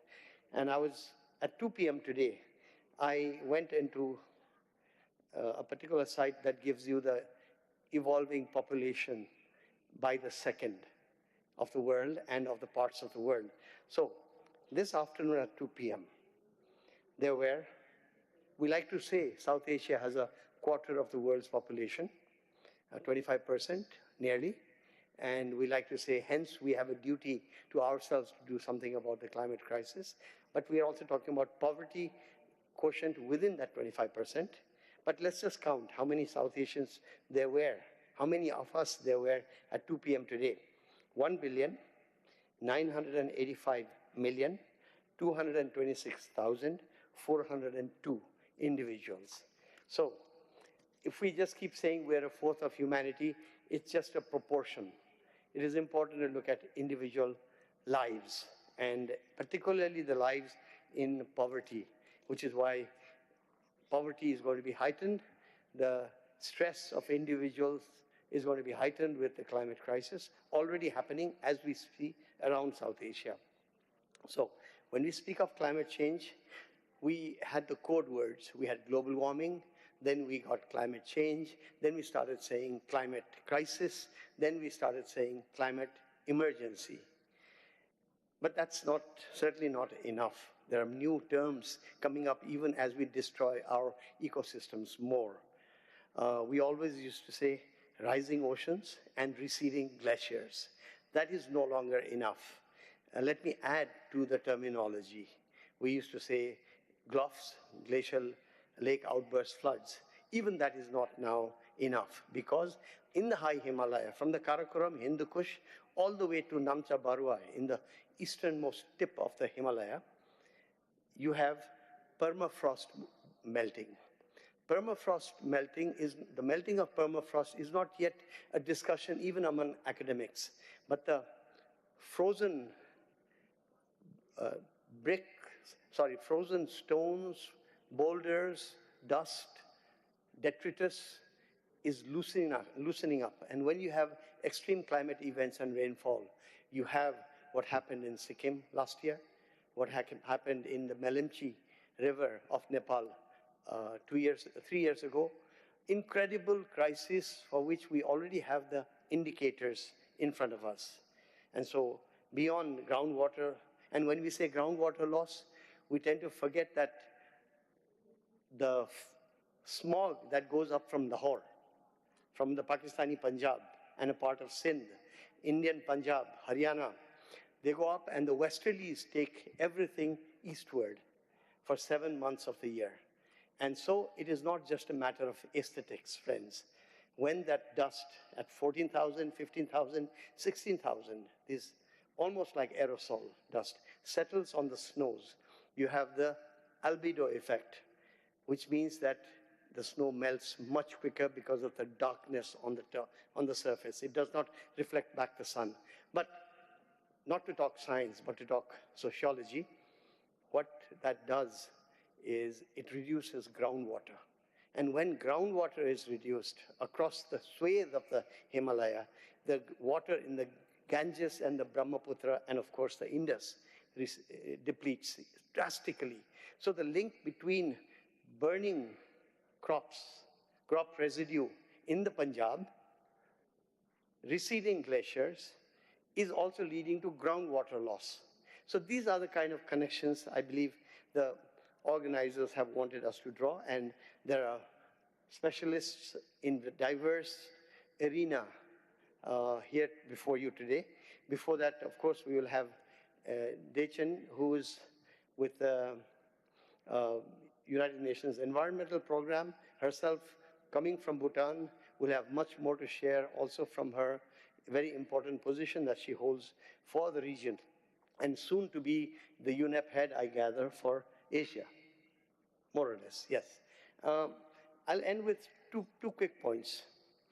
The term Anthropocene is now almost passé. Nevertheless, it has not infiltrated our local tongues. We do not say Anthropocene and don't have a word for it in Urdu or Punjabi or Hindi or Nepali or Sinhala or Bangla or Dihevi. I suggest that if you don't have a term, how can you actually describe? Because in the end, we need to go to the grassroots to energize the politics with alerting an alert of the crisis we're in.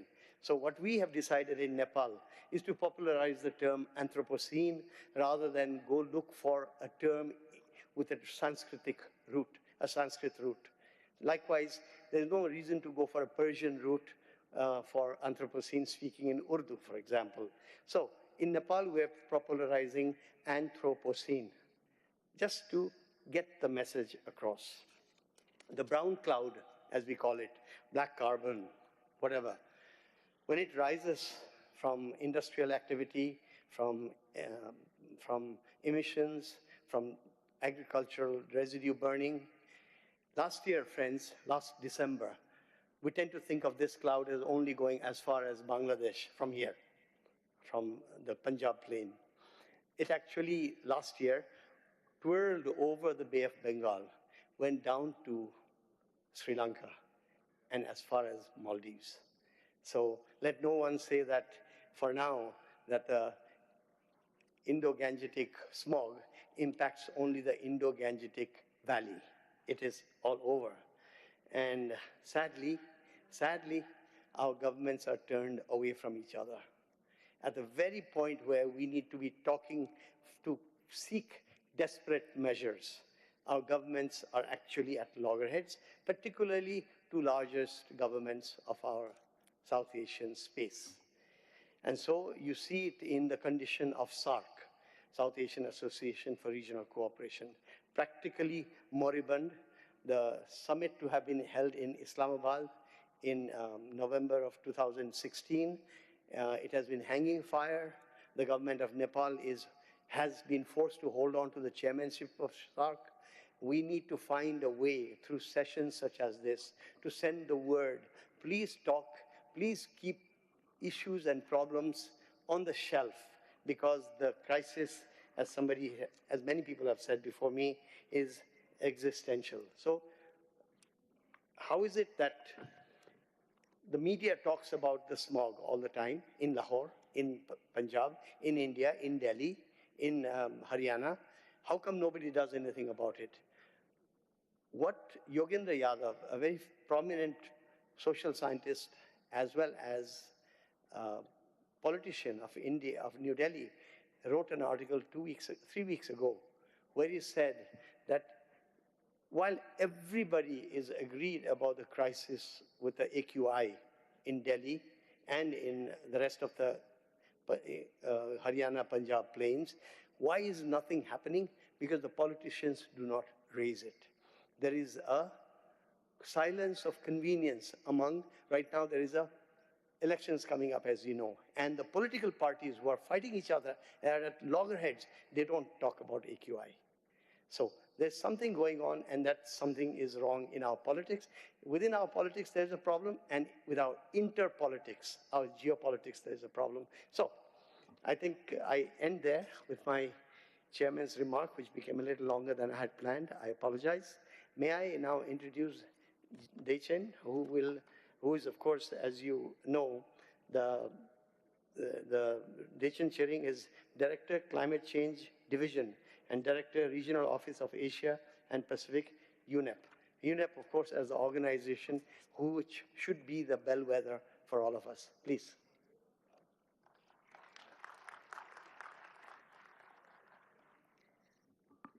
Good afternoon, and thank you very much, Kanik. Colleagues, as of 1st February, I'm the Regional Director for Asia Pacific and no longer Climate Director. So you've heard this morning about climate change, the adverse impacts. You've also heard about loss of nature, land degradation, pollution, and the impact on water. If we start to look at the three crises, what we're calling the triple planetary crises, and it relates to its impact on water, whether it's disasters, floods, droughts, desertifications, we're looking at wildfire, and it's all linked to water. My presentation today will really focus on three aspects. I'll talk about glacial lakes, I'll talk about decarbonization, and I'll talk about air pollution. And I think it's really good that we frame it from a South Asia perspective. The Himalayas, as Kanak's talked about the third pole, talks about home to vast glaciers that feed major river systems, the Indus, the Ganges, the Brahmaputra. And yet we know that the rising temperatures, the glacial melt, the erratic weather patterns threatens livelihoods. This year, 2025, is International Year of Glaciers, and it's really an opportunity for us to highlight the adverse impacts of climate change. You've already heard how the impacts of glacial melt, but what you've seen is that the glacial melt has increased from 1998 to 2007, and it will further increase till 2050. And the far-reaching impacts of agricultural impact, you're looking at food security, livelihoods of millions depend on farming, the economic strain, again, the damage to infrastructure. We've seen when we've had basically monsoon floods on steroids, devastating impacts. You've looked at the health impacts, waterborne diseases, compromising water and sanitation, public health challenges, and of course, energy security. A lot of the region depends upon hydropower. But what we're not seeing, and there are many interventions, there's the early warning for all, there's the systematic observation financing facility, and a lot of this is looking at data, sharing of data, but I think in South Asia we can do better. For us, we can learn from each other in terms of the data that we share, in terms of the hydrological, meteorological information, climate resilient policies, investing in water management, learning from floods, glacial lake outburst floods, how do we restore ecosystems, and this is probably the sub-region where there is the lowest level of exchange of information, and here there is an opportunity to do so. But while we look at, when we look at the adaptation to the adverse impacts of climate change, the flip side is we need to reduce carbon emissions to slow glacial retreat. And so while we look at building adaptive capacity, building resilience, everyone talks about the UN Framework Convention on Climate Change, and we had the 29th Conference of Parties. And really, what are they? I mean, the focus is the focus on mitigation, and if you look at the nationally determined contributions, it's basically for every country to look at an investment plan. In order to address climate mitigation, this is a country's investment plan. These are the greenhouse gas sources and sinks. These are the sectors that will be impacted. And on the flip side, countries produce national adaptation plans. And these are plans that are supposed to really look at how does a country formulate plans to reduce vulnerability? How do you integrate climate into planning budgetary systems? How do you look at agricultural resilience, food security? But often what has happened is that how we work on climate change, and we have tremendous negotiators. We have, the coordinator minister from Pakistan. We have their voices, which are really important, because it's going to need a signal to the financial system, to the architecture, on where resources are, the signal for trade and environment. And the third part about this process is what we call the transparency regime. And it's a regime where we measure, report, verify the information and the resources for countries to look at building the information base that helps them understand the impacts, both mitigation and adaptation. So many countries in our region have prepared national adaptation plans. Pakistan is preparing one, Nepal has, Mongolia has, Maldives have. And all these plans, they've identified agriculture, food security, health and well-being, infrastructure, energy systems, early warning, disaster reduction as the top sectors. And there's been a lot of efforts to include water, freshwater ecosystems. But where we find, and all these processes, I mean, if I've started to look at countries that have been successful, it's been successful when you've had a presidential council or a prime minister's council that looks at climate. Because climate, unlike many other issues, it affects energy, it affects infrastructure, it affects transport, it affects water, it affects health, it affects food systems, it affects agriculture. So you can't depend on your traditional sectoral ministers. It affects trade and environment. It has to come together. And I'm very excited that under the leadership of our UN Resident Coordinator, Mohammed, is actually going to do, an analytic work on the financial flows that come in. When we looked at the 100 billion that went to climate finance, and now you're looking at a new target, many countries wanted to know where that money was coming.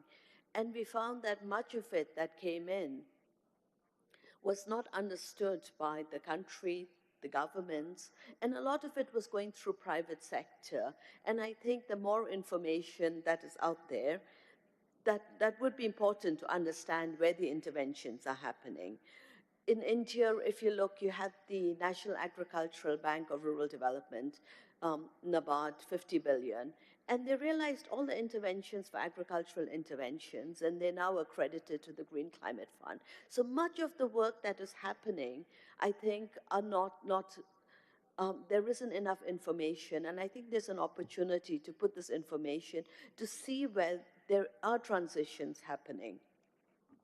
If you look at emissions, decarbonization, 80% of the emissions are from the G20 countries. So that's already there. So already the focus is, you know, which countries we have to focus on. In this region, the emissions, 55% of Asia Pacific accounts for all the global emissions, comes from urbanization, industrialization, deforestation, fossil fuel. And if we look at the energy increase, our region, the energy increase grew 151% between 2000 to 2023.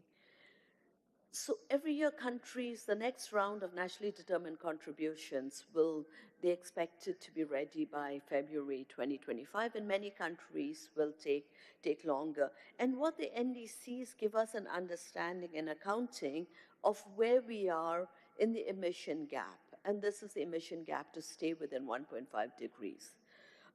Right now, in order to stay within a 1.5 degree world, a very, very small gap. I mean, we have to cut emissions 42% by 2030, 57% by 2035. And so the emissions from our region, again, you've heard this morning, energy, industry, transport, waste, forestry, agriculture, marine ecosystems. And South Asia continues to have an appetite for coal. While we see coal and the use of coal in energy production declining, it still represented 60% of energy generation in South Asia in 2021. And so when we look at how do we hasten this transition, many countries in Southeast Asia, in Africa, have signed up to the Just Energy Transition Partnership. And the Just Energy Transition Partnership is getting financing to hasten the investment in renewables. So we start to look at, so our region, the instruments they use are subsidies, tax, incentives, tariffs, and there are positive stories. I mean, India now has a target, a renewable energy capacity target of 450 gigawatts by 2030, a national hydrogen mission. And we've started to look at, you know, when South Korea had their Green New Deal, they invested 61 billion renewable energy, green grids, smart grids, energy efficiency. The Just Energy Transition Partnership in our region, Indonesia, Vietnam, the Philippines, and Sri Lanka's aim to achieve 70% renewable energy generation by 2030, phasing out coal by 2042, and a very ambitious EV policy. Bhutan's committed to carbon neutrality, and here again, it's linked to maintaining forest cover at 60%. And so while we know that where countries have been successful are if there is the policy and then the instruments that follow, and there can be a lot of cross-country learning in South Asia. At the UN, we set up what we call an issue-based coalition, and it's about 17 UN agencies at the regional level. And our focus is to look at the nationally determined contributions. These are investment plans countries do, and try to learn from each other. We've also looked at sharing practices in low energy, and we've looked at showcasing emission gaps. Every year, the issue-based coalition produces sort of a nationally determined contribution from the Asia-Pacific region. And this information, we are hoping countries will come together and then look at different ways that they can work together. The South Asia Cooperative Environment Program, based in Sri Lanka, and they have on their governing council all the ministers of South Asia. They've had the Mali Declaration to combat transboundary movement of air pollution, and they've produced science policy assessments.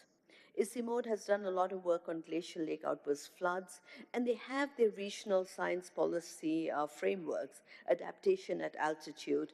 They're working on air pollution, they're working on glacial melt, and they've also been starting to look at at discussing, would there be space for something like a Hindu Kush Council?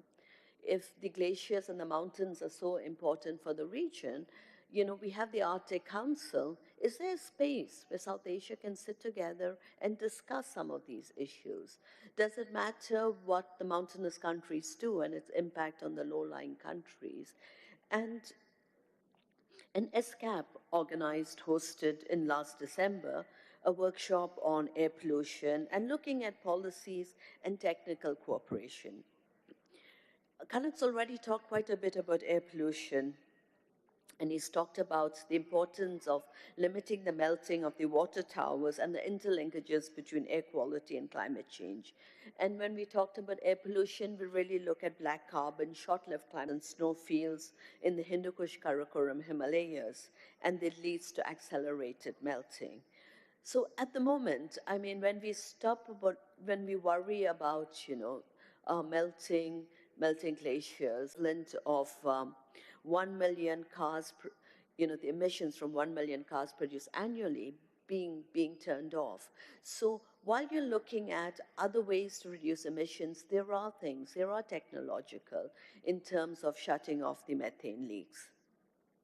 And again, nitrous oxide, I mean, again, premature deaths. And so here it's really important that we start to look at their impact.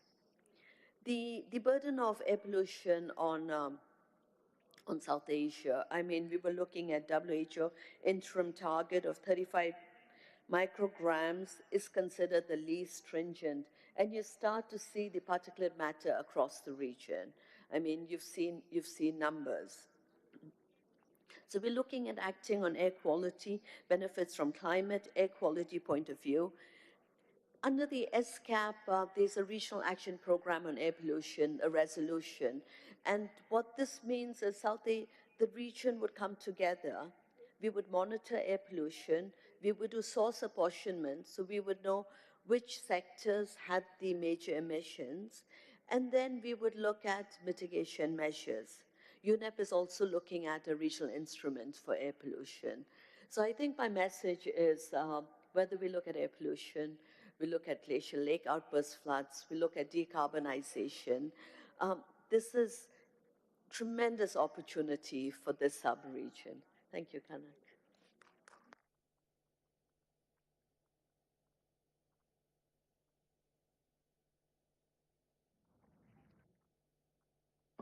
Thank you, Dejan, and we wish you all the best for the sake of all of Asia as you take up your position as Director Regional Office for Asia Pacific at UNEP.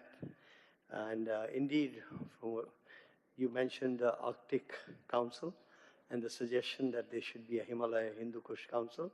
If there is a resolution that we could have passed in this session, that is the resolution that I would propose passing. We now go into the first panel discussion. We have, as the panelist participants, we have Romina Khurshid Alam, who's a member of the National Assembly, also deeply involved in negotiations at COP and elsewhere, coordinated with the Prime Minister on climate change. Then we have Sonam Wangchuk, who's introduced in the list here as the Raman Magsaysay Award winner of 2018. That is true, but he is so much more than that. He's an educator and a true activist in the sense that over the last couple of years, in fact, he's been at the interface between politics and environment in a very real activistic sense, to the extent of being also putting into a lot of difficulties on the part of the state. We have Aisha Khan, who's with the Civil Society Coalition of Climate Change, and as she said before, we came into the session in the green room, she would really like to talk about not so much the community issues as interstate or regional issues, if I'm right, Aisha. And let me now introduce the participant as well as facilitator, Indrika Ratwata from Colombo. He has had a long experience through the UN on the arena of refugee affairs, including Afghan refugees in Pakistan, which means that if we are talking about poverty and how climate change impacts those in poverty more than others, then the bottommost slice, if one might say so, impacted are the refugees. And so that obviously means that INRICA has the sensitivity required to discuss climate change. Presently, you are the UN Resident Coordinator, Afghanistan. I ask you to manage the panel and participate yourself. Thank you very much. I think the stage setting has been excellent with you and Gretchen framing the thing as glacial melt as a cross-cutting, transboundary challenge for all of us. And the data is clear. Whether it's the Hindu Kush, Himalayas, the Karakoram regions, this is holding the largest reserves of fresh water outside the polar regions. And that's why it's called the water towers of South Asia. And here we're talking, as you've said already, 1.5 billion people across South Asia, and the impact it has, whether it's on agriculture, hydropower, drinking water supplies. But impacts of climate change have really turbocharged glacial melt, as you have seen.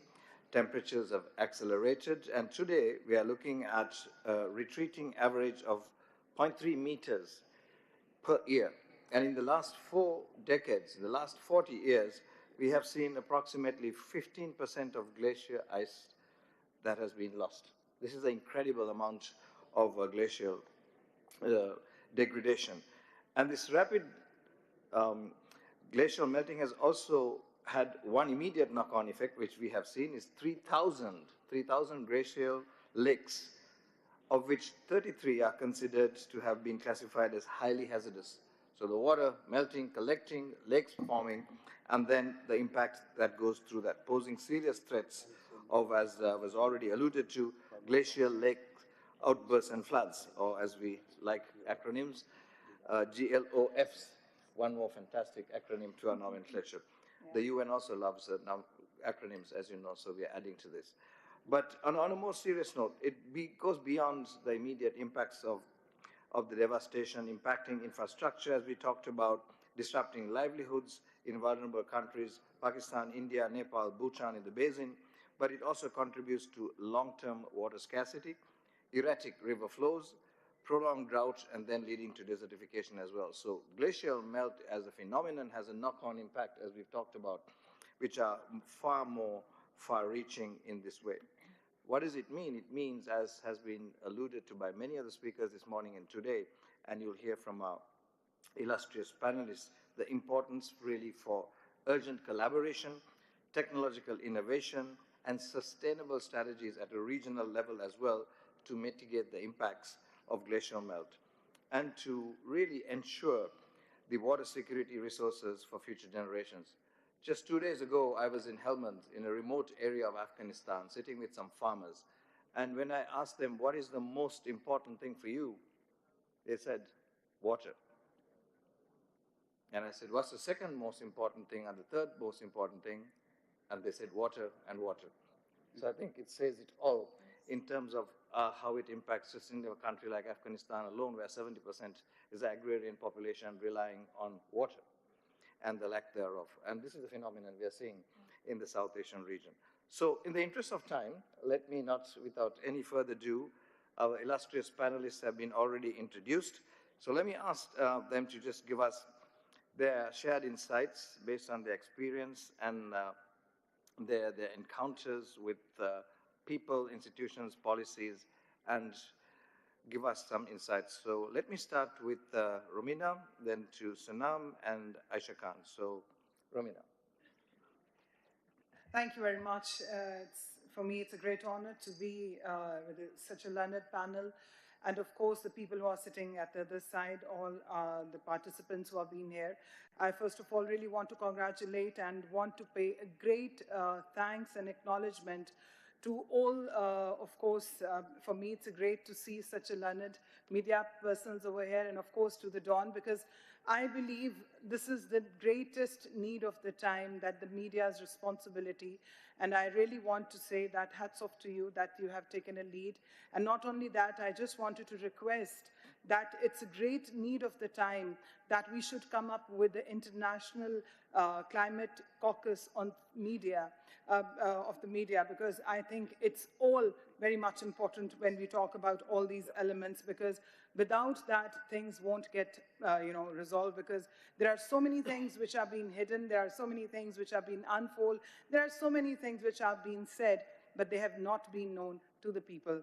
But now getting back to the point and the subject which you have said, when we talk about the glaciers, when we talk about Pakistan, when we talk about our region, I always believe, and what I've learned from all the learned people and all from the experiences and from the researchers, the greatest need is to come up with global, first, of course, the global solutions, but moreover, to the regional solutions. When we talk about the Pakistan, of course, I would really like to share where that one of,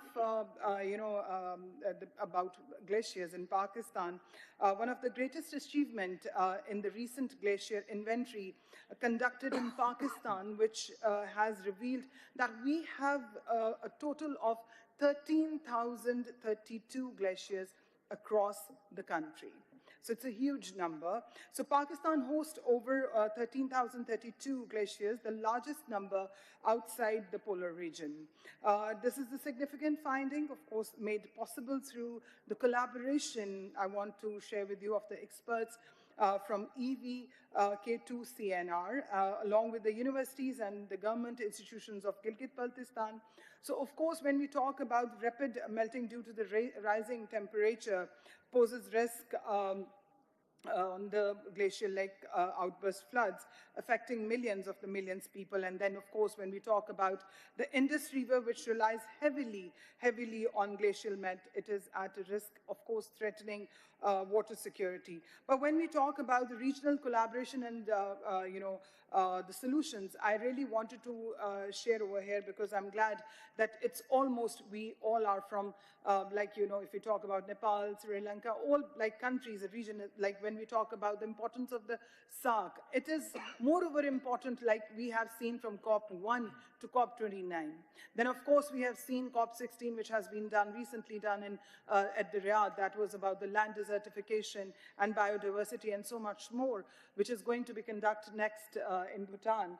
So, the most important and the missing component is the collaboration. The developing countries and the regions need to sit together to come up with the solutions, because until and unless we are not going to do that, there are lots of challenges which are going to be continuously like that. And as you very rightly mentioned about the need when you when you went to a village and over there you asked the need. So they said water, water, and water.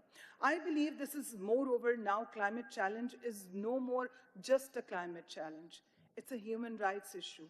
It's a need of a time. It is need of, it's like, and as per the constitution, of course, 25A of Pakistan, and of course in all other countries, we all know that everyone have the right to live. So climate change is also something which is very much needed. If we talk about the glaciers specifically, the most nearby, the communities, how they're suffering, how they're getting vulnerable, and in that we are trying moreover to engage the local communities. Yes, of course, we do have different projects on which we have worked with the project like GLOF2 as well, and in that also Recharge Pakistan as well, which we are going to talk in next few minutes. But I think the most important for me, as very rightly said, that we should, at least from this panel, we should come up with some resolution where that not only in the state, I would really like to share that at the COP, we tried our level best to sit along with the other countries. We welcomed, because this is something now, whatever was happened or is happening in Pakistan or in Bhutan or in another country, it is not going to stay there. It is going to be moved on and on. Today is Pakistan, tomorrow it can be someone else. So as soon as possible, because I believe this is more over the war footage situation. So I think in that, I just wanted to say that more important is to come up with the regional solutions. We need to sit together to come up with a mechanism, to not only the mechanism, the policy, and to generate the risk pool. And that risk pool doesn't mean the money also. That means, moreover, the capacity, how we can learn from each other's best practices. Thank you. Thank you very much, Romina. Now let me turn to Sonam and hear from him on innovations in sustainable glacier management and the importance of bringing in the blending of traditional knowledge with science. Over to you, Sonam. Thank you very much. Salam alaikum and namaskar and Jule as we greet in very, very cold place called Ladakh. For you, it might be interesting to know that the region of Ladakh is where Indus River begins, on which most of Pakistan depends. And what happens there will have an effect here, and what's happening there is not very good. Now, about sustainable ways of managing the water towers of Asia. I think water towers was very aptly termed. Water towers, the strength is in its height. So coming to specifics, I would say the best way to deal with water is to stop it at the height that it is. Height is a great resource, more than oil, I would say. Mountains are what gives height to water, whether in frozen forms or in permafrost or in flowing water. Now, stop it where it is should be our strategy. And stopping it there and then making it useful downstream can be done in two ways. One would be freeze and refreeze. Freeze it when it flows in cold mountains so that it can be used in spring and summer when farmers need it. In other words, artificial glaciers. That's what we do in Ladakh. Artificial glaciers, man-made, during winters when nobody needs water for agriculture, to keep it till spring and summer when everybody needs. So freeze every drop where possible, and then it melts and goes down. This freezing can be of streams, it can be higher up of glacial lakes, which are becoming like a ticking time bomb. You can refreeze the glacial lakes using various technologies, and we are working on them. You can siphon them out and refreeze them. By siphoning, you reduce the risk of the lake, and by refreezing, you make it into an asset that can serve people downstream. So refreezing glacial lakes to refreezing streams, freeze, freeze, freeze should be the strategy to keep it at the height that it is. Now, these artificial glaciers also will not go for very long because there's less and less snow, less and less freezing in coming decades, and therefore we'll have to learn to live with rain and more rain. So therefore the strategy should be to learn to soak it, to absorb it in the mountains, soak, soak, soak. And that can be done in many ways by vegetating the high valleys. We're trying to do that so that there are indigenous trees and shrubs and bushes that grow that holds the water. You can have swales, you can have check dams, and in flood-prone streams, you can have ice dams that are made in winter but disappear in summer when floods come, so no obstruction or destruction. So therefore, soak, recharge. You can have recharge wells and various other mechanisms to recharge the whole mountain so that water comes slowly. Because when water comes fast, as it will, as rains increase, it will cause destruction, floods. When it is soaked or frozen, it comes very gently, being very useful to people. Now, thirdly, the strategy should be educate, educate, educate. Because one needs to learn how to do these things. So education of communities, education of youth and children to deal with the new changes in the mountains. And for that, in Ladakh, we are starting a whole university called Himalayan Institute of Alternatives Ladakh, or HIAL, to basically learn and teach to deal with climate change. And I'm happy that Gitanjali is here, who heads that university. People around the mountains will have to relearn, re-educate themselves to deal with that. Now, these things can be done in the mountains. At these institutes, we also do solar heated buildings that can be plus 20 inside when it is minus 20 outside. All these we need to learn, but we cannot stop glacial melting with these mechanisms that I just said.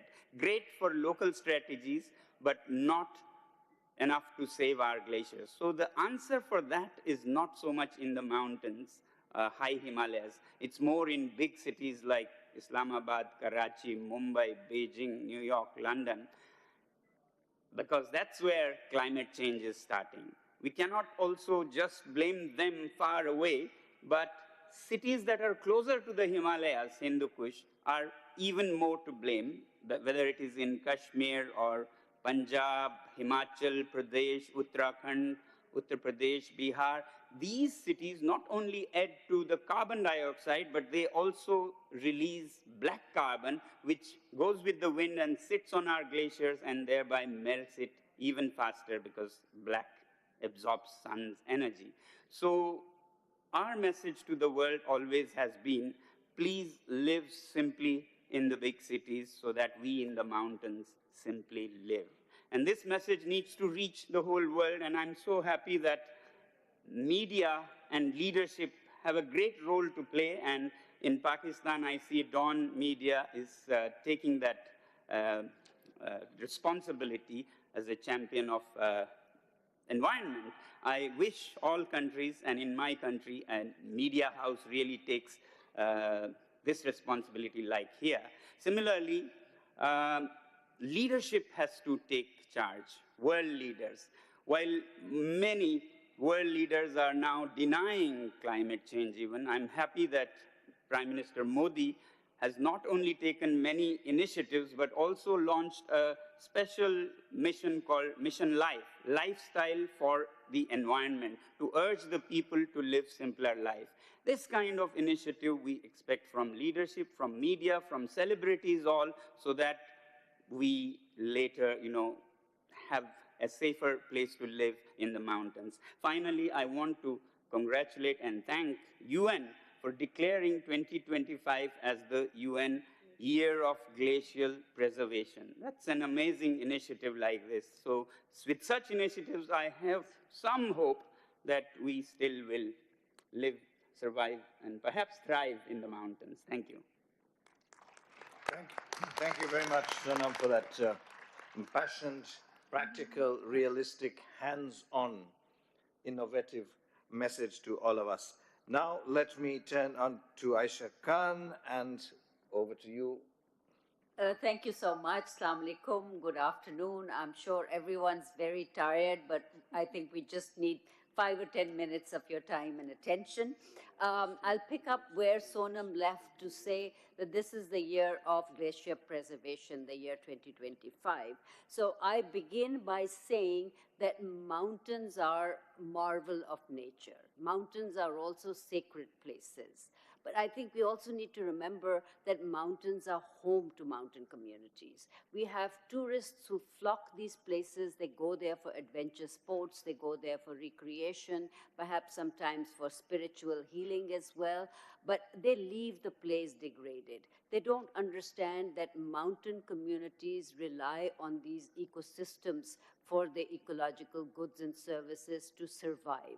So this is very, very important that we learn to understand that when we enter a sacred domain, and mountains are sacred domains to me. I've been working with mountain communities for the last 2 decades, and I visited Nepal and other countries with mountains, and there is something about mountain communities that goes beyond this. For us in South Asia, it's very, very important to remember that these mountains are a source of water for us.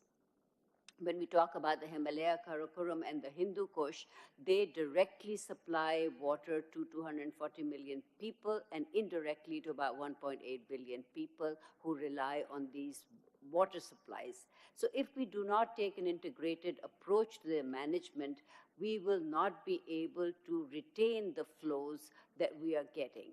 So I want to highlight, just in the short time that I have, two things that are very important to me.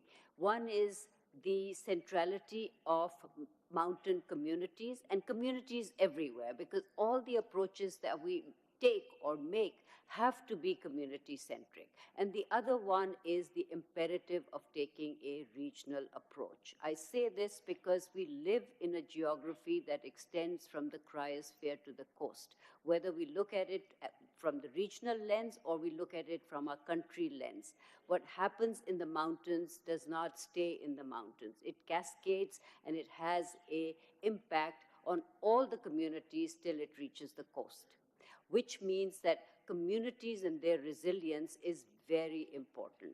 Communities who live in rural areas really do not understand what's happening to them or why these things are happening to them. So that's where the civil society role comes in. They have to step in. They have to serve as a bridge between science and policy. They have to train these communities. They have to educate these communities. They have to pass on the messages. For example, the whole day today, we've received a lot of knowledge, information that was disseminated in this room to an already perhaps informed audience, but these messages are taken by civil society actors to the communities and explained in simplified language what it means to their lives and livelihoods.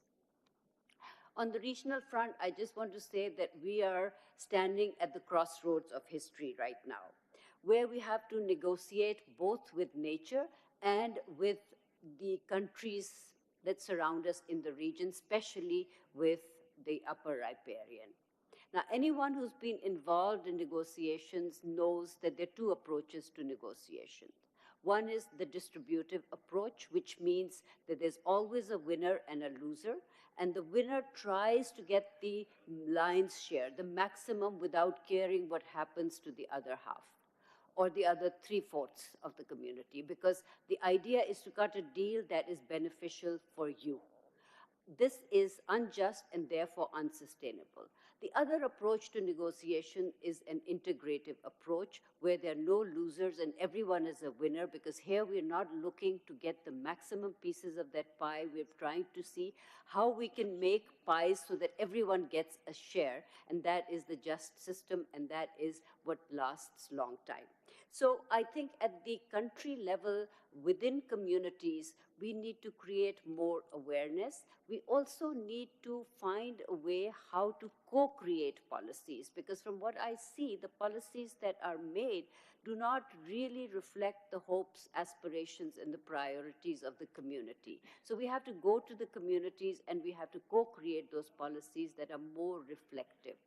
And at the regional level, we have to develop a very integrative negotiating approach, in which I think climate diplomacy will be extremely important. The two key words for me that are always very important in everything that you do in life, but especially in climate action, are balance and harmony. We have to strike that balance so that we live in harmony with other countries in the region, and we live in harmony with climate and with nature. So if we are looking to move towards social, ecological, and democratic equity, civil society plays an important role, because at the end of the day, it is civil society that elects the leadership who take the policy decisions that decide the future of where things will go, how things will happen. So with that, I will give it back to you, Enrica, in the hope that, like the other panelists have said, that this is the first step in the right direction, and it will lead to more things that will perhaps bring us together regionally to work together and take collective ownership. Thank you. Thank you very much, Aisha, for that last appeal as well, for that connectivity, which is quintessential. Let me usurp the remaining time by giving you each a question to answer. Time pressure. But let me start with Romina. Given your leadership in Pakistan's climate policy, can you elaborate specifically the government strategies to mitigate glacial melt impacts, and how does the GLOF2 project contribute to this effort? Over to you. Thank you very much. As you said, that I'll try to be very short, relevant, and focused. Well, when it comes to the importance and, of course, the policy, of course, that is something where the Ministry of the Climate Change and Environmental Coordination, they're taking, of course, putting an immense value along with by engaging all the experts and civil society and by keeping everything into the monitoring and all that. So promoting that, how we can promote the sustainability practices in ecotourism as well and protected the area management, which is very much important, as Aisha has mentioned. Then Pakistan, I really wanted to share, as we just heard from my dear panelists, Pakistan has launched glacier protection initiatives under the National Climate Change Policy. Then the GLOF2 project funded by GCF and UNDP aims at community-based early warning system in northern areas, because in that, of course, need to enhance more the transboundary water diplomacy and between South Asian nations for joint monitoring and response. And then, of course, the very important, I believe, is a flagship program as well that is called Recharge Pakistan Initiative. In that program aimed at using of the nature-based solutions to restore wetlands and enhance flood resilience along with the Indus. So in this way, the ministry is doing the coordination, actively working towards protecting wetlands and ecosystem. That is very much important. And of course, in that, as we are focusing moreover to the climate diplomacy towards, so of course, and I believe the policies after day by day, of course, there is so much room or places there for coming up for the better towards the betterment. I tried to be short. Romina, that was excellent. And now over to you, Sanam. Your iStupa project has received global recognition. And how can such community-driven solutions be scaled up across South Asia to address water shortages resulting from glacial melt? Sorry. Yeah. Thank you. For technologies and ways of dealing with such issues, which are all new, there must be, first of all, laboratories where things are tested, experimented, like we are doing at Himalayan Institute. And then it has to be disseminated to people so that it can be scaled up throughout the Hindu Kush Himalayas. And one way we are seeing in Ladakh at Hayal, the Himalayan Institute, is to get people from all of these places for courses, modules that they can participate, learn the techniques, and go back to their places and become partners in implementing in their own context. Yeah? That way, because technologies are not easy for every village community to invent. So there could be regional laboratories. We hope Himalayan Institute of Ladakh can become Himalayan Institute of Nepal, Pakistan, Afghanistan, and various countries where you prepare the young and the old for understanding their climate, their context, and coming up with solutions. So education would be an important way, or training and empowering, enabling, capacity building. Then engaging the community should be a part of it. Like in Ladakh, we always try to take the community along to finally implement it. Then in that case, you don't need so much funding because the community does it as an emergency. But still, there will be need, even if reduced, resources to support implementation of such techniques, whether it is check dams or ice stupas or GLOF refreezing, will need resources. And there's no reason why these places should be punished to have their own resources, or even the countries. I mean, globally this is being done, so the global community should be there to take part. I know there are various ways of financing climate change adaptation and mitigation, but maybe there is need for even better and bigger, and maybe people could include water in carbon credit. You could maybe club water credit and carbon credit so that whenever a community restores water, corporates get that credit for restoring water also and not just carbon, because it's two sides of the same coin. On a bigger scale, I think, our foundations of our economics needs to change globally to finance such action of emergencies. Like in the past, our currencies were based on gold, which made some sense. It's against the gold that you draw your currency. Now it is not. And now it's very funny digital mining for bitcoins that don't do anything to solve the problem. Instead, consume even more energy, guzzle more energy, cause more of these. Everybody comes up with their own coin. I think there should be actually, the new coin should be carbon or oxygen coin, because that's your lifeline, more important than gold. If that is done, then nations who conserve their forests, enlarge their forests or conserve water, will immediately get the wealth. They can draw rupees against that, the trees or the water conserved, and they'll be wealthier. It's like mining oil, but oil is physical. You have it, so you see it. This could be something the global and UN can take an initiative in that, to consider oxygen and water as the gold of tomorrow and link it to our currency so that nations that do the most are naturally wealthy, just like having oil. Yeah, things like that. But anyway, lots of many ideas. Thank you. Thank you very much. Thank you very much, Sonam. I think that's a very innovative idea as well. Let me quickly turn to Aisha and say, how can civil society organizations foster greater community engagement and regional collaboration to combat glacial melt and its impact? Thank you very much again for that question. I think I'll go to the regional part first, because I think we have to first understand that every country in this region is an upper or lower riparian to another state, and we cannot change our geography. So we have to learn to work with each other. The water flows from Bhutan downwards, and we rely on these waters all the way down to Afghanistan. So if we don't promote hydro-solidarity and we don't learn how to do more with less water, which will be the inevitable reality in our future, we will not be able to collaborate.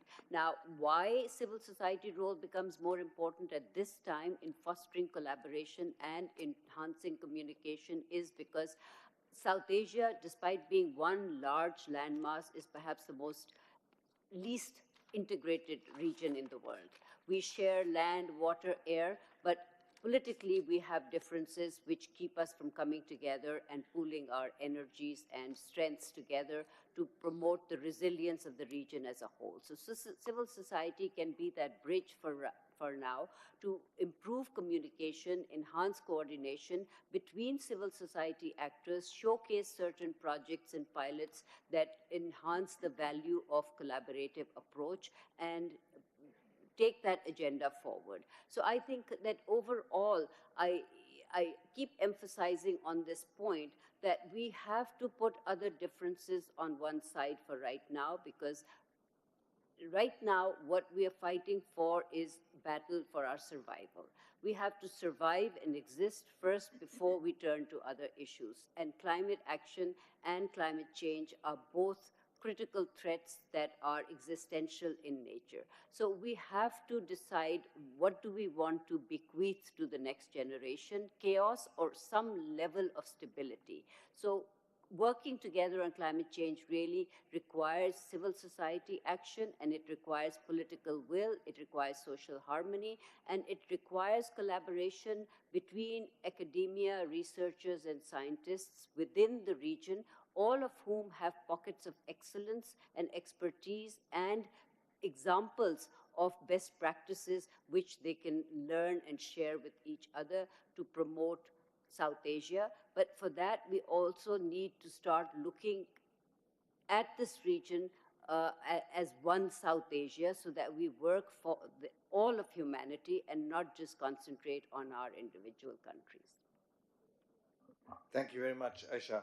In the interest of time, I'm not trying to summarize all of that, but just some key bullets that have come up in terms of recommendations, also catching and touching on what keynote speakers have said. I think clearly the impacts are clear of glacial melt. It goes beyond just one or two sectors. It is all of community impacts. It is transboundary in its nature, and the adaptation and mitigation efforts have to be systemic. So I think some of the takeaways here is integrating traditional knowledge with modern technology, enhancing regional cooperation through frameworks and innovative policies, strengthening community-based initiatives and bringing that alternate technology, thinking global but acting local, the importance of investing in climate adaptation strategies and using global partnerships and vertical financing and other opportunities available, the cross-border data sharing, the coordinated policy efforts, and the importance of sustained investments in climate change. And also, I think, Sonam, as you have also pointed out, the role of communities, women, marginalized communities, and others, all into sustaining these policies and creating it bottom-up from a grassroots level has also been highlighted here.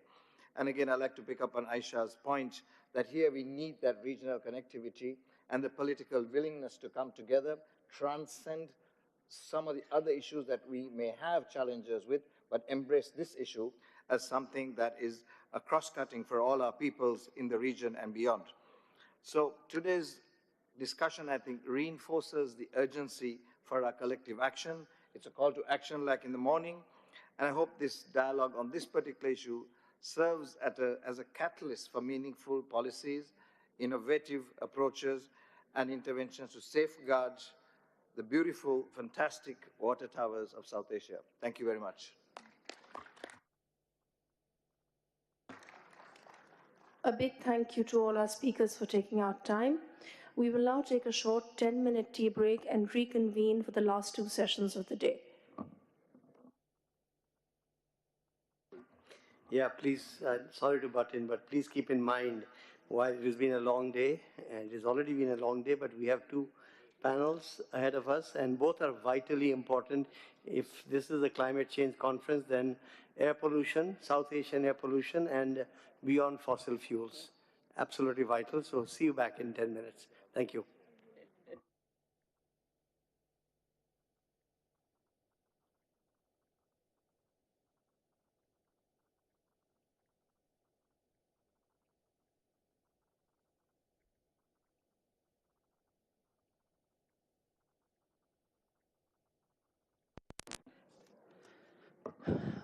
We will be reconvening in exactly 7 minutes. Our Zoom link is ready, so my apologies for the earlier footnote.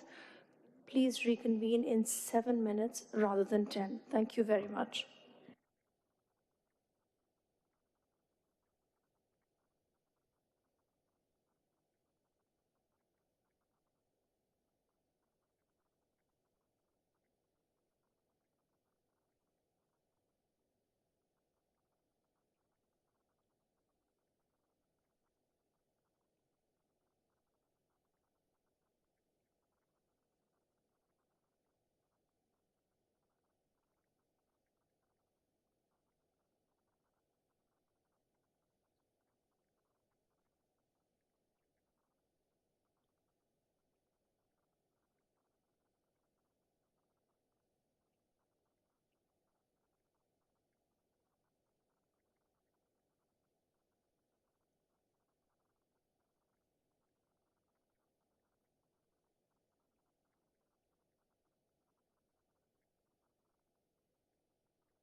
Ladies and gentlemen, in the interest of time, we will resume our session in 5 minutes.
Ladies and gentlemen, in the interest of time, our next session will commence in 3 minutes.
I would like to request all our guests to return to the auditorium.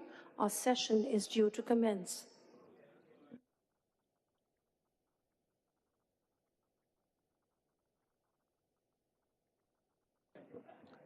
Ladies and gentlemen, in the interest of time, I would like to ask you to return to your seats. Our session is due to commence. We will begin shortly.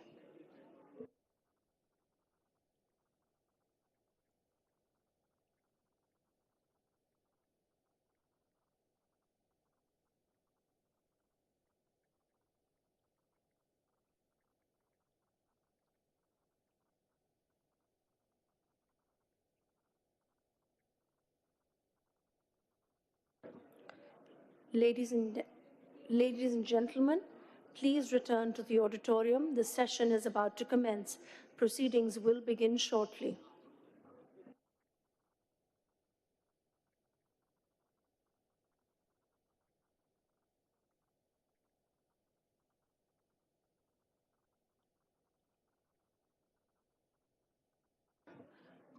Ladies and gentlemen, our session is due to commence. We request you to return to the auditorium. Proceedings will commence shortly.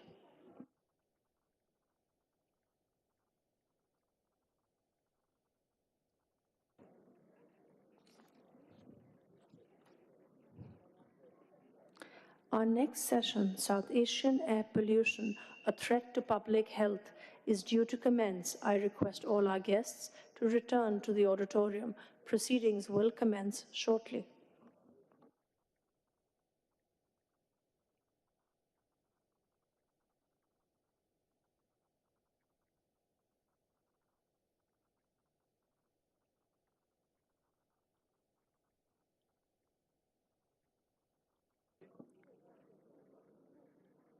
I urge all our guests to return to the auditorium.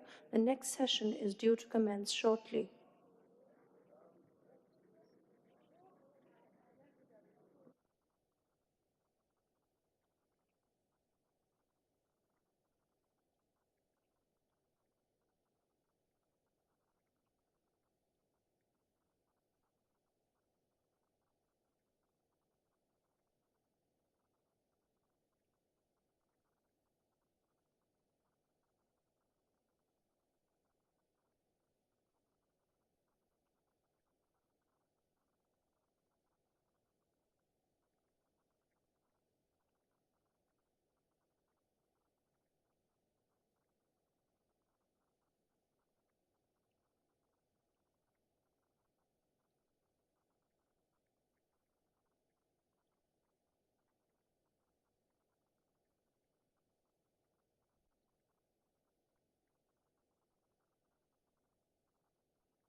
Ladies and gentlemen, our session is due to commence shortly.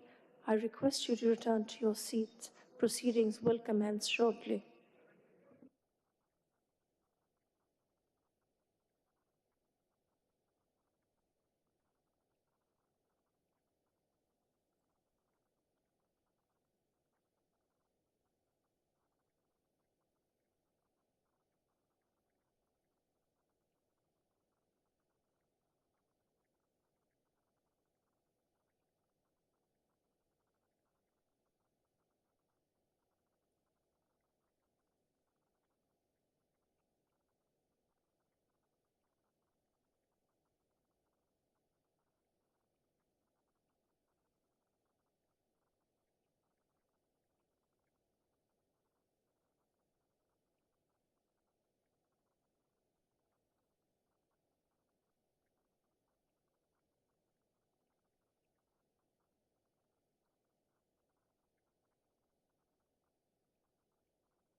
Ladies and gentlemen, kindly return to your seats.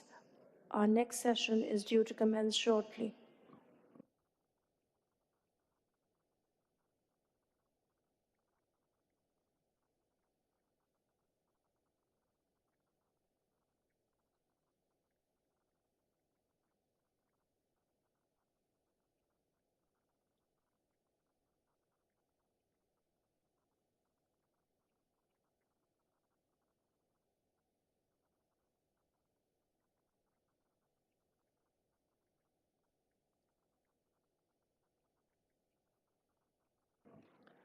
Ladies and gentlemen, our next session is due to commence.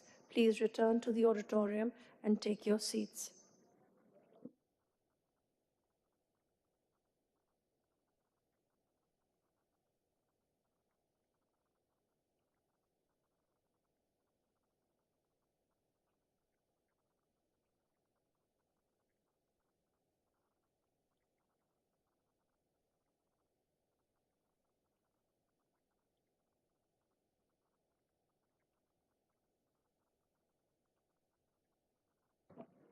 Ladies and gentlemen, our next session is due to commence shortly.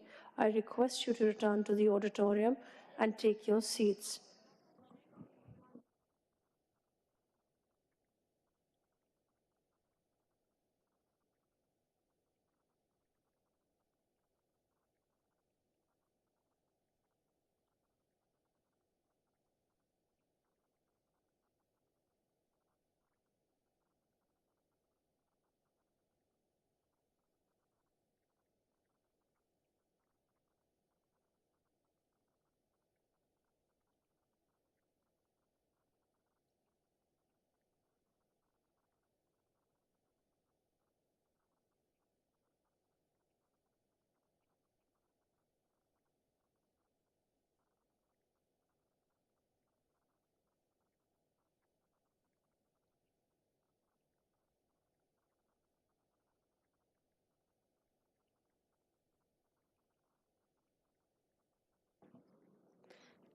Ladies and gentlemen, our session is now in progress. The second panel interaction, titled The South Asian Air Pollution, a Threat to Public Health, is due to commence. The first speaker is Ms. Mariam Aurangzeb, Senior Minister, Government of Punjab. She will be joining us via Zoom. Ms. Sunita Nair, who is unable to join us in person, has sent a video message. Our panel consists of Mr. Indrika Rathwate, Ellen Thom, Davar Bhatt, and of course, Kanak Mani Dixit.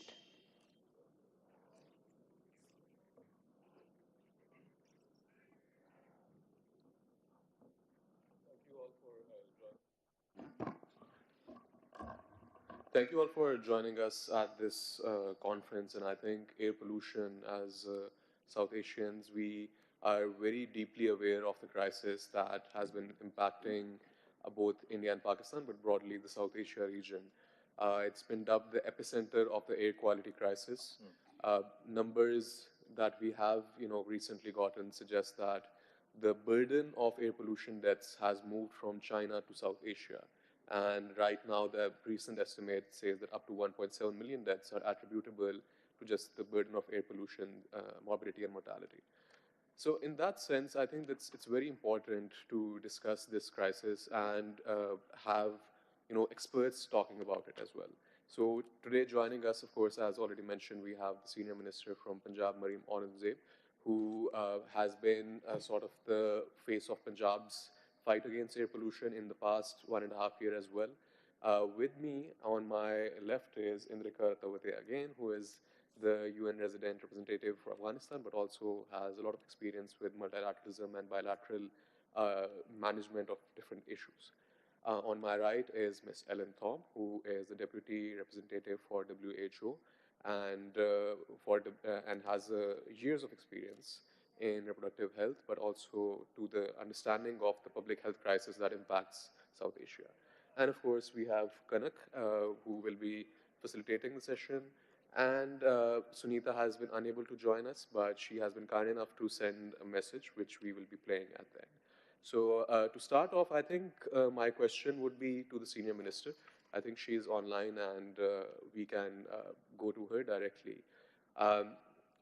So I'm sure the organizers are already connected to her. So I think let's just start off the discussion with that. We know that both sides of Punjab have this air quality crisis that on our side, we estimate, for example, Lahore as the most polluted city in Pakistan.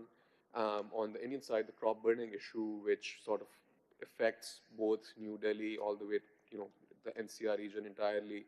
And also on our side, we have the same levels of impact. But essentially, it's a mix. I think even in the morning session, it was hinted that it's transport, industry, crop burning. So a mix of different sources. Now, we have sort of begun to understand this crisis, and Punjab particularly has taken some steps. So let's just start off with that. I would like to ask the Senior Minister to brief us on the strategies that Punjab has taken.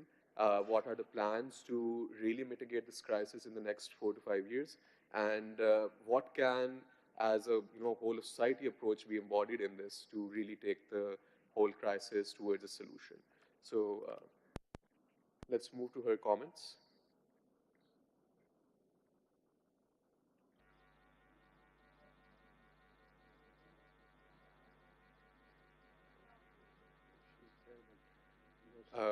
Is the minister's team able to hear us? No, sir.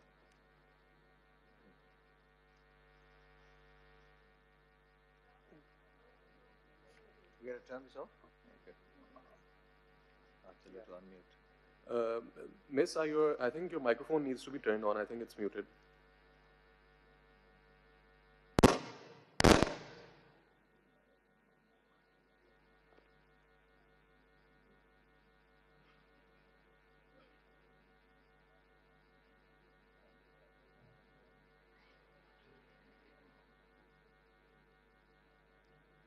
No, still not audible.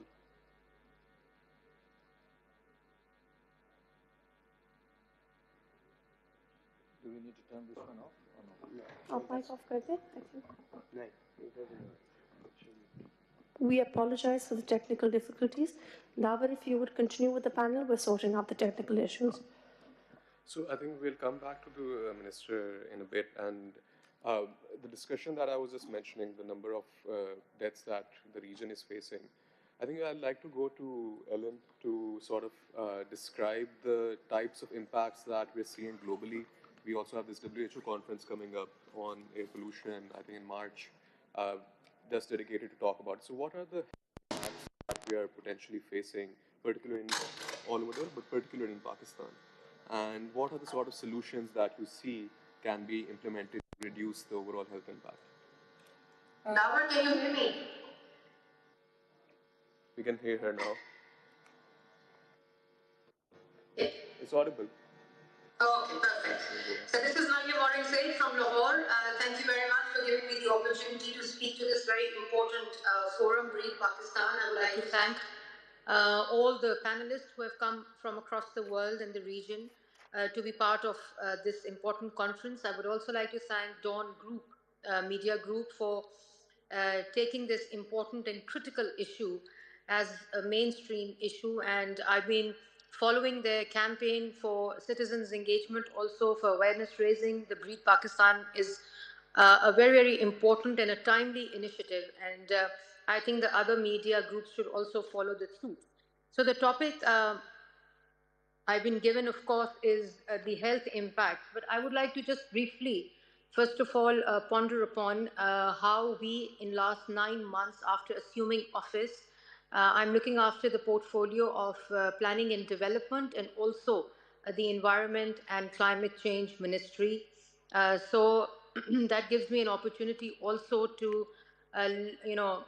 allocate funds and resources to a topic which has been an ignored topic over last many years. Smog, of course, as we all know, South Asia has most polluted cities when we compare it to the rest of the world. And we all know the complexity of the situation and also the cause and the issue. So I will not delve into the details of how important this issue is, but I'll straight away come to what we've been doing in Lahore, because of course Lahore, as we were just listening to Davar, that it's a regional issue, it's a national issue. Lahore is not just the only city affected by smog and bad air quality, but other parts of the country also, and of course the region has an impact across. So whatever happens in India has an impact transboundary, across borders. It transcends borders, I would say, and within Pakistan also we have seen in last November and December the peaks, and other parts of the country also being affected in terms of Khyber Pakhtunkhwa, in terms of Sindh, and also South Punjab. So it is no more just Lahore, which is most polluted. And we have, of course, compiled data and evidence for our decision making over the last 9 months, which I will request my secretary who's there at the conference to share with the panelists and with the audience also. So for the first time in Punjab, under the leadership of a very dynamic and environmentally responsible chief minister, because we don't see decision makers who are both sensitive and also understand the issue and takes it heads on. So in last 9 to 10 months, we've seen smog and air quality and Punjab air quality from a sectoral lens. And I, being the planning minister also, it was easier for me to allocate funds sectorally across this smog mitigation, adaptation and management. So previously, this has been a recent phenomena, and 4 or 5 years we've seen smog in Lahore and in other parts of the province also. But there was not enough done in terms of sectoral, comprehensive, integrated and consolidated approach was taken. But for the first time, we've taken it from a institutional capacity building, both technology, resources, and also data. We had, we were compromised and we were challenged with technology also for monitoring data as well. We just had 3 monitors, air quality monitors across the province, and those were installed back in 2007. And then we did have a private sector monitoring with different criterias and different equipments and different air quality monitors. But now we, as I speak to you, 30 are installed till December, and the plan is to install about 60 across Punjab till March 31st. So we took it from a sectoral lens. We involved, we made a, smog project management unit in planning and development, where we consolidated the sectors at planning, and we had different milestones, targets for each sector at planning project management unit. So we had, of course, industries, transport, and we do have data where we see that the maximum contribution is from the transport sector by two-wheelers and three-wheelers. In Punjab, then we also had industry brick kilns and demolition of brick kilns, and converted about more than 1,700 on zigzag. And I can say that in Lahore division, not a single brick kiln is now working other than the zigzag technology. So from March till May, June, we had hand-holding, we had institutional strengthening, we had legal amendments, administrative amendments, and also lots of stakeholder engagement and citizen engagement also when it came to the bad air quality evidence and how the citizens need to be involved, the stakeholders, the sectors.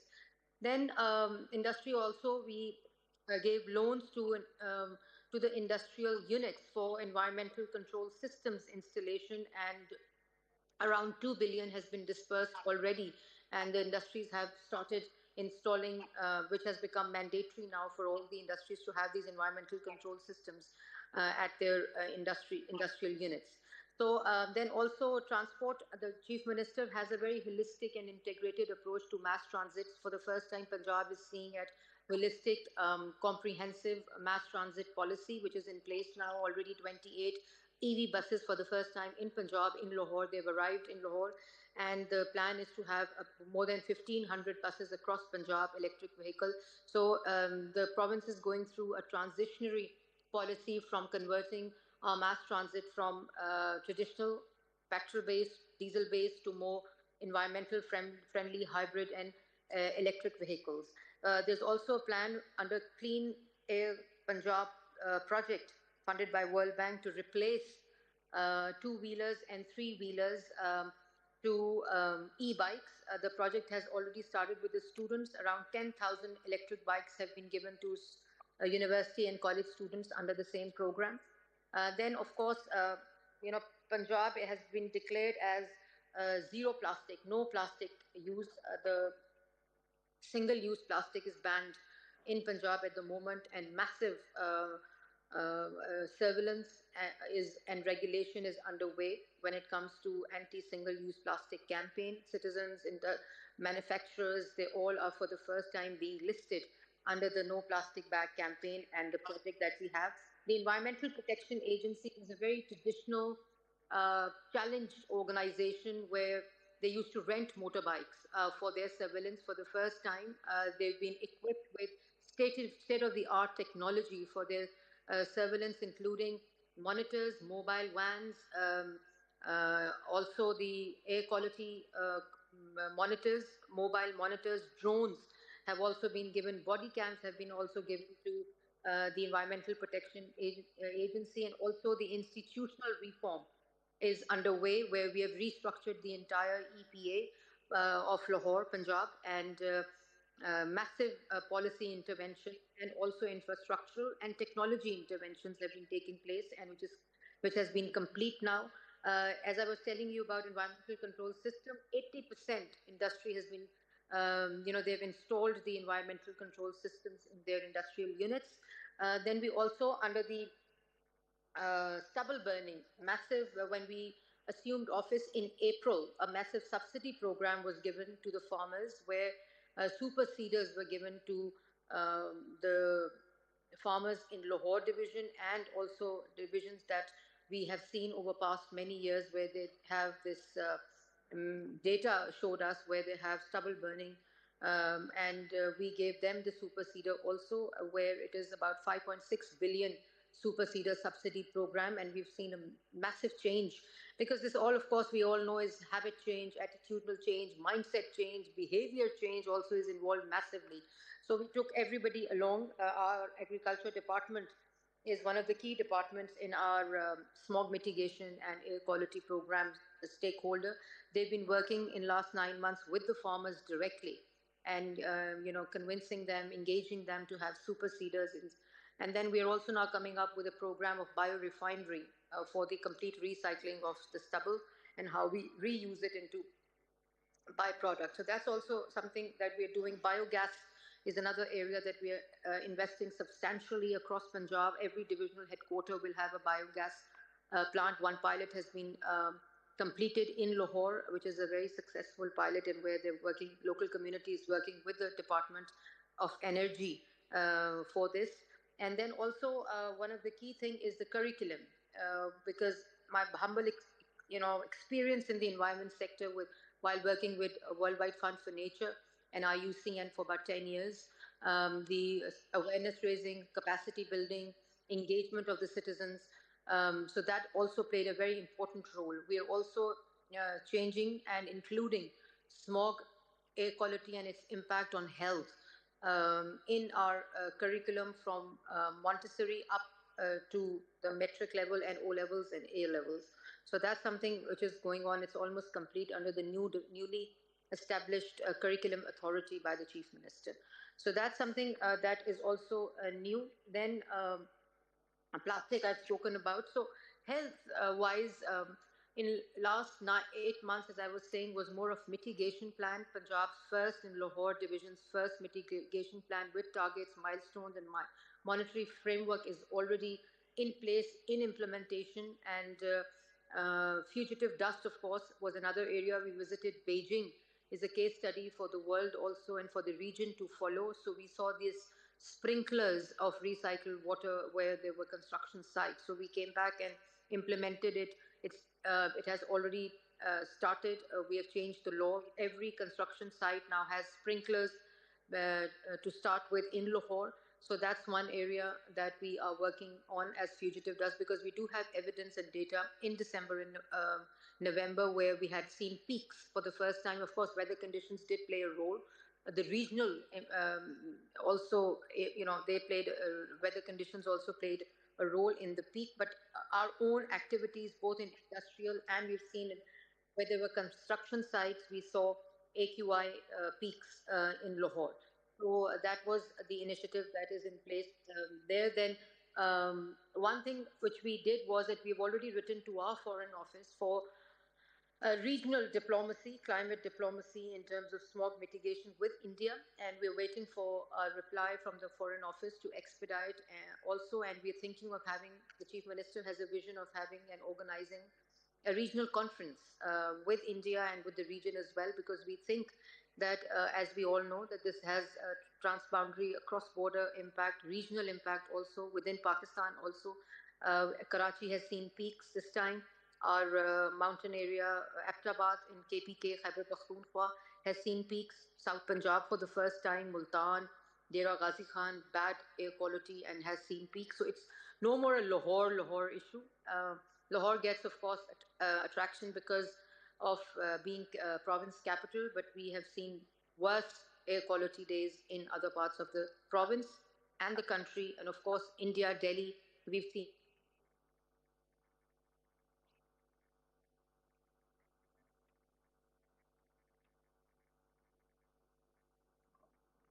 I think we've lost connection over there, but I think some of the points that she highlighted nicely flow into our discussion, especially on health and infrastructure and regional diplomacy. So I think we're going to go back to Ellen, and we're just about to start a discussion on the health impacts worldwide and in Pakistan altogether. So I think if the minister is still online, maybe we can still go to Ellen and continue discussion on health and come back to the minister later.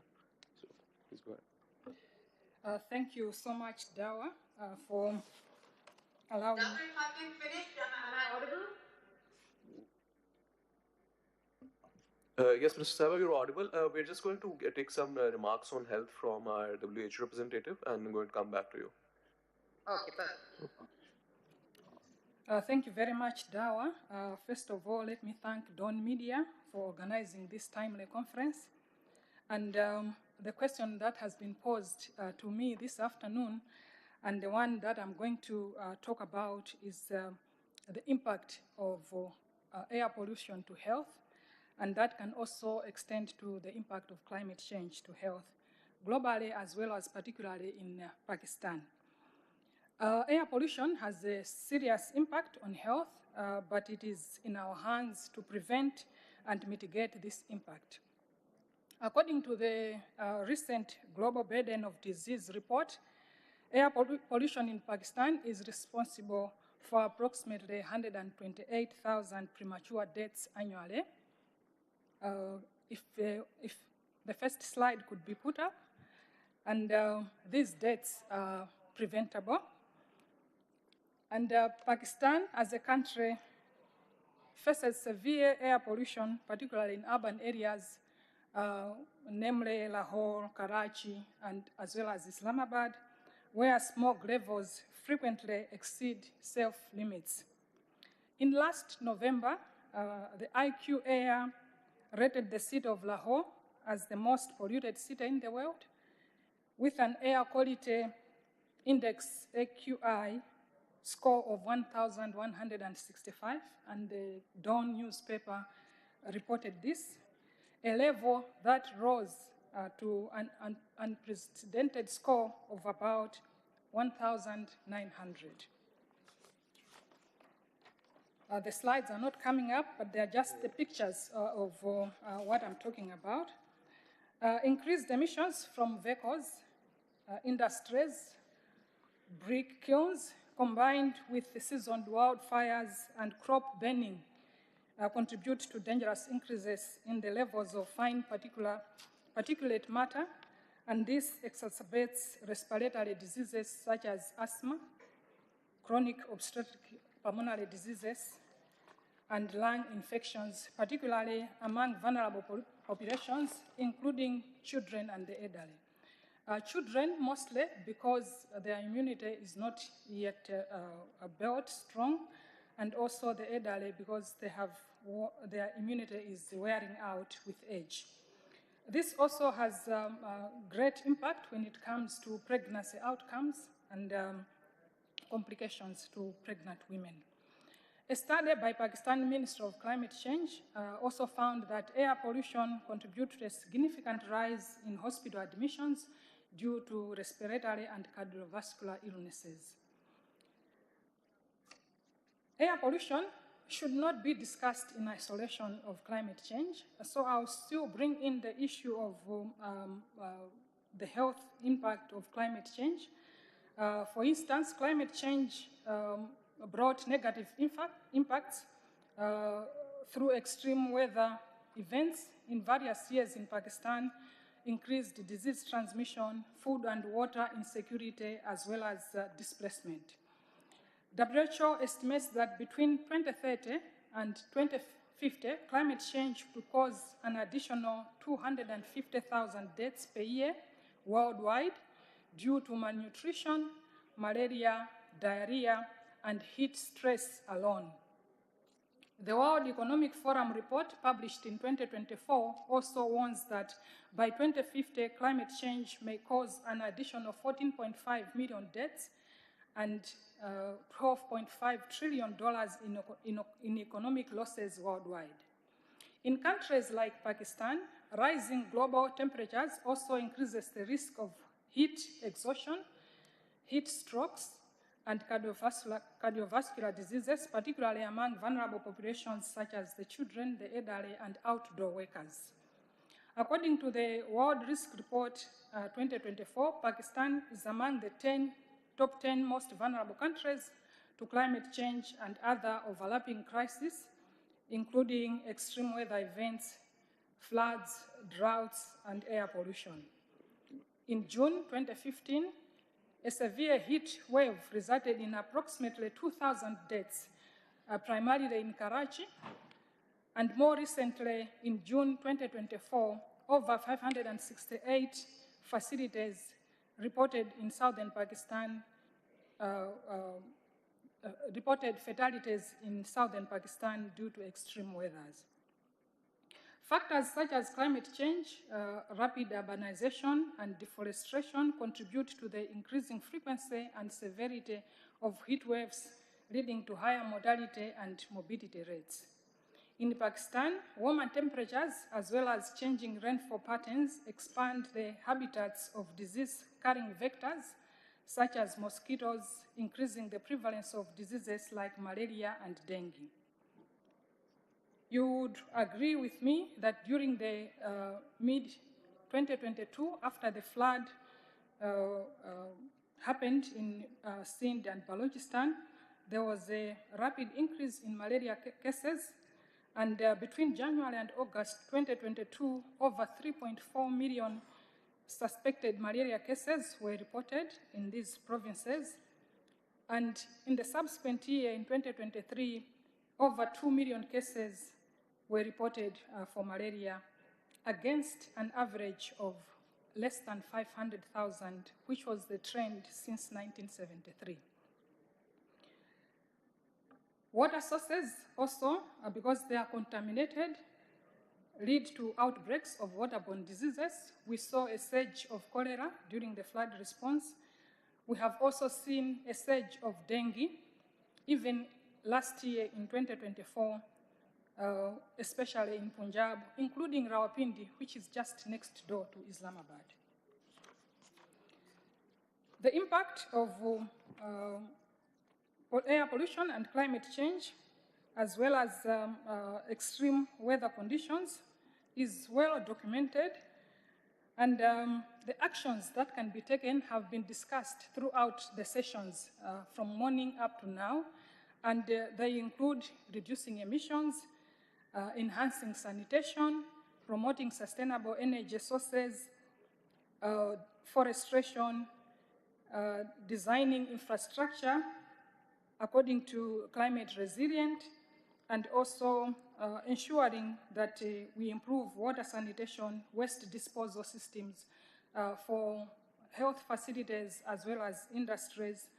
And also, let me underline the need for awareness, individual awareness and action for each one of us to protect their health, sometimes with simple measures such as being informed and following recommendations during heat waves about being well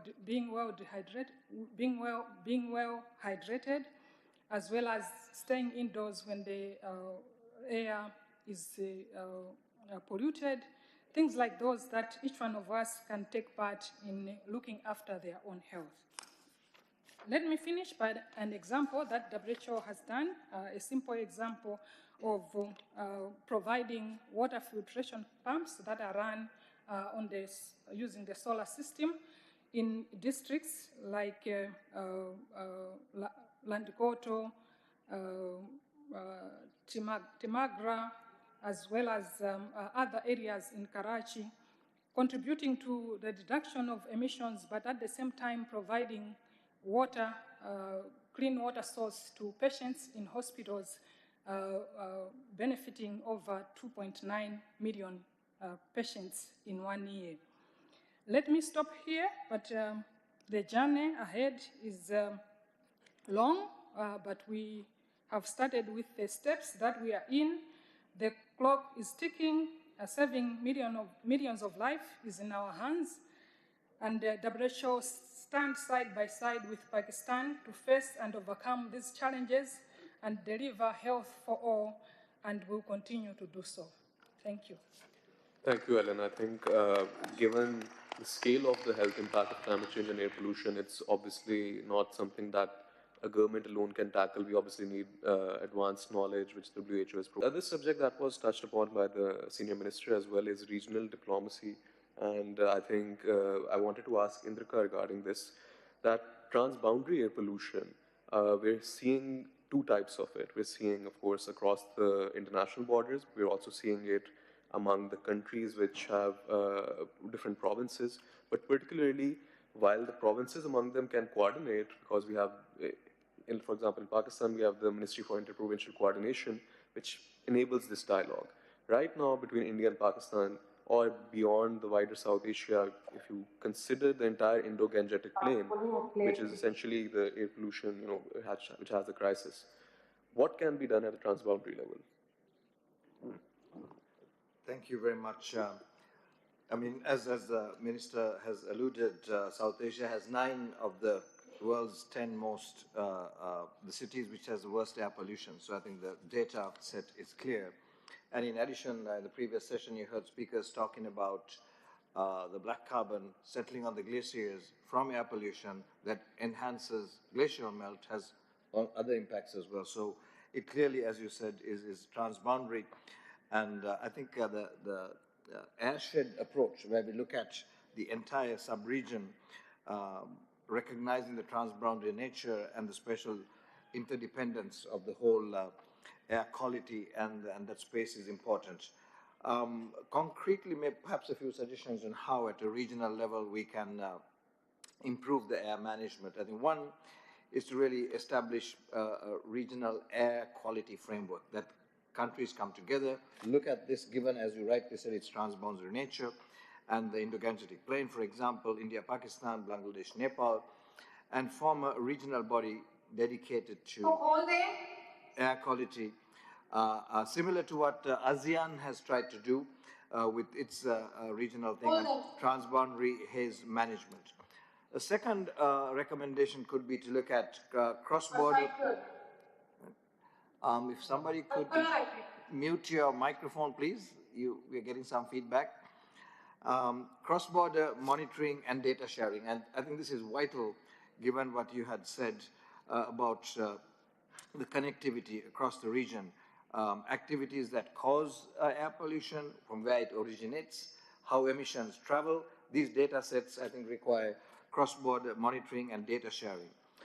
As previous speakers have said, I think the need for some science-based and data analytics is really important in this exercise, and also trying to perhaps harmonize air quality standards and pollutant measurements, because that also is not really, at least at a regional level, perhaps that's a starting point for this. Sharing real-time satellite and ground-based monitoring systems and that data. And I think finally, not just at national, but at municipal and city levels, how can this data be brought together? And we heard from the minister some very good examples on how this is being done in the Punjab. Secondly, I think coordinating policy actions and emission control measures. Maybe we are shooting very high to and ambitious to look at legally binding commitments, but at least some commitments on emissions reduction, especially for the common causes, like was highlighted, like crop burning, coal-fired power plants, transport emissions, etc. What can we agree to as a common set of standards that could help us control emissions? And then at the same time, I think, simultaneously incentivizing alternatives. This is extremely important because one doesn't really work without the other.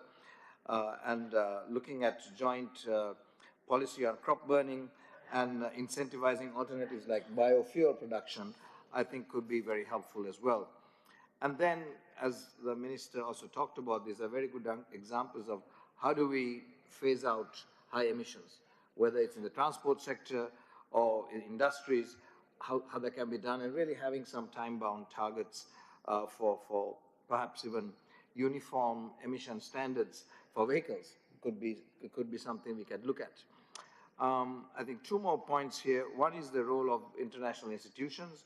I think the WHO, World Bank, UNEP, and others have a wealth of technical knowledge and upstream capacity support that could be provided, and financial and technical assistance as well, going hand in hand with multinational banks and IFIs. There's a good example from the EU where they successfully managed some cross-border air pollution policies through the Gothenburg Protocol. So maybe some of these examples also localizing it to our context. The Green Climate Fund and institutions like the ADB can also look at vertical and other finances that are renewable for renewables. Engineering, civil society, science, and academia, I think, plays an important role. And I think we have a wealth of expertise in the region, as we saw in the course of today. How can that be more joined up in our collective effort?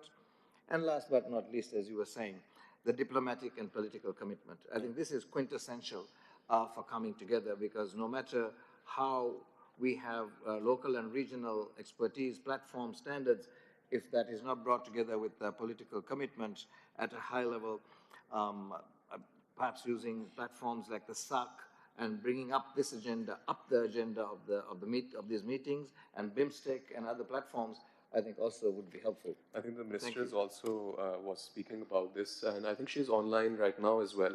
I just want to go back to that question that we were speaking about, how Pakistan, especially Punjab, has reached out to the Punjab government in India as well.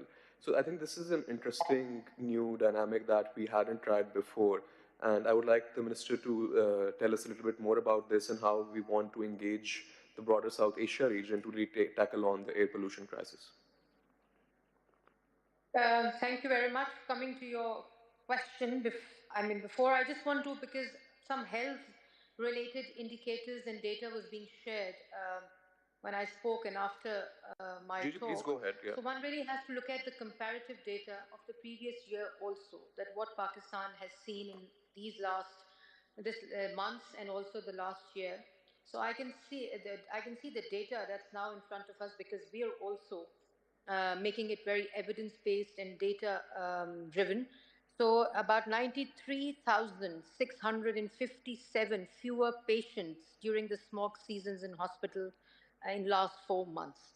So it's a substantial decrease, about 11% decrease in the patients if we compare it to the last year. And if we compare the AQI levels, so in 2023-4, the bad AQI days were 325, and this year, same season, we've seen a drop of about, from 325 to 278.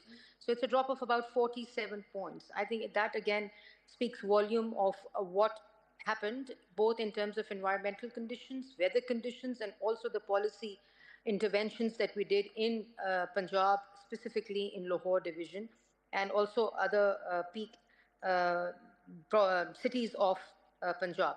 So we are at the moment under the EPA umbrella, where we've looked at lots of EPA upgradations. We're also looking, because before going and talking to India, I thought, and the Chief Minister thought, let's put our house in order first. Let's have a national provincial resolve and interventions, looking at it from a sectoral lens, as I said, integrated, holistic, comprehensive, and then also in terms of our data, because we are also embarking upon establishing a climate observatory of Punjab, which of course will have data, as my previous speaker was saying, that, data evidence-based, so that we, when we talk to other countries in the region, other provinces in the country, we need to have data. So we are at the moment compiling data of last 5 months comparing it to the last year smog season and bad days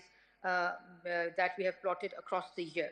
So that's what is happening. And then we thought that then we'll write to, of course, India and start dialogue with India. But we need to have these interventions in place in Punjab and in Pakistan before to have a more effective and efficient and a meaningful dialogue with other countries in the region. So that's how we're looking at it. Of course, international cooperation and funds, we do have Green Fund, Climate Fund, but this all, of course, depends at how we as a province and as a country take AQI and also climate resilience, adaptation, mitigation, and also the air quality as a national resolve.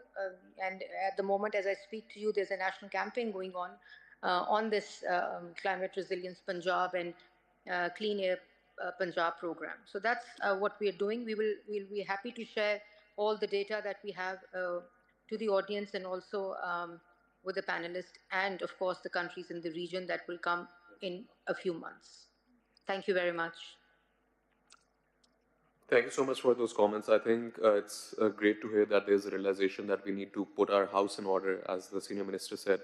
And I think that has been the theme of today's entire conference first day as well.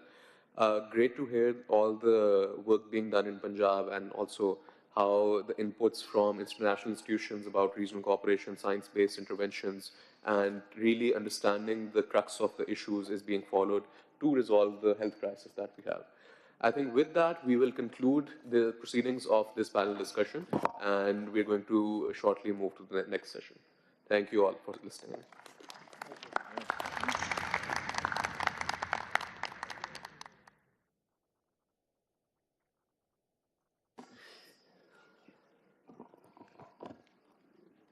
So we are immediately moving on to the next and last session, Beyond Fossil Fuels, which is closely linked to the issue of air pollution. Thank you. Oh, there is actually, we have Sunita Narayan who is not able to attend, and so I believe we have her online. Tape is going to be playing. It's a clip, yes. So thanks to the panelists, and let's listen to Sunita and then move on to our, yeah, please be seated, and move to the next session, please. Thank you for inviting me to the meeting to discuss the critical and urgent issue of climate change and the need for resilience in our region.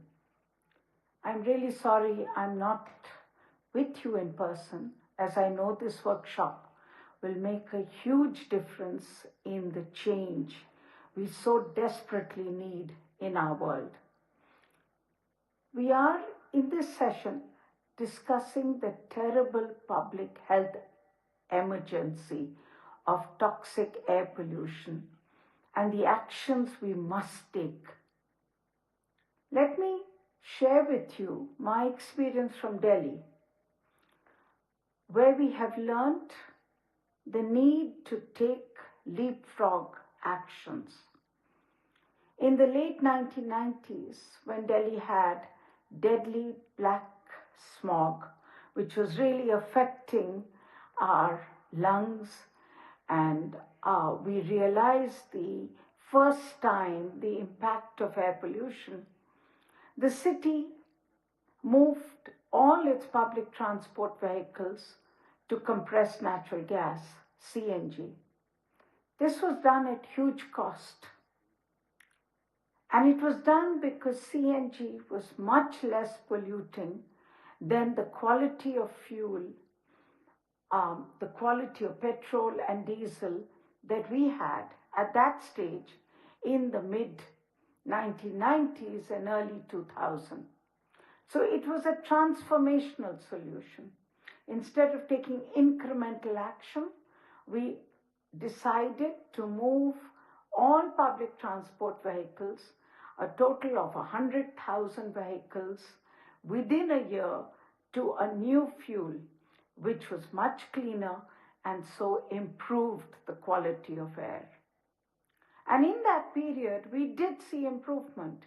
We saw improvement, and literally people in Delhi could see the stars and clear skies again. But then we also saw that the gains that we made were lost.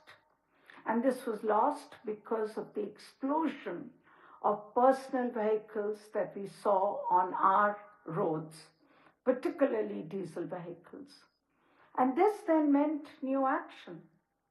We also learned that dirty fuel used in industries and power plants contributed to pollution. So as a result of it, a second generation action plan was worked upon. In the last 5 to 6 years, Delhi has shut its last coal-based power plant. It has banned the use of coal in industries. The government of India has acted at huge cost again to improve the quality of fuel. It has set new standards for vehicles so that these are much more cleaner. And now there is an investment in electric vehicles, particularly electric buses, so that we can improve mobility in our cities. Now, all this done, we still know that we have a long way to go.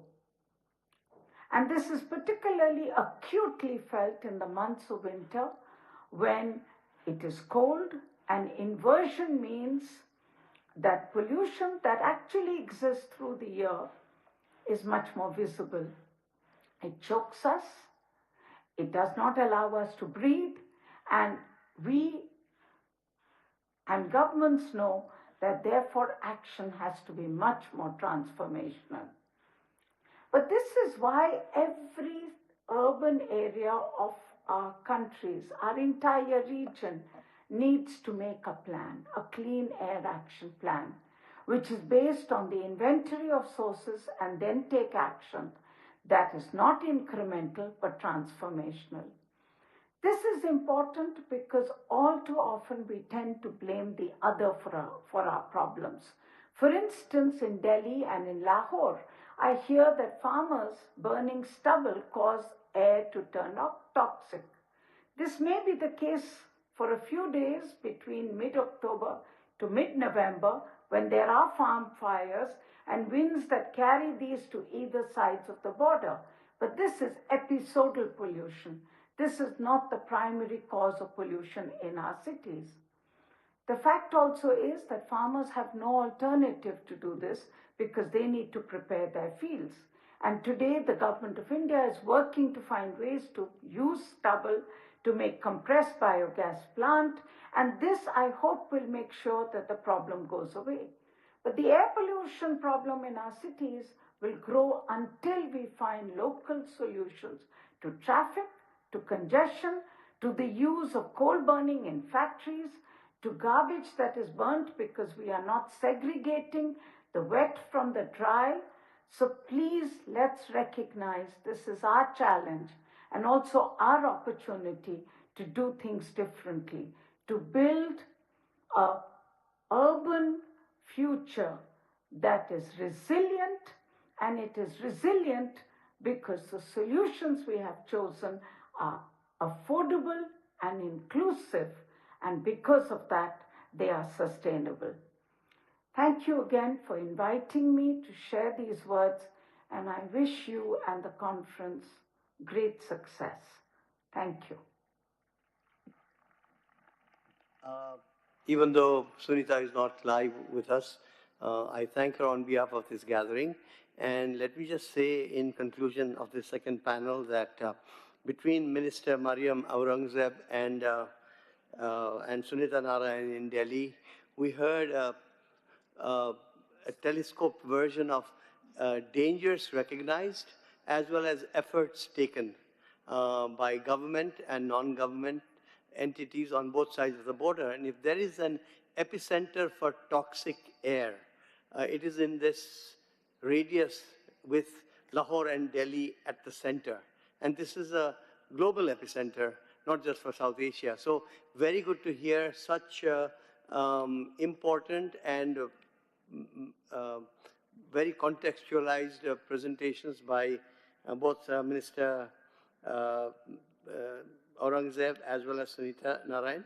And I also thank our facilitator Dawar Bhatt and Ellen Tom from WHO, as well as Indrika, who comes again for the next channel. So thank you all. Bye. May I now ask, now that we're going into beyond fossil fuels, balancing development and decarbonization, last session of this incredibly long day, but I'm sure the organizers at DawnMedia planned this day as such because the topic is very important, topics are very important, and there's no way to bring them within one agenda or one theme or one session, which is why we have a separate session now, Beyond Fossil Fuels. May I ask the panelists to come up? Abid Khoyam Sillery, Executive Director, SDPI. May we request the panelists for the next session to come onto stage? And Raksha Thapa from UNICEF's regional office based in Kathmandu. Senator Dr. Musaddiq Malik, Federal Minister for Energy.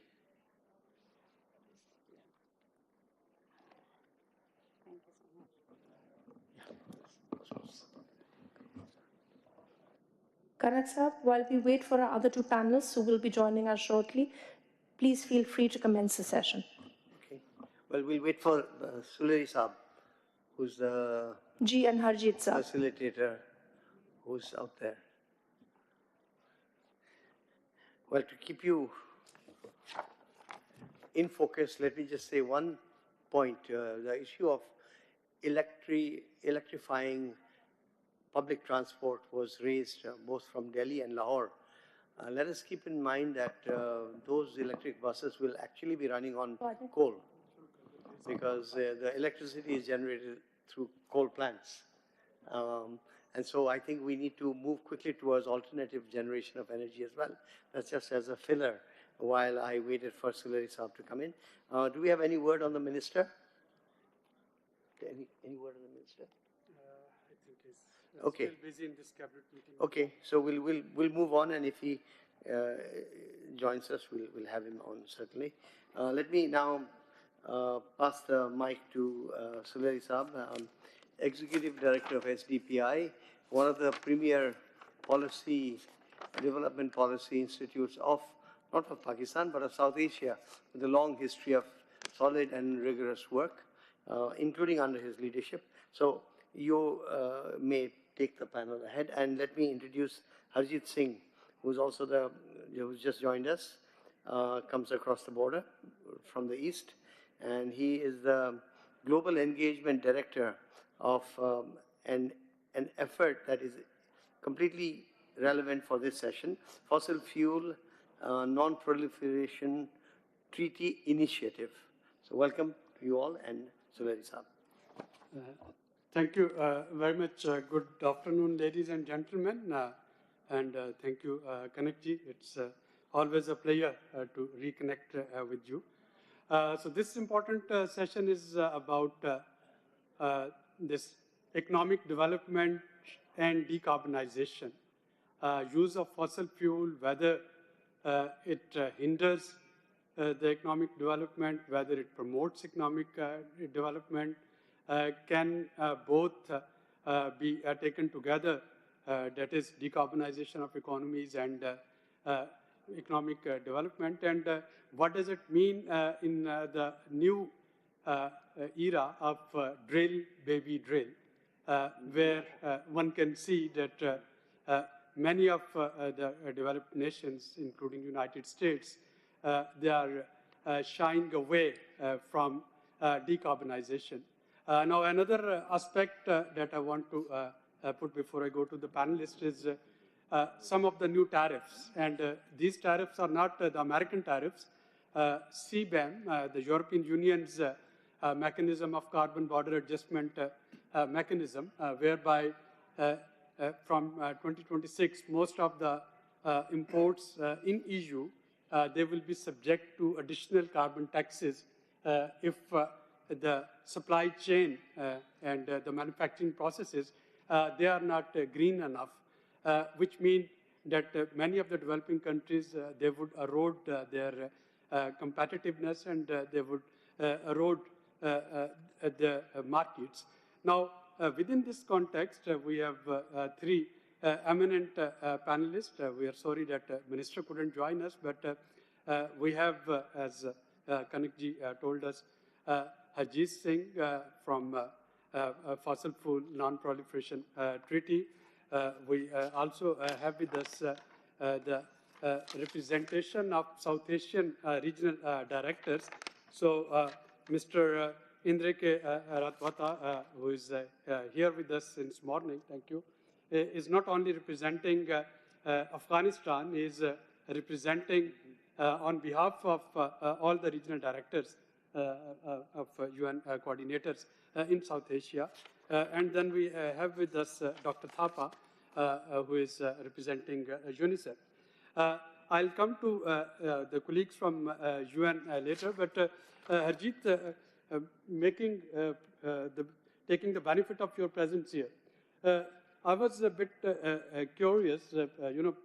We used to think, and part of the reason that many of the academic writers, they said that MDGs could not be achieved because MDG 1, Millennium Development Goal 1, that is economic prosperity, and 7, that was environmental conservation, they contradicted each other. So many governments, while they tried to pursue both policies, both MDGs in silos, they contradicted each other's effort. Now, when we are talking of green development, What are the unique challenges and needs for South Asia to take these two things simultaneously, to grow and to grow green? And what makes us think that while many of the major producers and emitters, if they can drill, baby drill, why organization like yours, they tell us to go green? First of all, thank you very much for having me, and a lot of appreciation for DawnMedia and all the associated partners for this wonderful initiative, much needed conversation, not only in Pakistan, but for the entire region. So thank you very much for this, and thank you for having me. So first of all, Abid Bhai, as you very rightly said, our thinking over the last few years has evolved. And it's not environment versus development anymore. At least at the conceptual level, we have resolved that. On ground, yes, there are still many challenges, and that's where we need to be really moving forward from that narrative to implementation. And that's why we moved also from MDGs to SDGs, where focus is on sustainability. No development can be sustainable if it is done at the cost of environment and degradation of nature. I think that's where we need to make sure, and good that we are talking about fossil fuels and decarbonization. Let's recognize that South Asia hosts 1/5 of the world's population. We are hugely dependent on fossil fuels for energy, close to 50%, almost on an average from the region. We are extracting coal, oil, and gas.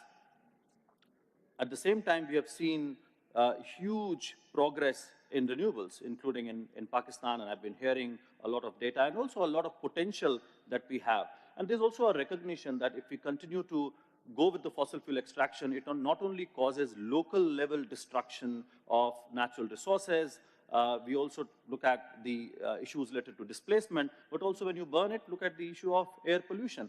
So there is that recognition that fossil fuel-based development, which has caused the climate crisis in the first place, is not the way to go. At the same time, we also realize that this region is also facing the challenge of poverty and also energy poverty at the same time. So we cannot say that we are going to shut all the fossil fuel projects immediately. What we need is a just transition away from fossil fuels so that we are able to also provide energy to people if we have to really lift them out of poverty. So what is that formula going to be? And that's something which we have to resolve at the local level, at the national level. But the important thing here is the role of international community. And that's where when you say drill, baby, drill, we need to talk about how this issue is about inequality and injustice. The fact is that a bunch of countries and corporations are responsible for the climate crisis that we are facing. We've been hearing about Pakistan, and that's true for the entire region, that we are not the ones who created this crisis. So who are the ones who did it? United States, 1/4 of cumulative greenhouse gas emissions came from the US. Another quarter came from European Union. And we have seen how Australia, Canada, Japan, Norway, they continue with their extraction even now. US is right now the top fossil fuel producer already in the Biden era, and now Trump says, drill, baby, drill, which means it's going to cause more problem, not only to the US, of course, we have seen Los Angeles fire, but it's going to wreck the entire world. And countries in South Asia, countries like Pakistan, are going to suffer disproportionately. And for us, it's a matter of justice. For us, it's a matter of equity, and that's why we need to continue to hold rich countries to account. At the same time, I also want to acknowledge that we need to redefine development. The model that we are using right now is largely following the same extractive model. And that's what we heard during the day, that degradation that we are causing directly, biodiversity loss, which is happening because of that development model, or the excessive use of water and other natural resources, that's where we have to take really steps so that we are in sync with what you are saying with nature. And we cannot allow that development model to cause destruction. So in my view, I think we have a fair understanding, but what we are lacking is political will to some extent, but also financial resources. And I would like to put a spotlight on developed countries who have failed over the last 30 years in providing finance and technology to developing countries, including our region, to help us make that transition. Thank you, Harjit, for setting the scene. And that brings me to Mr. Ratwata. So Harjit mentioned and highlighted the need for a sustainable energy solution in the region. Now, I would like to understand from UN point of view. Of course, it's one of the major SDGs, and many other SDGs, they are directly linked with this sustainable energy and transition to it. How, in your opinion, the region can incorporate sustainable energy solutions to ensure long-term adaptation to climate change? And if you can also, I was curious to know from UN colleagues, how does this reduction of funding from United States to WHO and many others in particular, but to UN system, and closure of US aid would have pressure on UN system to deliver on all the commitments that you have made? Thank you very much, Dr. Abid.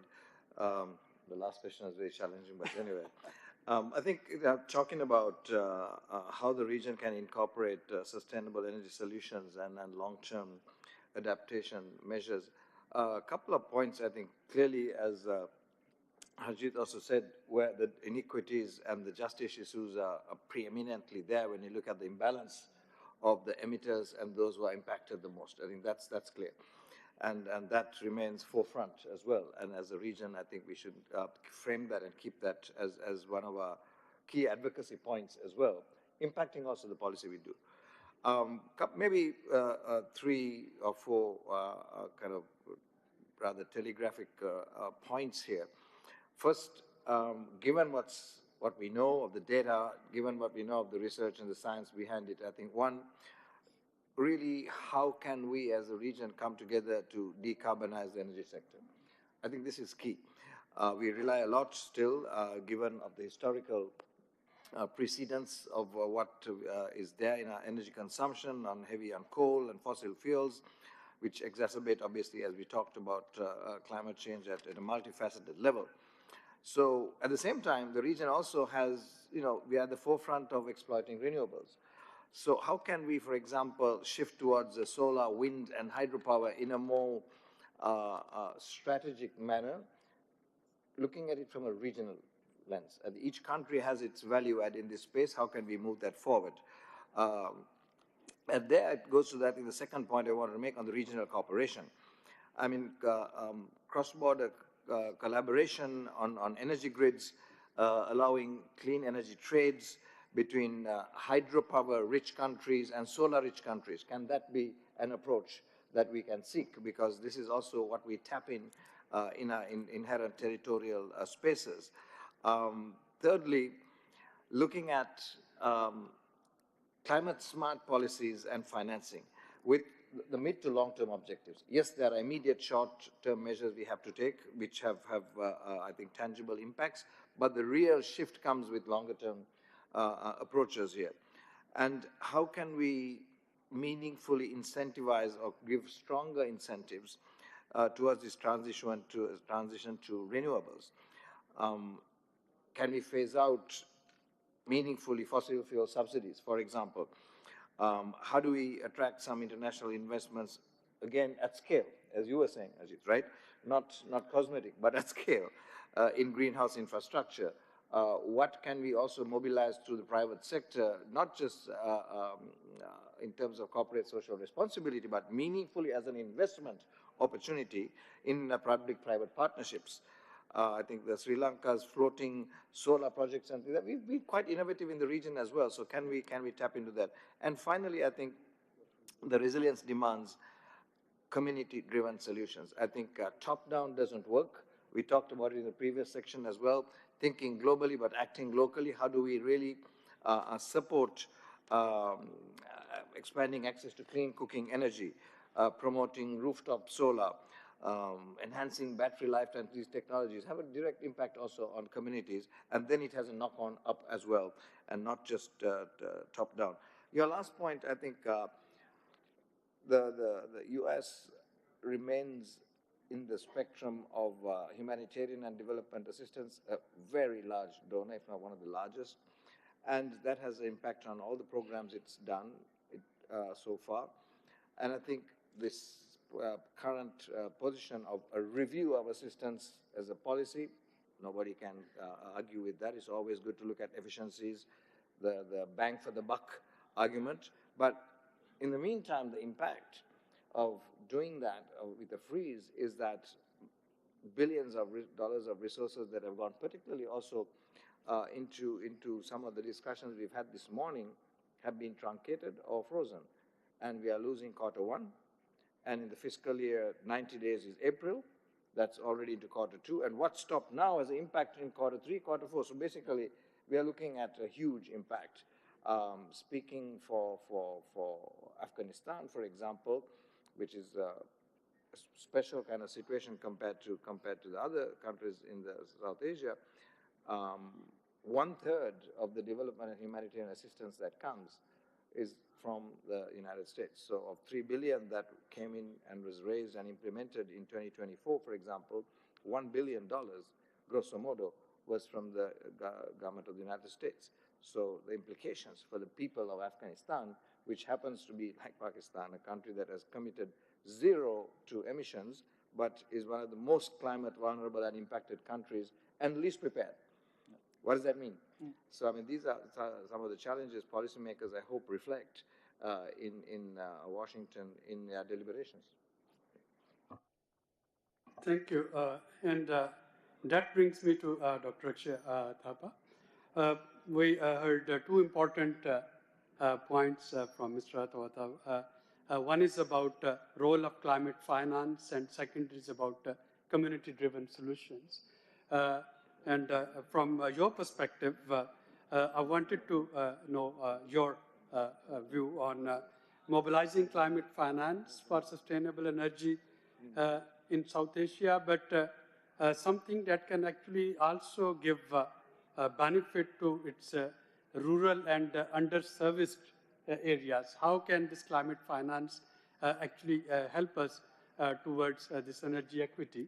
And second, is UNICEF playing any role to have more children responsive, women responsive, and young people responsive energy policies? Thank you so much. Hello, everyone. I am Raksha, and I am the Regional Advisor for Climate and Environment at the Regional Office for South Asia, and we are based in Kathmandu. Thanks a lot for the organizers for having us here today, and thank you so much for the question.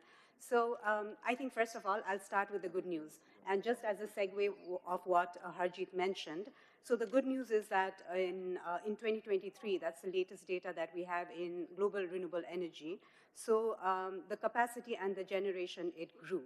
And it grew by a record of 36%. While it may sound like a small number, but I think it's, as I said, it's been a record in the last, like several years, almost a decade. And similarly, renewable energy jobs also concurrently, it increased by almost 8 to 10%. And people who have been without reliable sources of energy or access to energy, the number of people have also marginally declined. We haven't done a great job when it comes to SDG 7, meeting the targets, but we are progressively getting there, hopefully. And another good news is that Asia overall is leading when it comes to energy generation globally. So I think this is something for us to celebrate, during some of these dull times. But at the same time, I also wanted to mention that when it comes to South Asia as such, in the region, we are not doing very bad. 20% of our total generation of energy comes from renewable sources. But that said, challenges still persist. 70 to 80% of our energy generation is still fossil fuel based, and that's a significant number. So concurrently, the investments, the global investments on renewable energy, on sustainable energy also grew. It almost grew by 500 to 600 billion dollars from the latest estimates.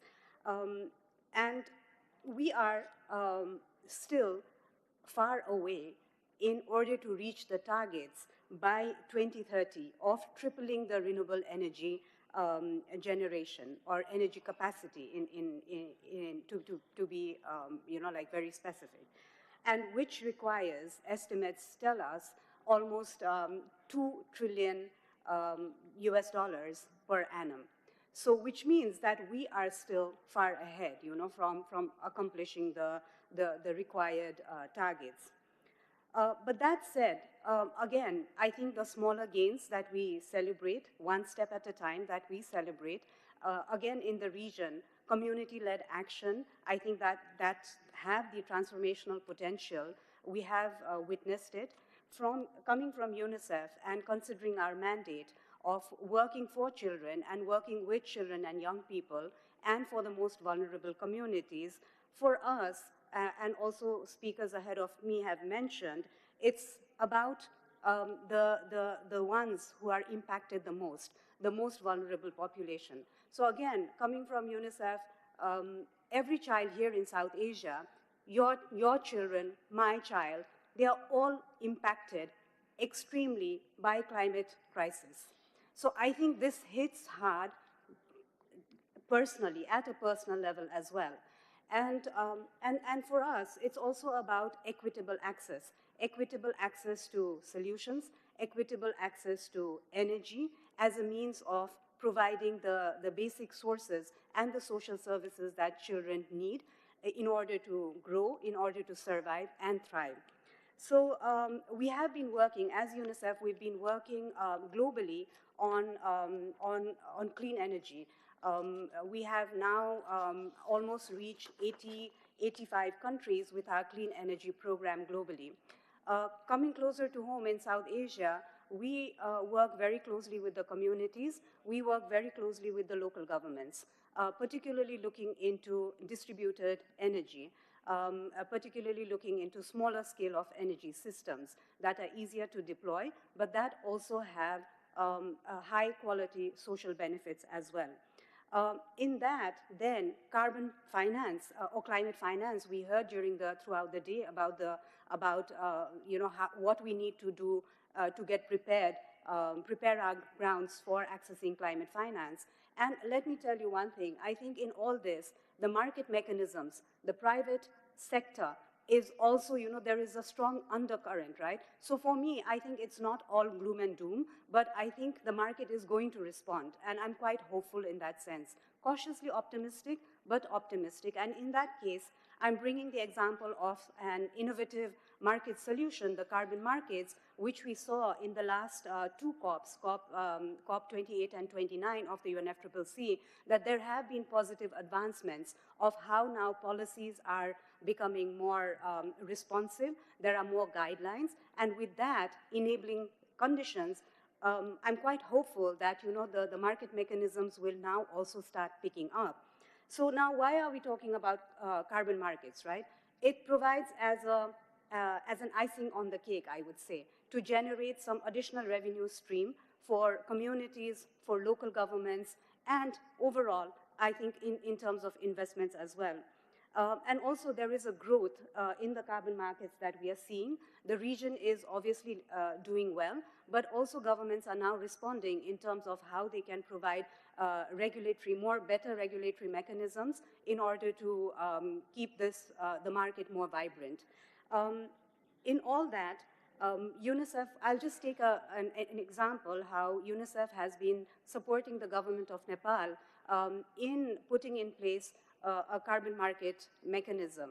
And that is, like through clean energy solutions, through cook stoves program, that has implication and positive health benefits for children and maternal health.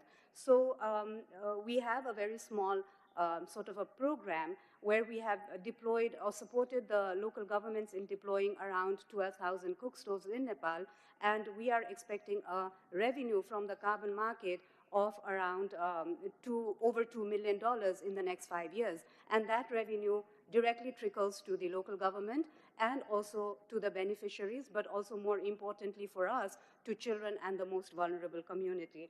So just an example, Thank you, on that. Dr. Pachair, with your permission, I need 6 more minutes, 2 minutes each for the speakers. Rapid fire round, and of course we are talking of regional solutions. We have understood since morning we're talking of multidisciplinary, multi-dimensional issues that no single government, no single department, no single country can tackle. So what's the way forward?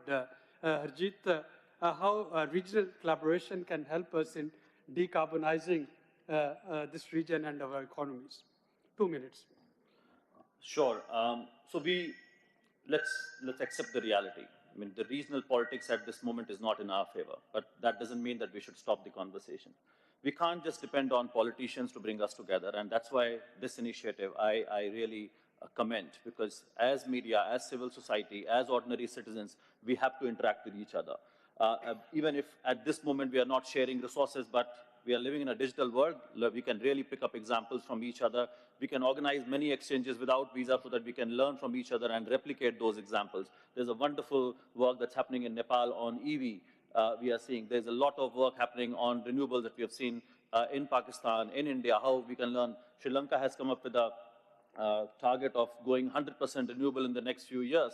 So there's a lot of inspiring work happening in the region. We need to really start connecting beyond governments, and then we should inspire governments to also interact with each other. But I must also mention that we are really missing coordination when it comes to major climate conferences. You see Africa coordinating, you see small island states, you see Latin America. There's no South Asia level coordination. And I think as civil society, we should bring South Asian community together before such any major conferences.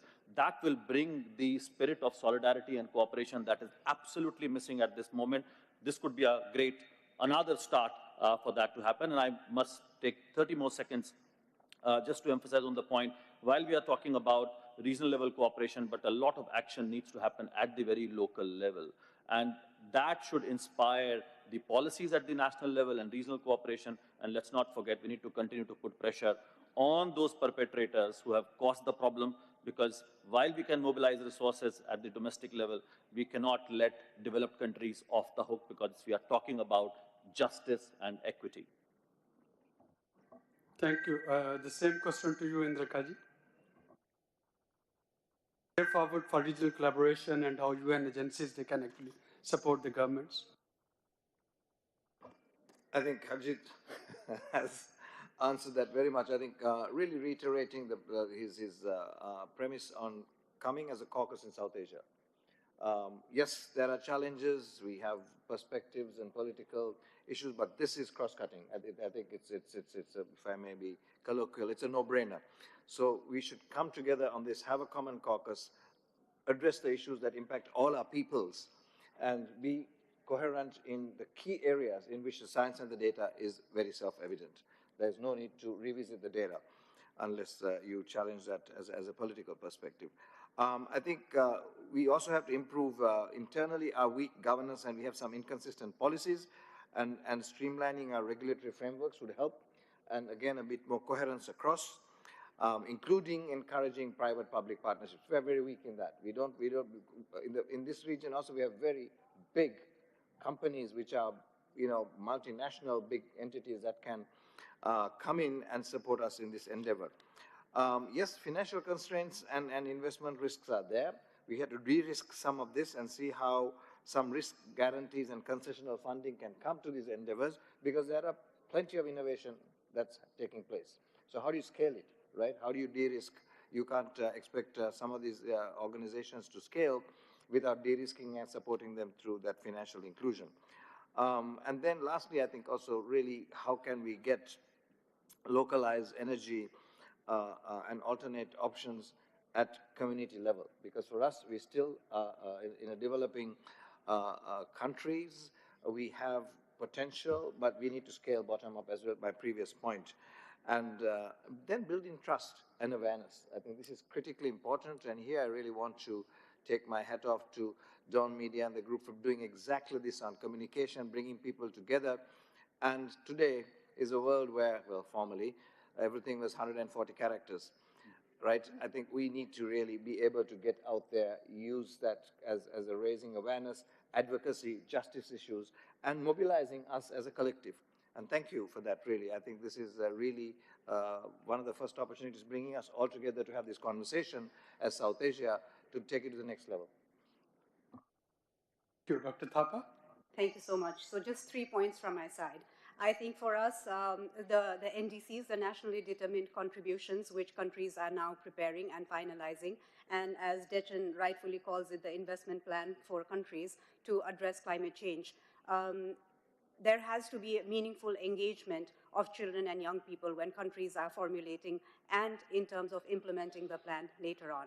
Integrate indicators in sectors, in social sectors like water sanitation, in education, in health, so that we are able to track the progress. And also integrate child-specific indicators and considerations so that our climate action plans are not only responsive to the adults, but they are equally responsive and addresses the unique needs of children and the most vulnerable.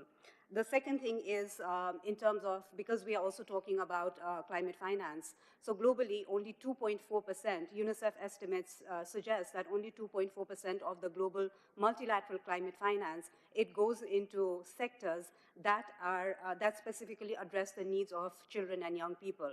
So children should also have equally meaningful voice and be at the seat to contribute in terms of financing decisions and also in addition to policy decisions as well. And when it comes to climate programs and actions that we are formulating as adults. And finally, also echoing what other speakers have mentioned, partnerships. I think private sector is critical, especially in the region that we are here right now. So partnership, we cannot do it alone. So public and private sector partnership, looking into the market so that we are able to efficiently drive innovation, and we are able to really increase the level of ambition that is required, as well as drive, programming ahead. Thanks. Thank you. Before I hand over to Kanakji, Kanakji, I would also like you to touch upon the potential role of SARC in this whole discourse that we have discussed. Of course, Secretariat in Kathmandu and Nepal always took a pride in being a major binding force in South Asia. So do you think that there's still some opportunities in some of the vehicles which are potentially there within SARC that can be utilized to take this regional agenda forward? So while you are summarizing this session, I'll also request you to touch upon this. Thank you very much. But would you like to have your concluding remarks and answer? Well, ladies and gentlemen, you heard the three speakers with the US withdrawal. I think we have three options. The world have three options. The first option is that we follow the suit. So if the US, one of the most polluter and emitter, can walk away from its responsibilities, why should we care? And to me, that would be a collective suicide that no sane mind can endorse. The second option is that as many of the things under executive order they have put on pause, we keep our efforts on pause for next 4 years and wait. Maybe there is some change in heart or mind in Washington that can take this agenda forward. And the third is to fill in the vacuum, taking a leadership role. So the opportunities and the chances that are there due to the withdrawal of United States from many of the forums, I think the regions and countries like us, we need to be in a more leading role, and we need to fill in the vacuum. And the three speakers here, I think they pointed out towards that leadership role. We need to collaborate, we need to cooperate, we need to take these responsibilities collectively, these challenges collectively, and emerge as a new leader on this climate change, if not for our sake, for our future generation's sake, without which it would be difficult. And as I said in the beginning, that this development and decarbonization, economic development and decarbonization, they are not two sides of a coin. They are actually now parallels, and we have to take both of them together. Thank you very much, all three, for making us more educated on this topic and for enlightening us. And over to you. Yeah, I'll pick it up from here. Thank you. Thank you, Surya Saab. And I will refer to the SARC matter that you raised. Very briefly, in my concluding remarks, and not by way of summarizing such a vast arena that we have covered since we started 3 hours ago, I would just pick up some bullet points that jumped out at me to mull over with the audience here. And let me compliment the audience, because if this audience is nothing if not steadfast. You've stayed on all these hours, I think, mainly because you understand the gravitas of the issues. Right in the beginning, Dechen from the UNEP's Asia Pacific office suggested informally a Himalaya Hindu Kush Council, because it is something that they have had in the Arctic region, and why not in the Himalaya Hindu Kush Karakoram? That formula is definitely required. We had Sonam Wangchuk, who talked about his experiences in Ladakh, and that experience will be useful across the ridgeline in Kargil and across the border in Baltistan. But why stop only to those regions of northern India and northern Pakistan? If you look at the Himalayan swathe from the Hengduan Mountains in Yunnan, 2,500 miles all the way to Baltistan, these are all people who we know as the chamba eaters, people who use roasted barley flour, and that is what connects them. There is so much that could be shared and incorporated across the Himalaya, including Tibet. And there could be some such ideas, and that may then teach a lesson to the rest of South Asia of the importance of collaborating, because the massive volume of people of South Asia is in the plains and in the peninsula. One point I wanted to make, which I did briefly, when we keep talking about electric vehicles, Sunita Narayan was on the dot, on the point, when she mentioned the need to go, electric vehicles need to go, public transport needs to go electric. Because take the example of Kathmandu. Nepal is now the second, after Norway, the second largest by economy and per capita electric vehicle importing country in the world after Norway. 75% of vehicles, private vehicles bought in Nepal last year were electric. However, these electric vehicles run no more than an hour and a half a day at maximum. So if you look at it that way, it's a massive wastage. What we need to do is the parallel evolution of public transport and electric public transport. And in electric public transport, if you could go directly from the grid to the motor without the via media of a battery, that is the world we should be looking back. And somebody would say, oh, but you're talking about trams and trolley buses. That is going backward.